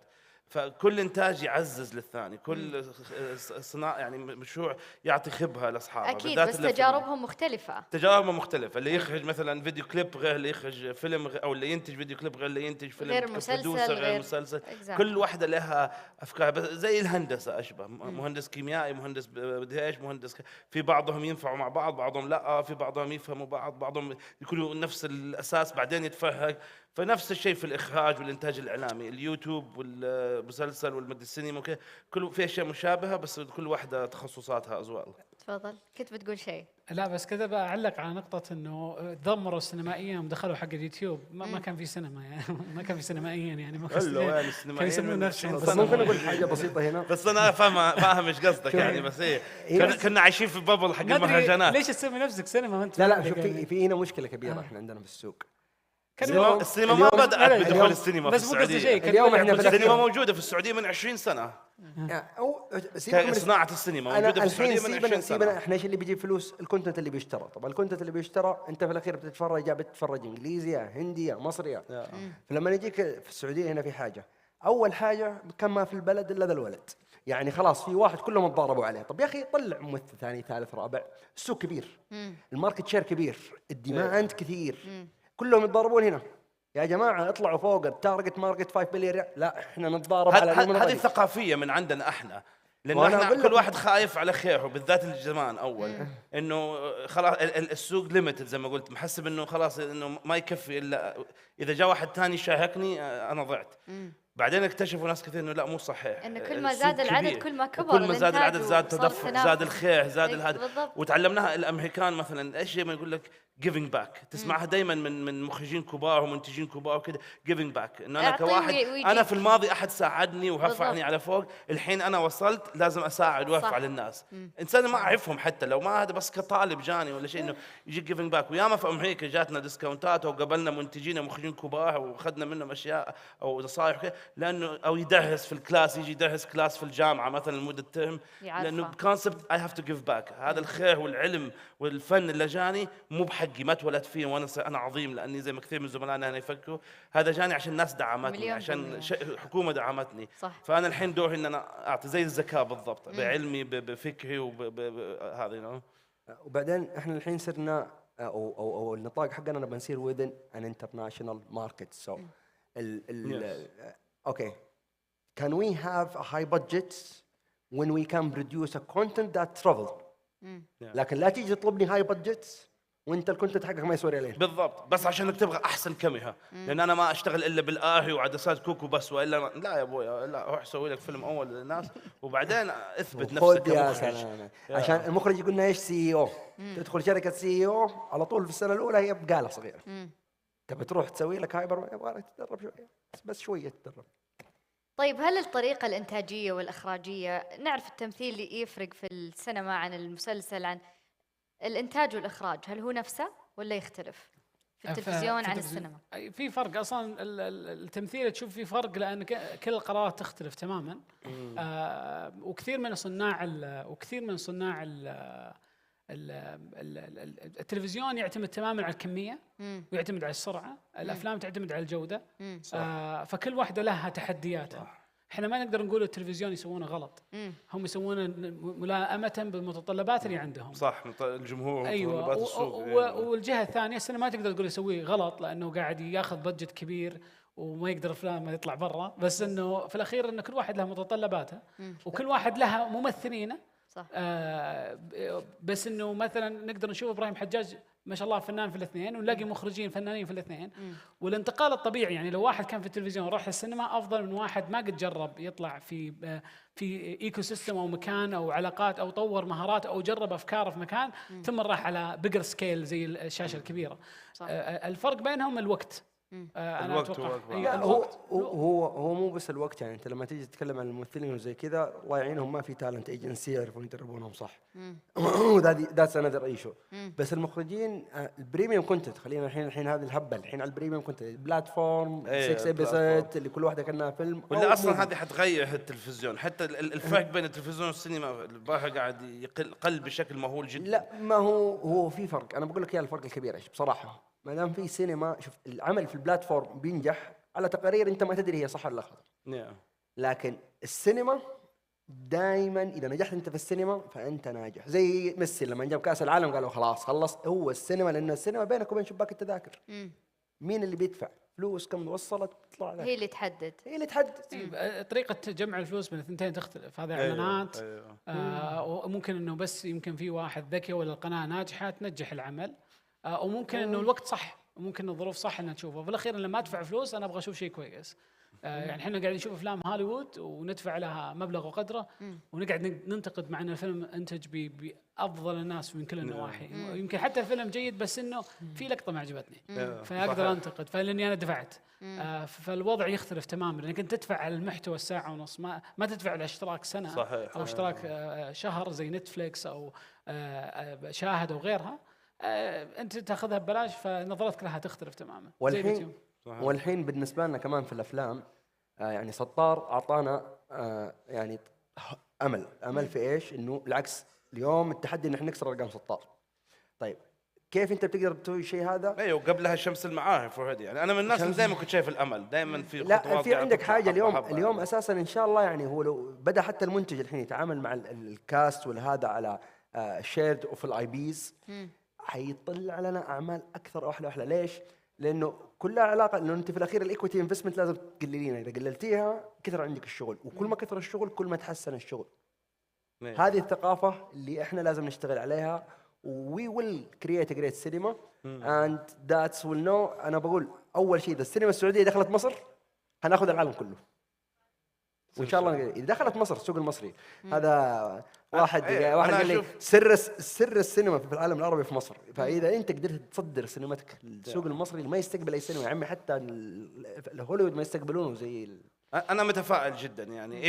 اليوم مثلا اليوم السينما وصلت لوقت قبل 15 سنه او 18 سنه بديت ادعو السينما، ما توقعت انه ممكن اعيش اليوم واشوف اللي احنا شفناه بهذه السرعه. ايوه ما اتوقع يعني. كنت متوقع اني يمكن كنت اقول ان شاء الله قبل ما اموت اقدر اشوف يمكن عيالي يعيشوا هذه الاجواء اللي احنا اليوم. فهي لا شك حتى بالنسبه لي يا تطور عظيم اللي صاير اليوم، وجدا مبسوط فيه وجدا واثق ان احنا نقدر نسوي اكثر.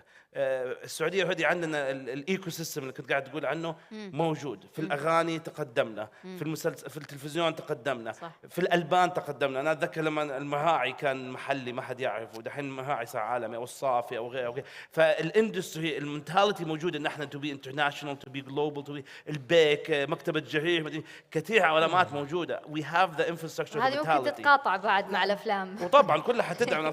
وبعد غير قلنا الفنون، الاغاني الخليجيه والسعوديه يعني عالميه بلا شك. we don't have any other choice. يعني احنا اليوم في المدينه الاعلاميه العالميه، يعني we have to do it, we have to do it. otherwise we have to quit ويجي ناس غيرنا. يعني مو بس هذه رؤيه لازم نوصل لها. احنا عندنا مشكله اليوم مو بالتمكين، عندنا مشكله بالاستقبال، لان احد ياخذ التمكين هذا ويتحمل المسؤوليه. اليوم الثقه علينا كبيره وتخوف على قولتهم. فان شاء الله نقول لكم نخاف سلم، وفينا نعم وفينا هذا التركيز، تخوف، ان شاء الله بعد تحترم المسؤوليه هذه، ما تاخذها، تحترم الخوف وتحترم المسؤوليه هذه. تذكر واحد بروديوسر قال ما جرانت باخذ $400,000 في جيبي.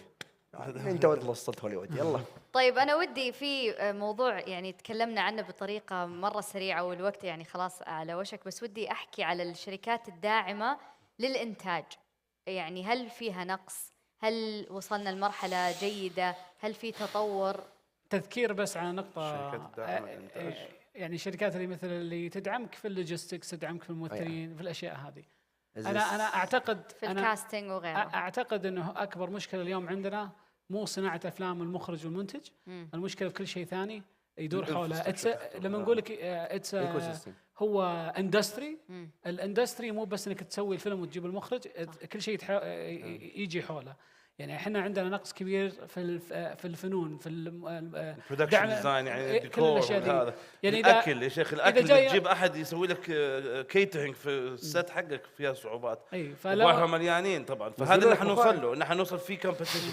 والحلو صحيح انه ما ادري كيف صعوبات. يعني مثلا انت المثال اللي ذكرت الكيترينج، في مطاعم كثيره مثلا في السعوديه. وين المشكله؟ هنا الفرق، الخدمه تختلف تماما. الخدمه تختلف، اسلوب الخدمه يختلف، حاجه فريق الانتاج، البرودكشن تيم تختلف. لما نجيب مطاعم مو كلهم يفهموا، بالعكس بعضهم يجيبوا العيد ويسببوا مشاكل اكثر وجودهم. وفي حاجه ثانيه مره مهمه لازم تسوي اليوم، الكاش ريبيت ما زال متاخر.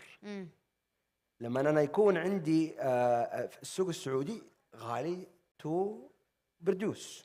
طبعا اليوم لما اجي بنزل بروح باخذ الكاست حقه وبصور في مصر ارخص لي من السعوديه. اكيد كل الناس بيسوون هذا، هو شغل كل ام بي سي تقريبا وكل الناس. ليش؟ لانه هنا اتس فيري اكسبنسيف. الكاش ريبيت سبوست تو انه انسنتيفايز ذس. طب انا اذا كانت الكاش ريبيت متاخره، انت اليوم عندك لازم الهول ايكو سيستم اذا انت بتسويه شغال ولا انت بتصير غالي. يعني اليوم يقولوا لي اليوم فعليا احنا ما زلنا اغلى من الدول المجاوره، والكاش ريبيت يوصل ل 50%. ليش؟ لانه انا ما عندي حركه. طب انا اذا اساسا بقدم، وليش؟ اذا انا لأنه وهذا شيء طبيعي لانه جديد قاعدين ندخله في البلد حبه حبه. ف within a time give it 1 year and a half تبدا تشوف السعوديه تبدا تدخل في ليش؟ لانه برضه في حاجه ما نقدر نشتغلها، النو هاو لان كيف لازم نمشي عليه، لازم نمشي عليه. التخصص هذا الشيء المهم، وهذا اللي قاعد اشوفه قاعد يصير. الشركات قاعده تتخصص، اشخاص قاعد يتخصصوا، يقول لك انا امسك كذا، انا مخرج مساعد، انا امسك ديكور، انا شركه خاصه في اللوجيستكس، انا شركه خاصه في الكيترينج، في الميك اب والهير. وهذا الشيء اللي نحتاجه. وهذول الناس اللي قاعد الحين تتخصص، لانه السوق مو شرط يعطيك شغلك الان لما تتخصص، بس بعد 5 سنوات او اقل ممكن حيفيدك جدا. ولا عندهم نظره اللي قاعدين يتخصصوا، واللي يتخصصوا حيكونون رايقين وحيكون شغلهم تمام، امورهم طيبه. اللي مش قادر نفسه بيضيع. الكونسبت حق اول الكي سولوشن، انا كشركه انتاج اسوي كل شيء وعندي كل شيء، بس كانوا مجبورين شوي قاعده تموت. كانوا مجبورين. هذا كان حجم السوق. اليوم الافلام ما دامها تتصور هنا في السعوديه، تتنفذ هنا في السعوديه، وتحتاج انها تكون طول السنه انت مشغول، فيبدا البزنس يشتغل حوله، وهذا الطبيعي في اي مجال او اي صناعه. اليوم احنا ماشيين في الطريق الصح، قاعدين نشوف اثرها بشكل ايجابي، في شركات كبيره وقاعده تمشي، يعني عندنا شركه مخزن 7، شركه تاج، هذه الشركات مثلا ارت غير موجوده قبل سنتين او 3 سنين، نتكلم احنا مو فتره كبيره، اليوم هي قاعده تشيل السوق كله. ولما يجي حتى تصوير من خارج قاعد يكلمون اللوكال تالنتس لانه صار عندهم الخبره. كل الاشياء اللي احنا نتكلم عنها قاعده تنحل اليوم. دائما لما نتكلم مع الانفسترز يقولوا ما احنا دارين عن الاندستري حقكم، نقول لهم ترى هو ببساطه زي البتروكيميكال. دولة عند زي البتروكيميكال. قبل ينبعوا الجبال قالوا احنا بنسوي مدينة ينبع الجبال ونسوي فيها مصانع، قالوا الناس احنا نروح نستثمر ونسوي بضاعة يمكن تنباع يمكن ما تنباع. الناس تضحك عليهم. اللي راحوا في البداية هم اللي ملياروا.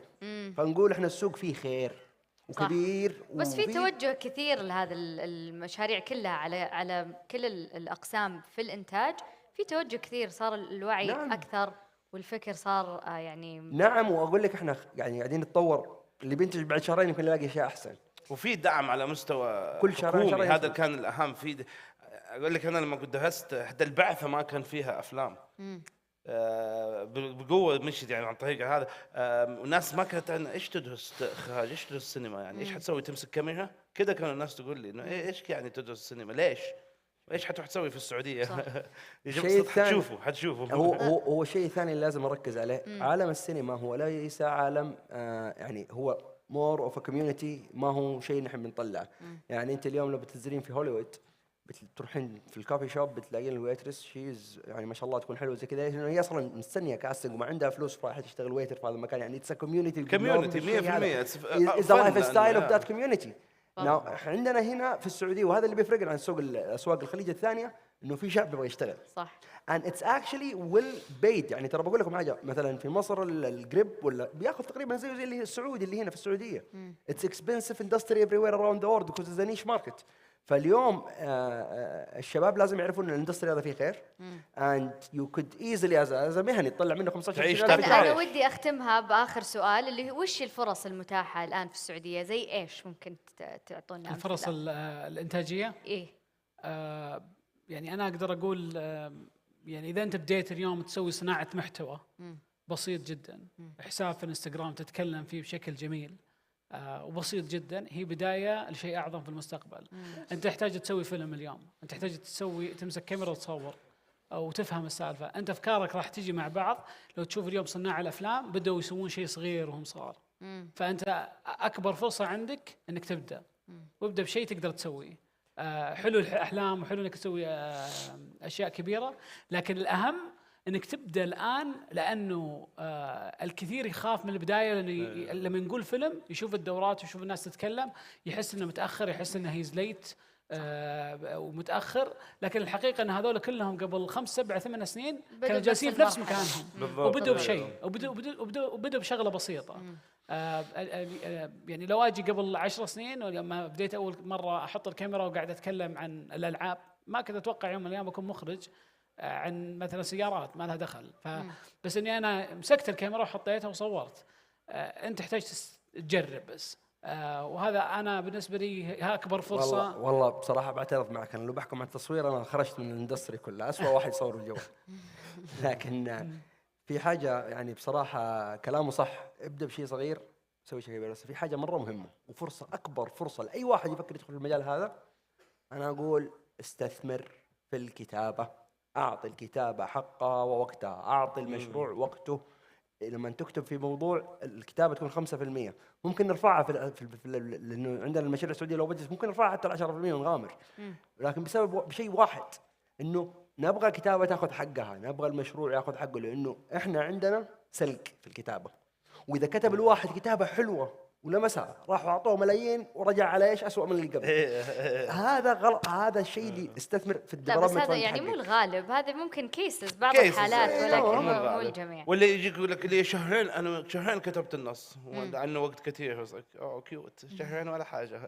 طيب فهمي، وبختم معك، وش هي الفرص اللي انت تشوف انها متاحه الان اليوم الفرص السعودية؟ عظيمه لاي شخص يبغى يشتغل في المجال هذا تحديدا. انت قصدك صح المجال يعني في الاعلام، في الانتاج. انت لو تحب الطبخ تقدر تشتغل في مجال الاعلام، لو تحب اللوجيستكس تقدر تشتغل، لو تحب الكاميرات، لو تحب الكيابل والكهرباء، لو تحب الرسم والفن وتحب تخيط ملابس، اي شيء تحب تسويه. السينما تحتاج هذه الوظائف كلها، وهذا الشيء العظيم ليش الدول تحب السينما، لان السينما بتشغل ناس من قطاعات مختلفه جدا جدا جدا، اشكال مختلفه، ناس من جد. لما تروح في فيلم ست تشوف فريق الكاميرا والجريبس رفنكس واغلبهم عضلات وكذا، وضعهم ماهر وكانهم يعني مجموعه من البشر مع بعض. تروح لقسم الارت والديكور تلقى الوضع تغير، عدد البنات زاد، عدد المدمين، الاولاد ارتب، ايش جاب ده وده في نفس اللوكيشن. تروح لقسم اللوجيستكس والاداره مختلفين، نيردز وناس جدوله واكسلز، وكل هذول موجودين في مكان واحد قاعدين ينتجوا عمل واحد، سواء فيلم او مسلسل او غيره. مين اللي جمع كل هذه الاشكال المختلفه في مكان واحد، كل النفسيات المختلفه؟ الصناعه الكبيرة، الفيلم هذا اللي تتطلب كل هذه الامكانيات. والله الحديث معكم ما ينتهي. انت تبين تغيرين الحديث معكم صدق ما ينمل، ولكن شكرا لكم على اثرائكم لهذا المحتوى. شكرا جميعا لكم. الله يخليك، يعطيكم العافيه. الله يعطيكم العافيه. يعطيكم العافيه. طف الميكروفونات، لا تسوي فينا زي عبد المجيد. تفضلوا. من جد يعطيكم العافيه. شكرا.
اي تفضل كمل عادي، صفق، صدقني ما راح امنعك، خذ راحتك تفضل.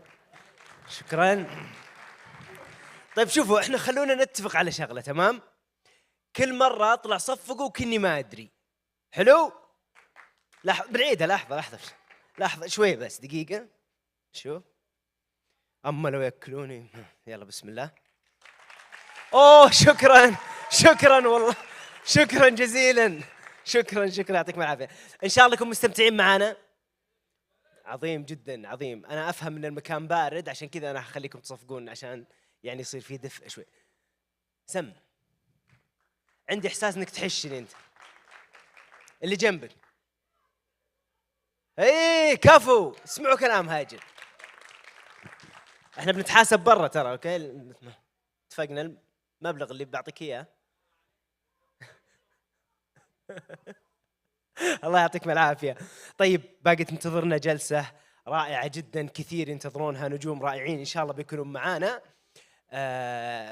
بس كنت أبغى أتأكد أنكم مستعدين. والصدق صراحة كنت أبغاكم تصفقوا لي، يعني تبغون الصدق. أنا رجل واضح. إذن لا تطمنت أن الجلسة الجاية بتكون من أروع الجلسات إن شاء الله. زميلتي أجواء بعد شوي راح تقدم لكم الجلسة.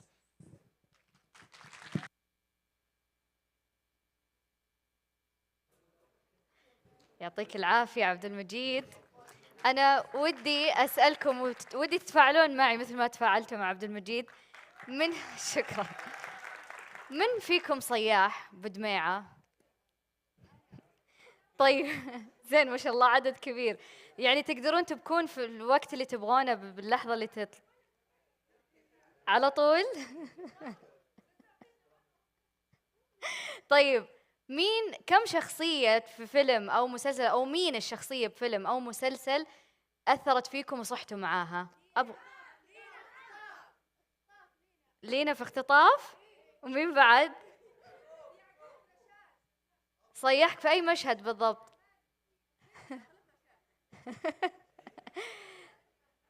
طيب مين فيكم ممثل موهوب؟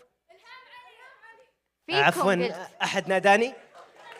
عبد المجيد ما حد ناداك؟ أحد ناداه؟ أنا ما سمعت أحد ناداك. شوفي قاعد تصفقون لي. أنا ما قلت شيء. بعدين إذا سمحتي لازم تزيدين كرسي لي هنا، أنا بيحضر الجلسة هذه. بس يعني ورانا جلسة حنا يا عبد المجيد. رجاء يا أجواء، ترى أنا أزين منهم ذول اللي بيطلعون. ما أقدر أقول شيء أنا. ترى عارف أمثل أحسن منهم. صادق؟ أثبت لك؟ أي ورني. أثبت لك أنت وماجد. أوكي ورني. دقيقة أثبت لكم أنا دقيقة. شاهيكم ملغم. ايش رايك؟ اسمع، وعد اني بسوي لك جلسه خاصه لك، اوكي؟ اذا كذا بعدين بس خليني نكمل جلستي. خلاص. شكرا. طيب الحين جلستنا ضيوفنا كلنا نعرفهم كلنا نحبهم، وراح يورونكم وش الطرق عشان تكونون ممثلين رهيبين. خلونا نرحب بالفنانة إلهام علي والفنانة أضوى فهد والفنان يعقوب الفرحان، تفضل، والفنان فيصل الدوخي. حياكم الله. حياكم الله. بسم الله. بسم الله عليك. بسم الله عليك. بسم الله عليك. حياكم الله جميعا. الله يحييك، يعطيكم العافيه جميعا. ايوه الله يعافيك. طيب شرفتونا اول شيء جميعا، وشكرا لتواجدكم معنا في إغنايت. ابغى اسال في البدايه، التمثيل، هل التمثيل شيء صعب؟ وهل الواحد لازم يتقمص الشخصيه ويعاني لما يطلع منها، ولا عادي يعني خلص دور ادخل على الدور الثاني؟ خلينا نبدا مع يعقوب. ليش؟ طيب ليش عندي تبدين؟ ما ادري كذا نظراتك حسيت انك عندك شيء تبي تقوله. لا هي طبعا مساك والله بالخير جميعا. اول شيء سعيد ان انا موجود قدامكم ومعكم مع زملائي. بالنسبه لهذا الموضوع تحديدا يعني في طبعا هو تختلف اصلا، حتى اول شيء نوع العمل ونوع الدور نفسه. بس عاده مثلا خلينا نقول الادوار اللي مثلا اللي فيها انتنسيتي عاده يعني هي اللي بتاخذ اكثر مشاعر وتاخذ طاقه اكثر كذا من الممثل انه هو يشتغل عليها ويروح معها. انا مع دائما انه دائما بعد نهايه كل عمل انه يكون في بريك، يعني الممثل ياخذ كذا وقت، ياخذ له بريك، يوقف شوي حتى بس كذا انه هو يرتاح اصلا يعني من حاله الانتنسيتي اللي هو قاعد فيها قبل يدخل اي شيء ثاني. في ناس ثانيين يمكن عندهم وجهة نظر مختلفة، يمكن يا ابو عبد الله يمكن كمان نفس الشيء يشاركني في هذا الموضوع. واحيانا بس انه مو بالضرورة دائما ان الواحد ممكن يروح ينزع تماما يعني ذاته، يعني ويروح يتحول الى كائن مثلا معين. موجودة وهي في مدارس مختلفة اصلا في الاكت، يعني في اكثر من طريقة الواحد يقترب فيها من الدور. بس بشكل عام مع فكره انه دائما يكون في بريك، يعني بعد مراحل التصوير الطويله، يعني الواحد يقعد بالشهور احيانا كذا يعطي من نفسه، يعطي من ذاته. مهم انه يعطي نفسه جزء من وقته ويمنح نفسه شويه راحه قبل لا يدخل اي شيء ثاني بعدها. إلهام، تتفقين ولا عندك رأي آخر؟ أنا مع بيوسف. فعلا أنا من الناس اللي يمكن تجلس معي الشخصية فترة طويلة، خصوصا لما تكوني أنت مصدقة الشخصية. أنا دائما مؤمنة أن في طريقين لهذا الأدوار. في طريق الأول أن أنت تتلبس شخصية معينة ما تشبهك في التفاصيل ولا التفكير ولا الظهور وكل الأشياء هذه، وفي طريقة ثانية أنك مجرد تأديها. وهنا مثل ما تفضل بيوسف، إنه على حسب نوع الدور. في أدوار ممكن تكون قريبة من شخصك الخاص فبتقدمها بشكل بسيط وما تاخذ منك هذا الجهد في دراسة الشخصية. وفي شخصيات لا، خصوصا مع الأدوار المركبة، وهذا أتكلم عن الشيء الخاص في إلهام. الأدوار المركبة يمكن اللي لعبتها في حياتي كانت صعبة جدا، لأن أنت تتكلم عن شخصية مختلفة تماما عن إلهام الإنسان. فأنا فعلا هنا أحتاج هذا الوقت في أن أنا يعني أطلع من الكاركتر هذا. وبالأحيان على فكرة ممكن يستمر معنا حتى يعني أكثر من شهر شهرين. يعني أنا أحد الشخصيات لازلت يمكن فترة بسيطة ويمكن اليوم أنا للحين أعاني نوعا ما من بقاياها.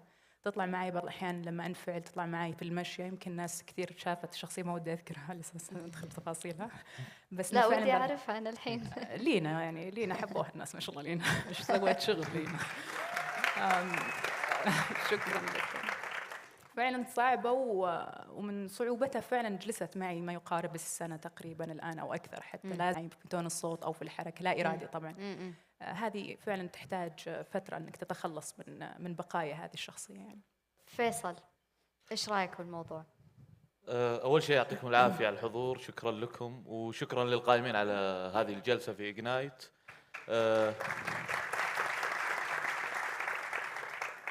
بخصوص هذا الموضوع، يعني هو أحيانا يكون في زي ما قال أبو يوسف والهام، إنه يفرق كل واحد في تعاطيه مع الشخصيات. كيف يتعاطى هذه الشخصية. لما تجيك شخصية مكتوبة، ومكتوب في بعض الكتاب يكون حريص انه يكتب ابعاد للشخصية وتفاصيل لها، فانت كممثل كيف بتستخدم هذه المعطيات اللي اعطاك اياها الكاتب، وين بتوديها؟ في بعض الممثلين يشوف انه لازم يطلع من شخصيته الفعلية ويروح يجلس في الشخصية الثانية هذه، وهذه أنا أحس أنها مزعجة ومتعبة ومع الوقت أحس أنها تدمر الممثل. يعني أنا كان عندي تجربة في فيلم قصير، كان فيلم عادي وما طلع للناس بسبب المشكلة اللي صارت فيه. كنت زي ما تعلمت أن أنا لازم أتقمص كل التفاصيل وأعيش في التفاصيل. تأثرت في الفيلم كثير وتعبت نفسيا واخترب الفيلم يعني بسبب. فأحيانا الإنتاج يخترب بسبب تعاطي الممثل الغلط. فأنا لقيت أن الصح أن أنا أسحب المشاعر اللي أحتاجها واستخدمها في هذه الشخصية، مع الوعي أن أنا فيصل الدوخي اللي واقف قدام الكاميرا. أنا فيصل قاعد أؤدي الشخصية الفلانية بهذه المشاعر اللي تحتاجها في هذه اللحظة. ففي شيء اسمه الذاكرة الانفعالية يستخدمونه الممثلين، وهو انه يستحضر شيء يأثر عليه. لو عنده مشهد في بكاء مثلا او ضحك، فهو يروح يسترجع شيء ضحك عشان يضحك. او انا ما استخدم هذا، انا استخدم شيء مضحك للشخصية، امر على تاريخ الشخصية اللي في عقلي وهو اللي يوديني لهذه المنطقة. انا احس ان هذا صار اصدق واخف للممثل. في النهاية انت مهم سلامتك كشخص، صح. مهنتك مهما كانت تحبها وكذا، حرام تضحي بنفسك. عندك أسرة وعندك ناس وعندك، فالحرص ان انت تهتم بصحتك وتروح للجانب اللي ما يأذيك هو الافضل. ما ادري كان واضح كلامي؟ انا احيانا بربر. لا واضح نقطتك واضحة مرة. أبغى ودي أسمع عن تجربتك في هذا الحديث بالذات. والله برضو أرحب بالجميع، مبسوطة أني معاكم. الله يسعدهم، مع زملائي طبعا، وما أضيف على كلامهم يعني اوريدي اللي قالوه يكفي ويوفي. وكل ممثل أعتقد له طريقته في دخول الشخصية والطلوع منها بطريقة زي ما قال في البداية، بس يكون متعب شوي لأنه تبدأ تنسى أنت مين. فهذا فعلا يعني أنا وصلت في البداية إنه أروح دكتور نفسي عشان أعرف أطلع وأوازن ولا لا. بس الحمد لله اني لقيت طريقي، لقيت الحل اللي في النص اللي يخليني ما اروح اكستريم، ولا كمان ما تبان الشخصيه، ما تصيري تفرقي هذه اضوى ولا هذه الشخصيه. وغير كذا اعتقد انه احنا لسه كمان ما وصلنا للافلام او اللي تقعدي سنة أو 6 شهور وأنت تتدربي وتدخلي في الشخصية وتروحي مثلا، يعني مثلا على سبيل المثال إذا تاكسي أو أي أحد إنه أنا أروح وأقعد معاه بالشهور إلين فعلا أنسى أنا مين. لسه إحنا الوقت اللي قاعدين نقضيه في التدريب أو في التقمص الشخصية يعتبر قصير، ما يعتبر مرة طويل.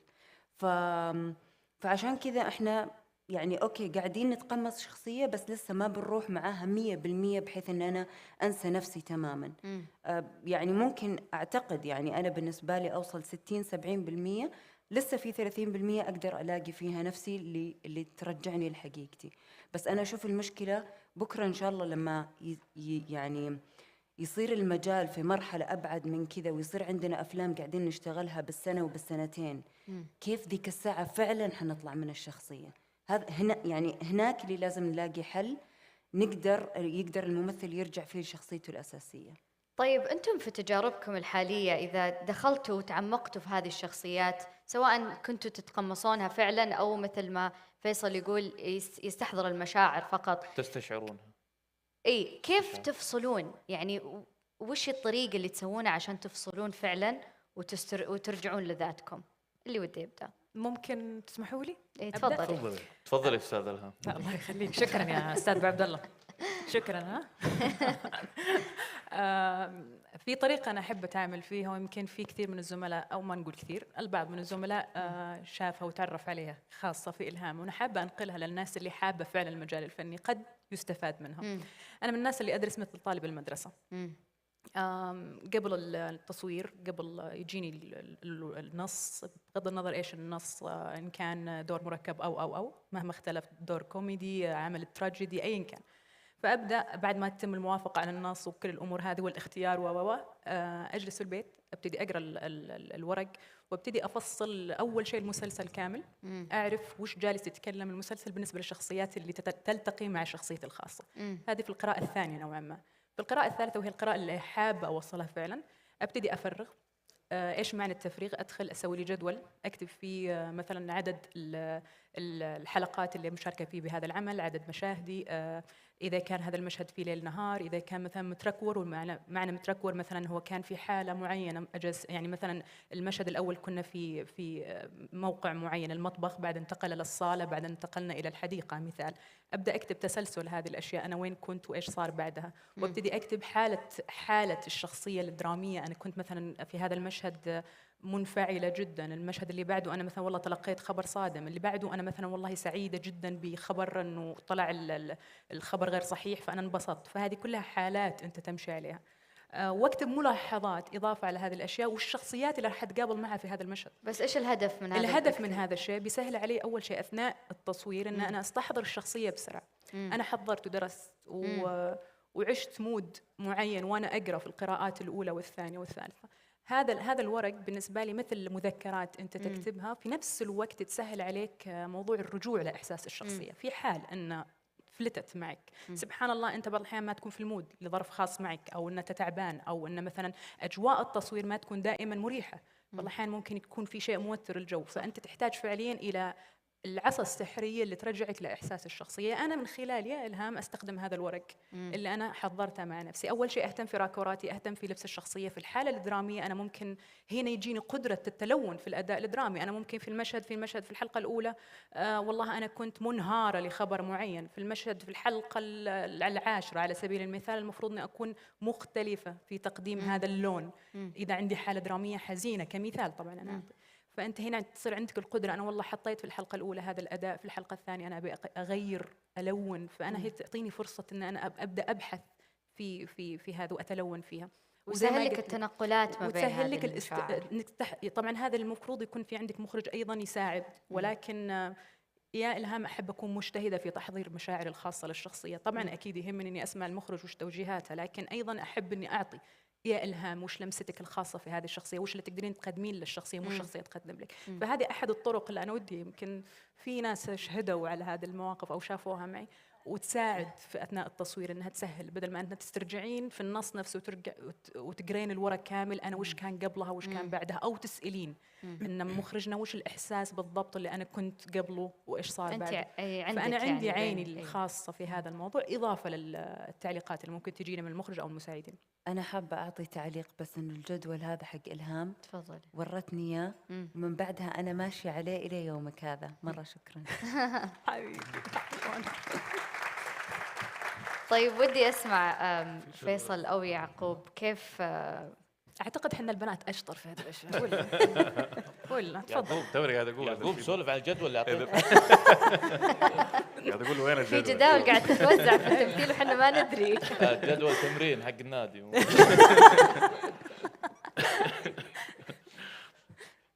طيب كيف تفصلون؟ يعني كيف تقدرون ترجعون لذاتكم بعد التقمص الشخصية هذا؟ يعني تفضل ابو عبد الله. عندك عشان اخالفك.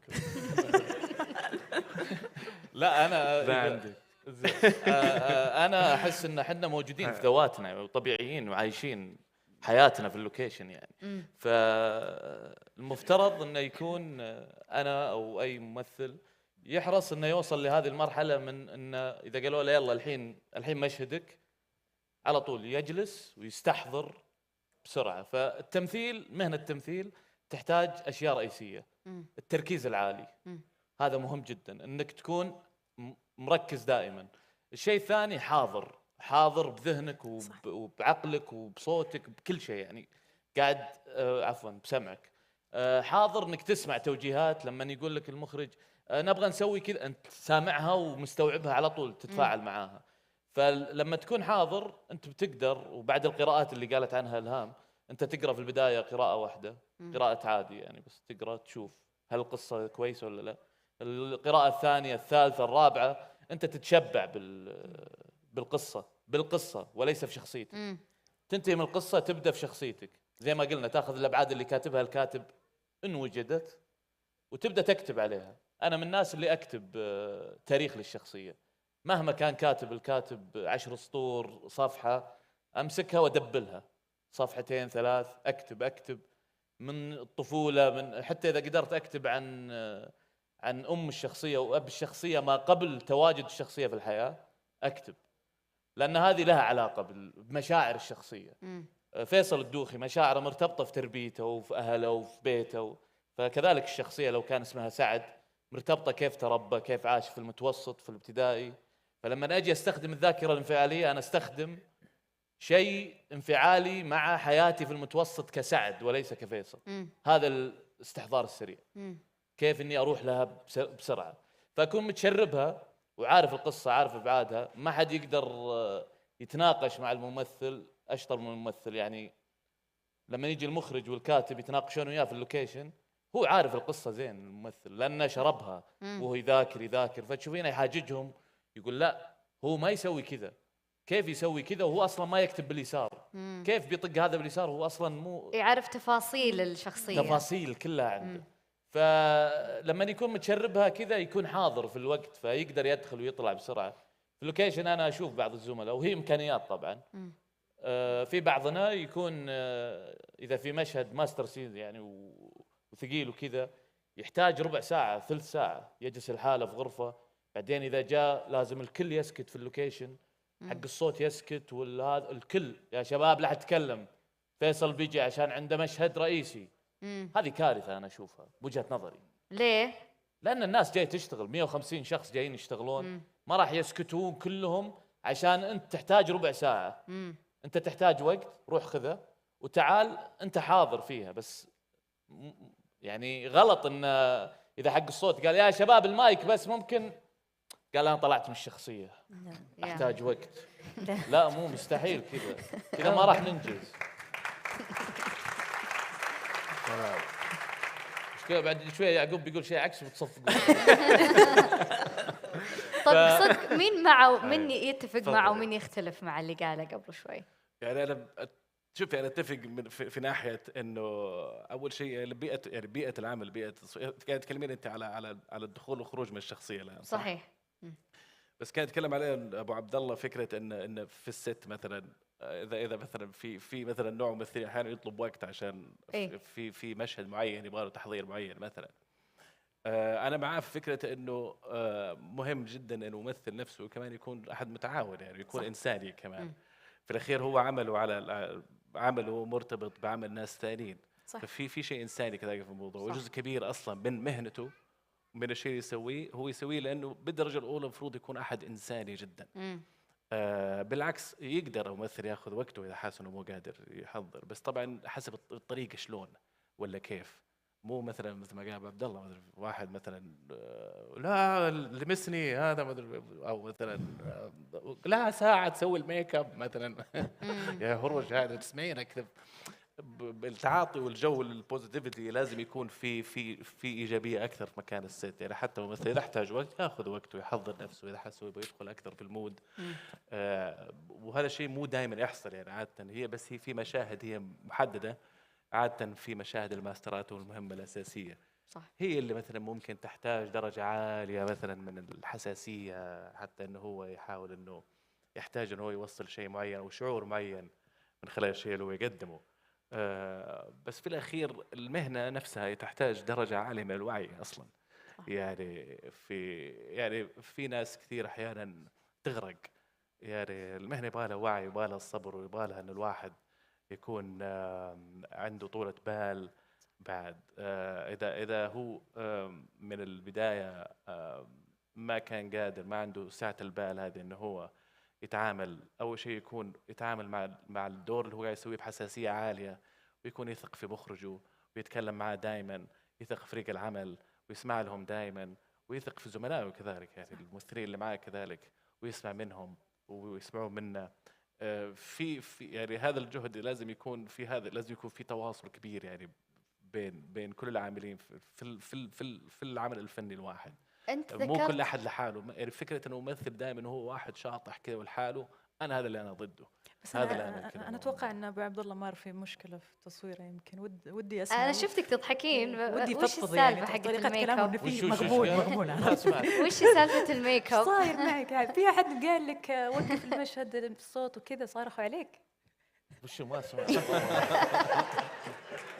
انا بسالك سؤال ابو عبد الله، تخيل انت قاعد تصور مشهد حساس، معليش يعني السموحه لكن احنا لازم نتكلم بشفافيه، تخيل تصور مشهد وحساس جدا وتلاقي اثنين يسولفون ونعيد، يوقف المخرج يقول لك صوت يا جماعه بنعيد، ارجع عيد وترجع تعيد، يمكن تصور هذا المشهد الحساس فوق 5-6 مرات على اساس ان في اثنين قاعد يسولفون. في ضوابط في اللوكيشن. تغير الكلام. اي ضوابط. انا ما اتكلم عن صوت الناس، انا اتكلم عن ما قبل المشهد، ما قبل الاكشن. اذا كذا في اشياء تصير، او خلينا نفترض لك شيء بعد الاكشن. لو افترضنا ان الكاميرا تتحرك معك وصار خلل في الكاميرا، فقال اعاده بسبب الكاميرا، مشكله تقنيه وليست مشكله ممثل. لا اتكلم عن هذول الناس. دقيقه بس، مشكله ممثل ما في مشكله تقنيه، فرجع عاد مره مرتين 3، اللقطه مو ضابطه بمشكله مثلا الفلاي مثلا. فالممثل المفروض ما يزعل. طبعا ما يزعل. ان انا محضر وكل شويه يعيدون تقنيه، طيب هذا له شغله، زي ما انت ممثل، هذا مدير تصوير وهذا مصور. لا احنا ما نتكلم عن هذا الشيء، لا مو هذا قصدي. بس اذا في اثنين يتكلمون في اللوكيشن، انا اكثر واحد افصل يعني واصرخ بعد، ويمكن ينطردون من اللوكيشن، لان هذول خالفوا انظمه صح موقع التصوير. لأنه يعني محسوبة بوقت وبميزانية ويعني عدد كبير موجودين بالست. طبعا بالضبط. وانا بعد بس نقطة موضوع ابو يعقوب صح كلامه لما ابو يوسف. انت تقمصت شخصية ثانية الحين ولا وش؟ لا هذه مشكلة فيصل مو مشكلة. هو لما يحتاج 10 دقائق او ربع ساعه الممثل، انا احتاج بعد، الممثلين يحتاج وقت، بس انا بس مجرد هذه اللي اقصدها، ان اذا اخذت وقتك لازم تكون واعي ان في ناس قاعد تشتغل، صح. وان انت بني ادم يعني. صح. وهذا مثل يعني انا دائما اضربه، اذا شخصيه قاتل وكان متقمص انه هو قاتل، قاعد يمشي في اللوكيشن انه هو قاتل، ما قالوا اكشن، هو قاعد يمشي انه هو قاتل، هذا بيسبب لنا مشكله في اللوكيشن. هذا يمكن يقتلني انا كزميل. بس لو كان واعي زي ما قال ابو يوسف على موضوع الوعي، لا هو عارف انه هو فلان الفلاني الممثل جاي يؤدي شخصيه هذا. اذا قالوا اكشن يعطينا مشاعر القاتل فقط، مو القاتل نفسه هو. واضح. العمل الفني عمل تكاملي وليس فردي. صح، 1,000,000%. نعم. طيب أضوى، ما سمعنا منك كثير، أنا ودي أسأل كيف تقدرين تفصلين بين شخصية لشخصية؟ يعني مثلا خلينا نقول أنت مثلتي دور معين وبعدها بفترة جاك دور آخر، هل تصادف إنه الشخصية الأولى تدخل على الثانية ولا أنت تقدرين تفصلين بينهم؟ لا أعتقد مع الوقت الواحد خلاص يبدأ يفصل، يعني يصير دخلة الشخصية والطلعة منها أسهل من قبل. يعني في البداية أوكي الواحد يعاني، يعني أنا أول فيلم سويته ما طلعت من الشخصية بسرعة، بس بعدين زي ما قلت لك الواحد يلاقي التكنيك المناسب له. بالذات البنات يعني ما نقص شعورنا نسوي أي شيء، عرفتي، أي شيء من هذا القبيل عشان يرجع يحسسني إنه أنا ترى هذه أضوى. أقعد مع مثلا أهلي، أرجع لطريقتي في أي شيء بسيط، المناكير، الخواتم، التسريحة، الكلام اللي دايما أقوله، هذا كله يرجعني لنفسي. يعني الشخصية خلاص هذيك هي اللي تقول، هي اللي تتكلم بهذه الطريقة، هي اللي عقليتها شوي مدري إيش. خلاص أفصل أفصل أفصل، أرجع لكل شيء أنا كنت أسويه بطريقة مثلا يومية أو الروتين حقي، أرجع للروتين اللي أضوى دائما تسويه. أقابل صحباتي، هو هذا ترى يرجعني خلاص. وبعدين مع الوقت خلاص الواحد يصير عنده الخبرة الكافية إنه يقدر يطلع فيها أسرع. مثل ما ذكر يعقوب قبل شوي، يبيله وعي، لأن يعني كثير من الممثلين العالميين دخلوا تعمقوا بشخصيات معينة لما ودعناها يعني حرفيا ينسون أنفسهم لدرجة أنهم خلاص عاشوا هذه الشخصية وصار صعب أنه يفرقون بينها أو حتى يبعدون عنها. ففي هذه الحالة كيف الواحد ممكن يفصل؟ يعني هل مثلا تاخذون بريك شهر شهرين ما تشتغلون؟ وإيش إيش الحل؟ ومين يصرف على البيت؟ كلام سليم والله فعلا. يعني عشان كده الواحد لازم ينتبه، يعني مثل ما قلت يكون في وعي. يعني هو الوعي يعني على فكره حتى الحالات هذه يعني على مستوى يعني اللي موجوده صارت تصنف انه هي حالات اكستريم، انه الواحد خلاص نسى. متى هي تصير مشكله؟ اذا الموضوع صار على المدى البعيد، صار مثلا الفنان، وهذا الشيء موجود على فكره في اي فن تعبيري، اذا الفنان نفسه ما قدر يطلع من هذا السياق، من فكره انه هو قاعد يدخل من دور في دور بطريقه يخليه يعني يفقد احساسه احيانا بالواقع. هذه الفكره. ولا انا شخصيا انا مع جدا انه الواحد في خلال قراءته واستعداده للدور انه هو بالعكس يمنح الموضوع حقه للاخر. بس نرجع موضوع الوعي، انه هو اهم شيء انه المساله ما يصير يراعي هو اول شيء انه مو لحاله في هذا القارب اللي هو العمل الفني، مو لحاله، وانه بالعكس، وانه جزء كبير من نجاحه يعتمد حتى على الفريق، على فكره التيم وورك. هذا الوعي تخيل كذا، هو بس مجرد ان الواحد يكون عنده الوعي الكافي قادر انه هو دائما يخلص نفسه من اي مشكله في العالم اصلا، مو بس يعني. اتوقع الكثير يعني من اللي ما يعرفون كثير بمجال التمثيل يعتقدون انه شيء بسيط وسهل، يعني وش اطلع قدام كاميرا امثل شخصيه، لكن كل اللي حكينا فيه قبل شوي يوضح قد ايش الموضوع فيه صعوبه وفي يعني في ريزيستنس عالي ما بين الشخصيه وما بين شخصيتك انت الحاليه. طيب خلونا نحكي على التدريبات في التمثيل. هل الواحد لما يمثل دور مرة قوي وزين ويكسر الدنيا خلاص هو أحسن ممثل ولا عاد يحتاج أكثر من كذا؟ نقطة مهمة هذه. اللي وده يحكي ممكن نتكلم فيها؟ تفضل. مؤخرا في إنتاجات يعني اللي موجودة في السوق، هنا عادي نقول شركات صح؟ مثلا إنتاجات MBC مثلا، واللي قاعدة موجودة في السوق الحين صاروا يشرطون وجود كوتش للممثلين، بغض النظر عن جودة هذا الكوتش، ولكن موجود. لازم يكون في شرط من شروط انه في العمل لازم يكون موجود مدرب ممثلين. في بعض الاعمال يستخدمونه بشكل ايجابي وكويس، بعضهم عشان شرط يجيبون اي احد وما يتم الشغل عليه بشكل مضبوط. ولكن انا اشوف ان وجود الكوتش مهم جدا حتى للنجوم، لان انت احيانا زي ما قلنا احنا، انت كل واحد بطريقته طبعا يراجع شخصيته ويعرف ابعادها. يجي شخص ثاني، عقل ثاني، يتكلم معك عن الشخصيه، يفتحك لاماكن مختلفه انت ما كنت تدري عنها. صح.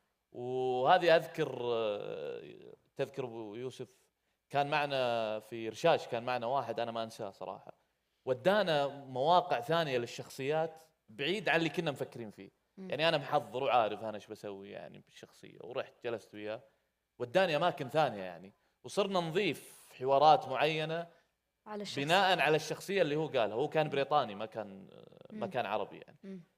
فيخدم كثير، وهذا جزء من التدريب.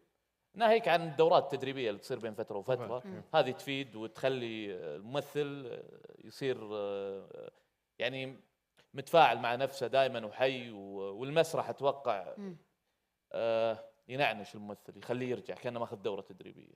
الهام عندك اضافه؟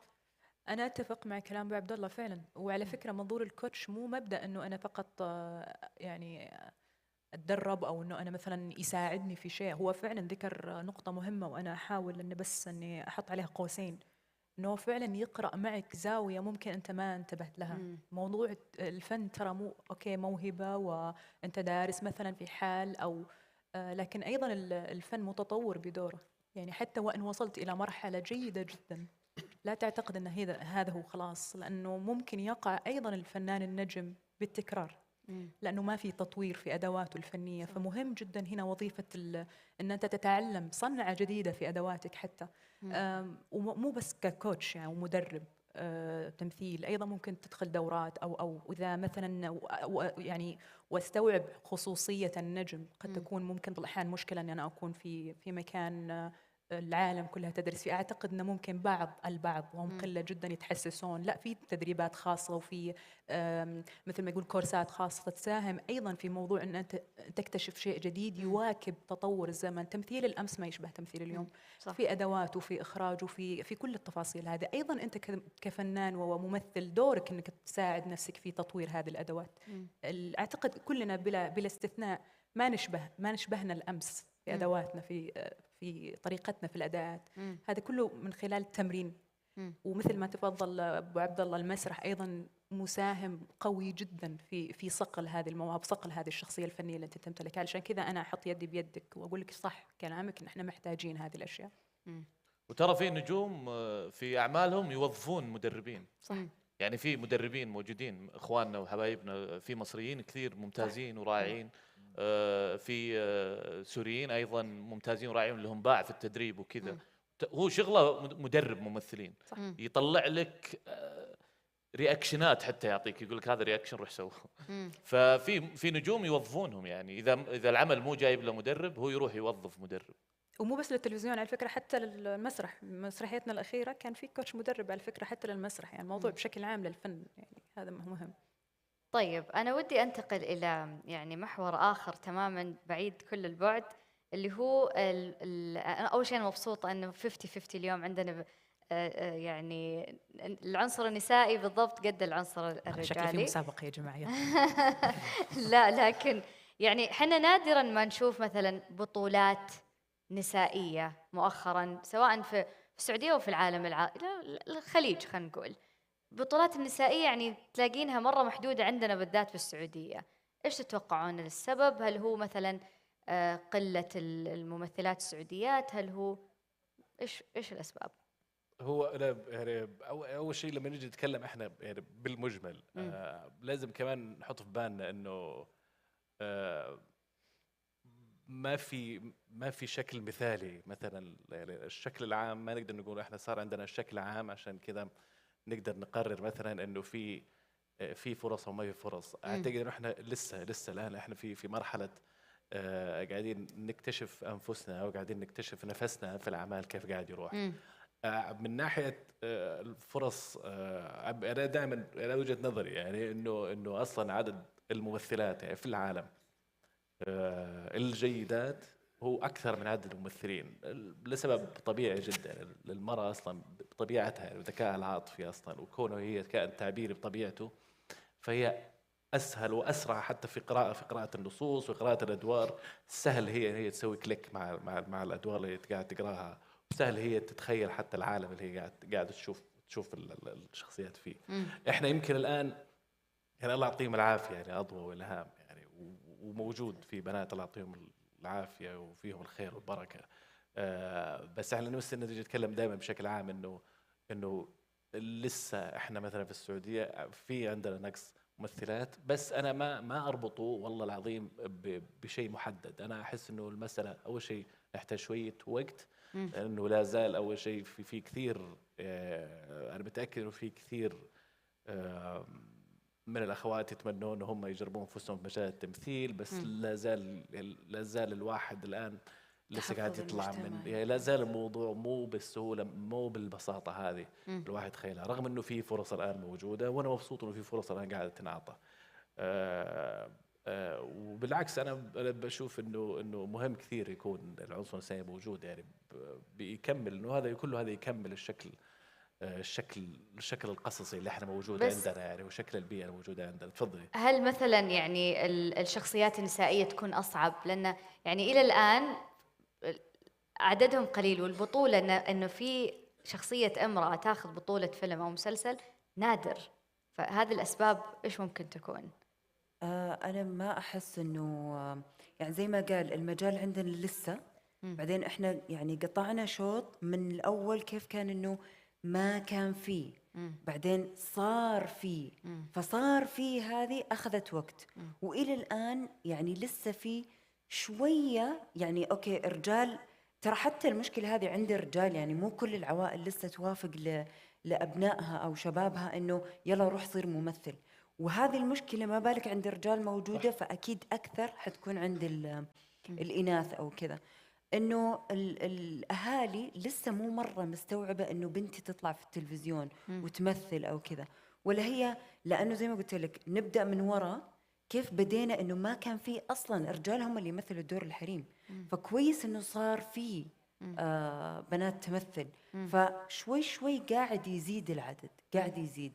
بطولات نسائية ما أحس برضو الأدوار في عليها بعض التحفظات، مو كل شيء يعني. لسه إحنا ما لنا ترى باع طويل في المجال، تونا بدري. فكويس على اللي إحنا فيه حاليا، النهضة الحالية حقت كم سنة الآن، إنه صار فيها أشياء مرة كثير تغيرت وبسرعة. يعني أنا أشوف التغير اللي صار في وقت قياسي مرة حلو. صار في بنات مرة يعني ما هم مرة كثير، ولكن كمقارنة نسبة وتناسب عن أول عدد كبير، صار في عدد أحسن. أدوار بارزة برضو صار في عدد أحسن. لسه إذا أنت تقارنينه بأي أحد برا حرام، في ظلم.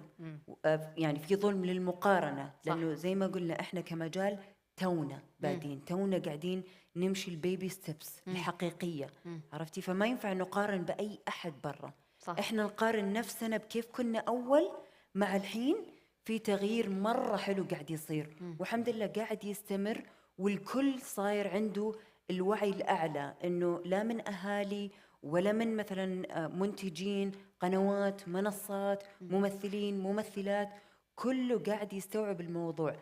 التحفظ موجود حتى لو إحنا صرنا شوي أحسن ولا أوبن ولا كذا، لسه في شيء جواتنا يقول أسوي ما يعني حتى إحنا الممثلات اللي خلاص في المجال تردد في بعض أدوار اللي هو أسويه بس أخاف، بس ما ينفع، بس يقولوا، بس مدري إيه، عرفتي؟ لسه. فعشان كذا يعني شوي شوي قاعدين نوصل، مش إنه ما في، الخطوات قاعدة تنأخذ ولكنها بطيئة شوي. أنت قاعدة تغيري مايند سيت أو يعني عقلية أو عقلية مجتمع كامل. صح. فأكيد ما راح تتغير بين يوم وليلة، حتاخذ لها وقت إلين يصير في قبول للموضوع. بعد كده أكشن أسرع شوي، الأكشن انأخذ ولكن يبغى له يتسرع شوية فقط. الحوار معكم فعلا ما ينمل، بس الوقت خلص، بس أبغى أنهيها بسؤال ودي أسمعها منكم كلكم. وش هي النقطة الفارقة في مسيرتكم الفنية؟ نبدأ معك فيصل. سواء حدث أو عمل أو أنا دخلت المجال في 2009، كان عمري 23 سنة، وكنت أغبط الناس اللي داخلين من قبل يعني. بس أقولها علنا، أنا لو ما دخلت هذا المجال كنت انتهيت من الحياة، لأن كان في ذاك الوقت كان المجتمع الشباب كان طايش جدا، وكنا حنا داخلين في جدار يعني. فالتحاقي في المسرح هذبني اجتماعيا، هذبني مع أهلي، مع أمي، مع أبوي الله يرحمه. فالحمد لله أن قبل فترة أنا جالس مع أمي كانت تمسح على راسي تقول لي أنا مبسوطة فيك. فقالت لي أختي، ضحكت، قالت لي أختي أمي فخورة فيك، إذا الجيران قالوا أن ولدك أشوفه في التلفزيون. فأقعد أفكر واسترجع لو ما دخلت هذا المجال فعليا كان ضعت. فشكرا للفن وشكرا لوجود الفنون في العالم، وشكرا لهذا البلد العظيم اللي فتح مجال الفنون. أنا توني مقابل شباب يقولون حنا ندرس مسرح. شكرا لك أنت فيصل. والله شكرا، ما أبي أطول، بس أبي أقول إن مهما كنت مو شرط ممثل، أي علاقة بالفن هي تهذب الإنسان. فهلا بالفن. إن شاء الله. يعطيك العافية يعقوب. شكرا فيصل. شكرا لك فعلا. بس انا بقول شغله بعد مهمه، انه وتكمله حتى الفكره فيصل يعني وفي نفس الوقت بقول نصيحه على السريع، شيء شخصي يعني، كمان بقوله نصيحه شخصيه. اول شيء انا عن نفسي الجميل في المهنه انه هي تعطي نوع من التحرر التعبير، تعطي نوع في نوع من التعبير هذا يعطي نوع من التحرر. وكل مجال ابداعي يعني بالذات التعبيري، وبالذات لانه مهنه التمثيل تعامل بشكل مباشر مع المشاعر. فهذه واحدة من الاشياء اللي حلوه في المهنه هذه وممتعه، مع كل التعب اللي يجي معها، مع انه يحتاج لها صبر، تحتاج لصبر كثير، ويحتاج لعدم استعجال.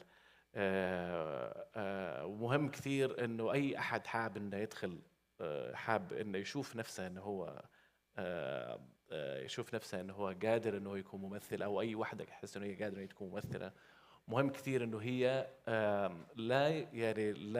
لا يشغلهم الزخم اللي ما يجي مع المهنه. احيانا فكره السفر والانترفيوز واللقاءات والايفنتس والشهره والصخب، احيانا الاشياء هذه تاخذ الواحد ويتخيل انه لانه هو يشوفها مثلا باستمرار، او يشوف انه فهو يسحر هذا العالم وينسى الشيء الاساسي اللي هو انك تقعد تقرا النص وتستمتع، وانت تقعد تفكفك الشخصيه وتقعد مع مخرجك وتسمع له، وانك تتمسك بمهنتك ما يصير يشتتك عنها. بالضبط، لانه اذا كنت انت اوثنتيك وشاطر في اللي انت قاعد تسويه، في ادائك، كنت انت انساني جدا، انت في تعاملك مع في تعاطيك مع فريق العمل، مع المخرج، مع اصدقائك الممثلين وزملائك اللي يساعدونك، اذا سويت هذا الشيء وكنت انت جيد فيه وموهوب، الزخم راح يجي، الزخم هذا كله هو اللي راح يلحقك. صح. لا تفكر بالزخم، فكر بانت ايش قادر انت تسوي من خلال، استمتع بالشيء اللي انت قاعد تسويه، كل شيء ثاني راح يجي، جست استمتع. هذا هو. تفضل يا أضواء. في قال نقطة فيصل من أول إنه المسرح، أنا بالنسبة لي النقطة يعني الحمد لله كل شيء صار كان شيء مرة حلو أتعلم منه دائما. بس كان لي تجربة في يوم التأسيس على إني أجرب المسرح، وكان مفروض إنه في الدرعية عملنا المسرحية وكذا، وكانت أول تجربة مسرح بالنسبة لي. فأنا كنت مرة خايفة، أنا أوريدي مخوفة نفسي ما أدري ليش من المسرح، في نفس الوقت أعرف إنه المسرح حيفكك الصواميل المصقصقة عندي. وفعلا اللي كان في بالي صار، إنه أنا حسيت نفسي كذا مرتاحة أكثر بعد تجربة المسرح. وقعدنا تقريبا 10 أيام وإحنا بروفات كل يوم. أحس إن في مسامير كانت مقفلة كل، يعني من ناحية الجسم، من ناحية الحركة، من ناحية العقل، كلها كانت مسمرة شوي. أحس إنها تفكفكت. يعني هذا من 10 أيام، كيف لما يصير في شهور في التدريب أحس إني بصير مرة أحسن.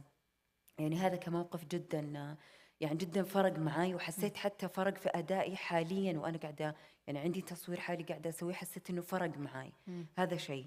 ورجوعا برضو للنصايح، أنا بس عندي برضو نصيحة صغيرة دايما أقولها، وشفتها في كذا أحد تو مبتدئ. الكبرياء والكبر مقبرة النجاح. الواحد لا مهما كبر، مهما علي، سواء هو تو بادي أو مو تو بادي، لو قاعد يتكبر ويشوف نفسه من البداية، هذا أول سلم في النزول والفشل. لأنه أنا لما أشوف نفسي في الست، لما أتعامل بطريقة سيئة، صح. بعد يعني سبحان الله السمعة في الحياة العادية تطلع بسرعة، يعني زي بيت جدتي، فما بالك في المجال، يعني بسرعة أي شيء تسويه اعرف إنه هو انعرف، والتصوير الثاني اللي جاي عارفين إنه أنت سويتي كذا في التصوير اللي قبله. فحرام إذا مبتدئ أو حتى نجم يخسر أعمال وناس ومنتجين ومنصات وأشياء زي كذا عشان سوء في التعامل. الواحد عارف إنه هو كويس ونجم ومبدع، ما يحتاج اللي قدامي يوروني في تعامل أو في تقدير معين. هذا يعني هذا ما هو إلا نقص في الشخص. فبليز إنه ما حد يسوي هذه الأشياء. حاول تكون مكتفي أنت بنفسك، بقدرك، بتقديرك لنفسك الذاتي. ما أنت مستني تقدير من برا، تأخروا عليك في سيارة فأنا حترك المشهد أو ما حجي، تأخروا علي في حاجة أنا ما حسوي، أنا ما أدري. لا، ما هو كذا. هذه تقصدني يا جماعة. لأنه فعلا حرام.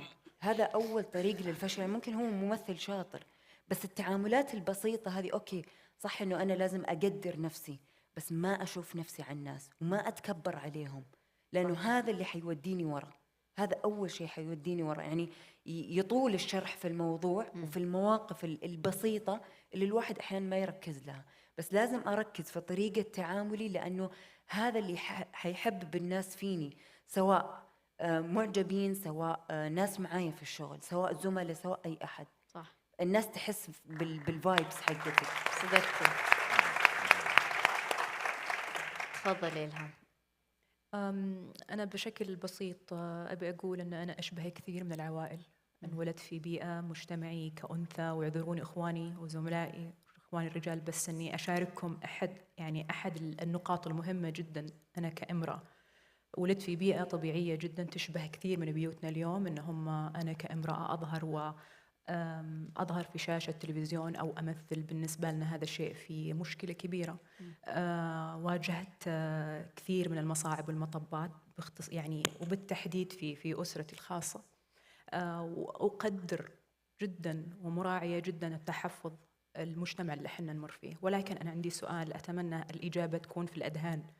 إذا أنتم اللي ربيتم، اللي زرعتم ثقة في بناتكم أو أولادكم، ما ساهمتم ومسكتم بيد عيالكم اللي أنتم بيدكم ربيتهم وديتوهم لهذا المكان راح يكون فاضي لغيرنا ما راح يحبنا مثل ما حنا نحبنا. هذه واجهتنا حنا أولى أن حنا نقدم أنفسنا. اليوم أنا أبي أتكلم عن المرأة السعودية ومعاناتي كامرأة سعودية. لا تسمحون، لا حنا ولا أنتم، إن حنا نترك هذا المكان فاضي إلى غيرنا يمثلنا، لأن حنا أولى. صح. أجمل لحظة مرت في تاريخ حياتي، أنا كل لحظاتي الفنية الحمد لله بين العراقيل والمطبات اللي تعلمت منها، وبين الأشياء اللي نجحت فيها اللهم لك الحمد، بسبب تشجيع المقربين لي وتشجيع الناس اللي والثقة في حبي لهذا المجال. الفن إن حبيته راح يحبك.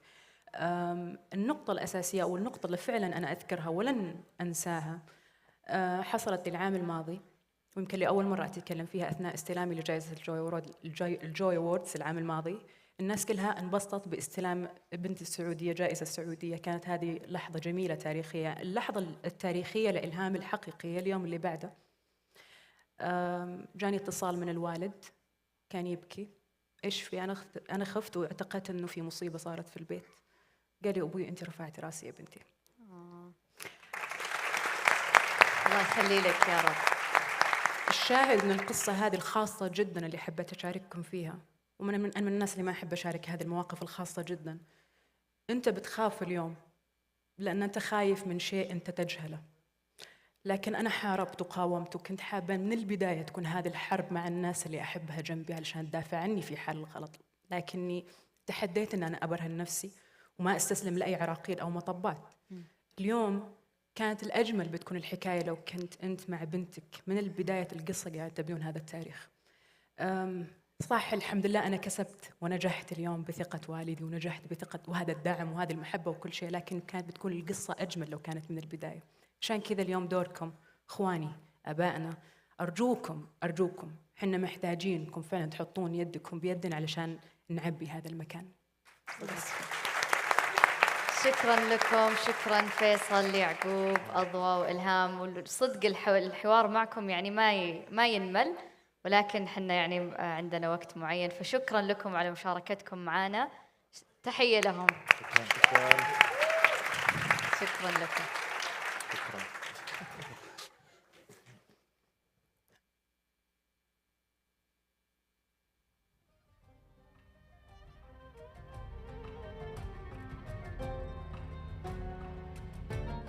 يعطيكم العافية. شكرا لضيوفنا، يعطيكم العافية. طيب أنا دخلت وما سويتوا اللي اتفقنا عليه يا جماعة. ارجعوا كراسيكم، ارجع أنت ارجع يلا تفضل يا أجواء. طيب وصلنا لختام يومنا الأول في Ignite the Scene، أبرز تجمع لصناع الأفلام بالمملكة العربية السعودية. كان يوم مليان بجلسات النقاش المثرية والعروض التقديمية الثرية. نأمل أن الكل استفاد وتعلم وطلع بأفكار جديدة عن صناعة الأفلام. وقبل الختام نبغى نشكركم أنتم اللي تستاهلون تحية. الشكر لكم، يعطيكم ألف عافية على الحضور والتفاعل، ونتمنى أننا كنا خفاف ظل عليكم. ونحب نشكر كل ضيوف اليوم على مشاركتهم في هذا الحفل الكبير، ومشاركة تجاربهم وخبراتهم وقصصهم اللي سمعنا آخرها قبل شوي. نشكر أيضا جميع القائمين وكل المنظمين والمنظمات اللي قاموا على هذا النجاح ونجاح اليوم الأول من Ignite the Scene. وما زال الحدث مستمر يا أصدقائي. نذكر الجميع بالاطلاع على متابعة حسابات إجنايت في وسائل التواصل الاجتماعي لمعرفة جدول الأيام القادمة، لأننا مستمرين معاكم في اليومين الجاية. إلى أن نلتقي فيكم غدا، كونوا بخير وتمسوا على خير وتصبحون على خير.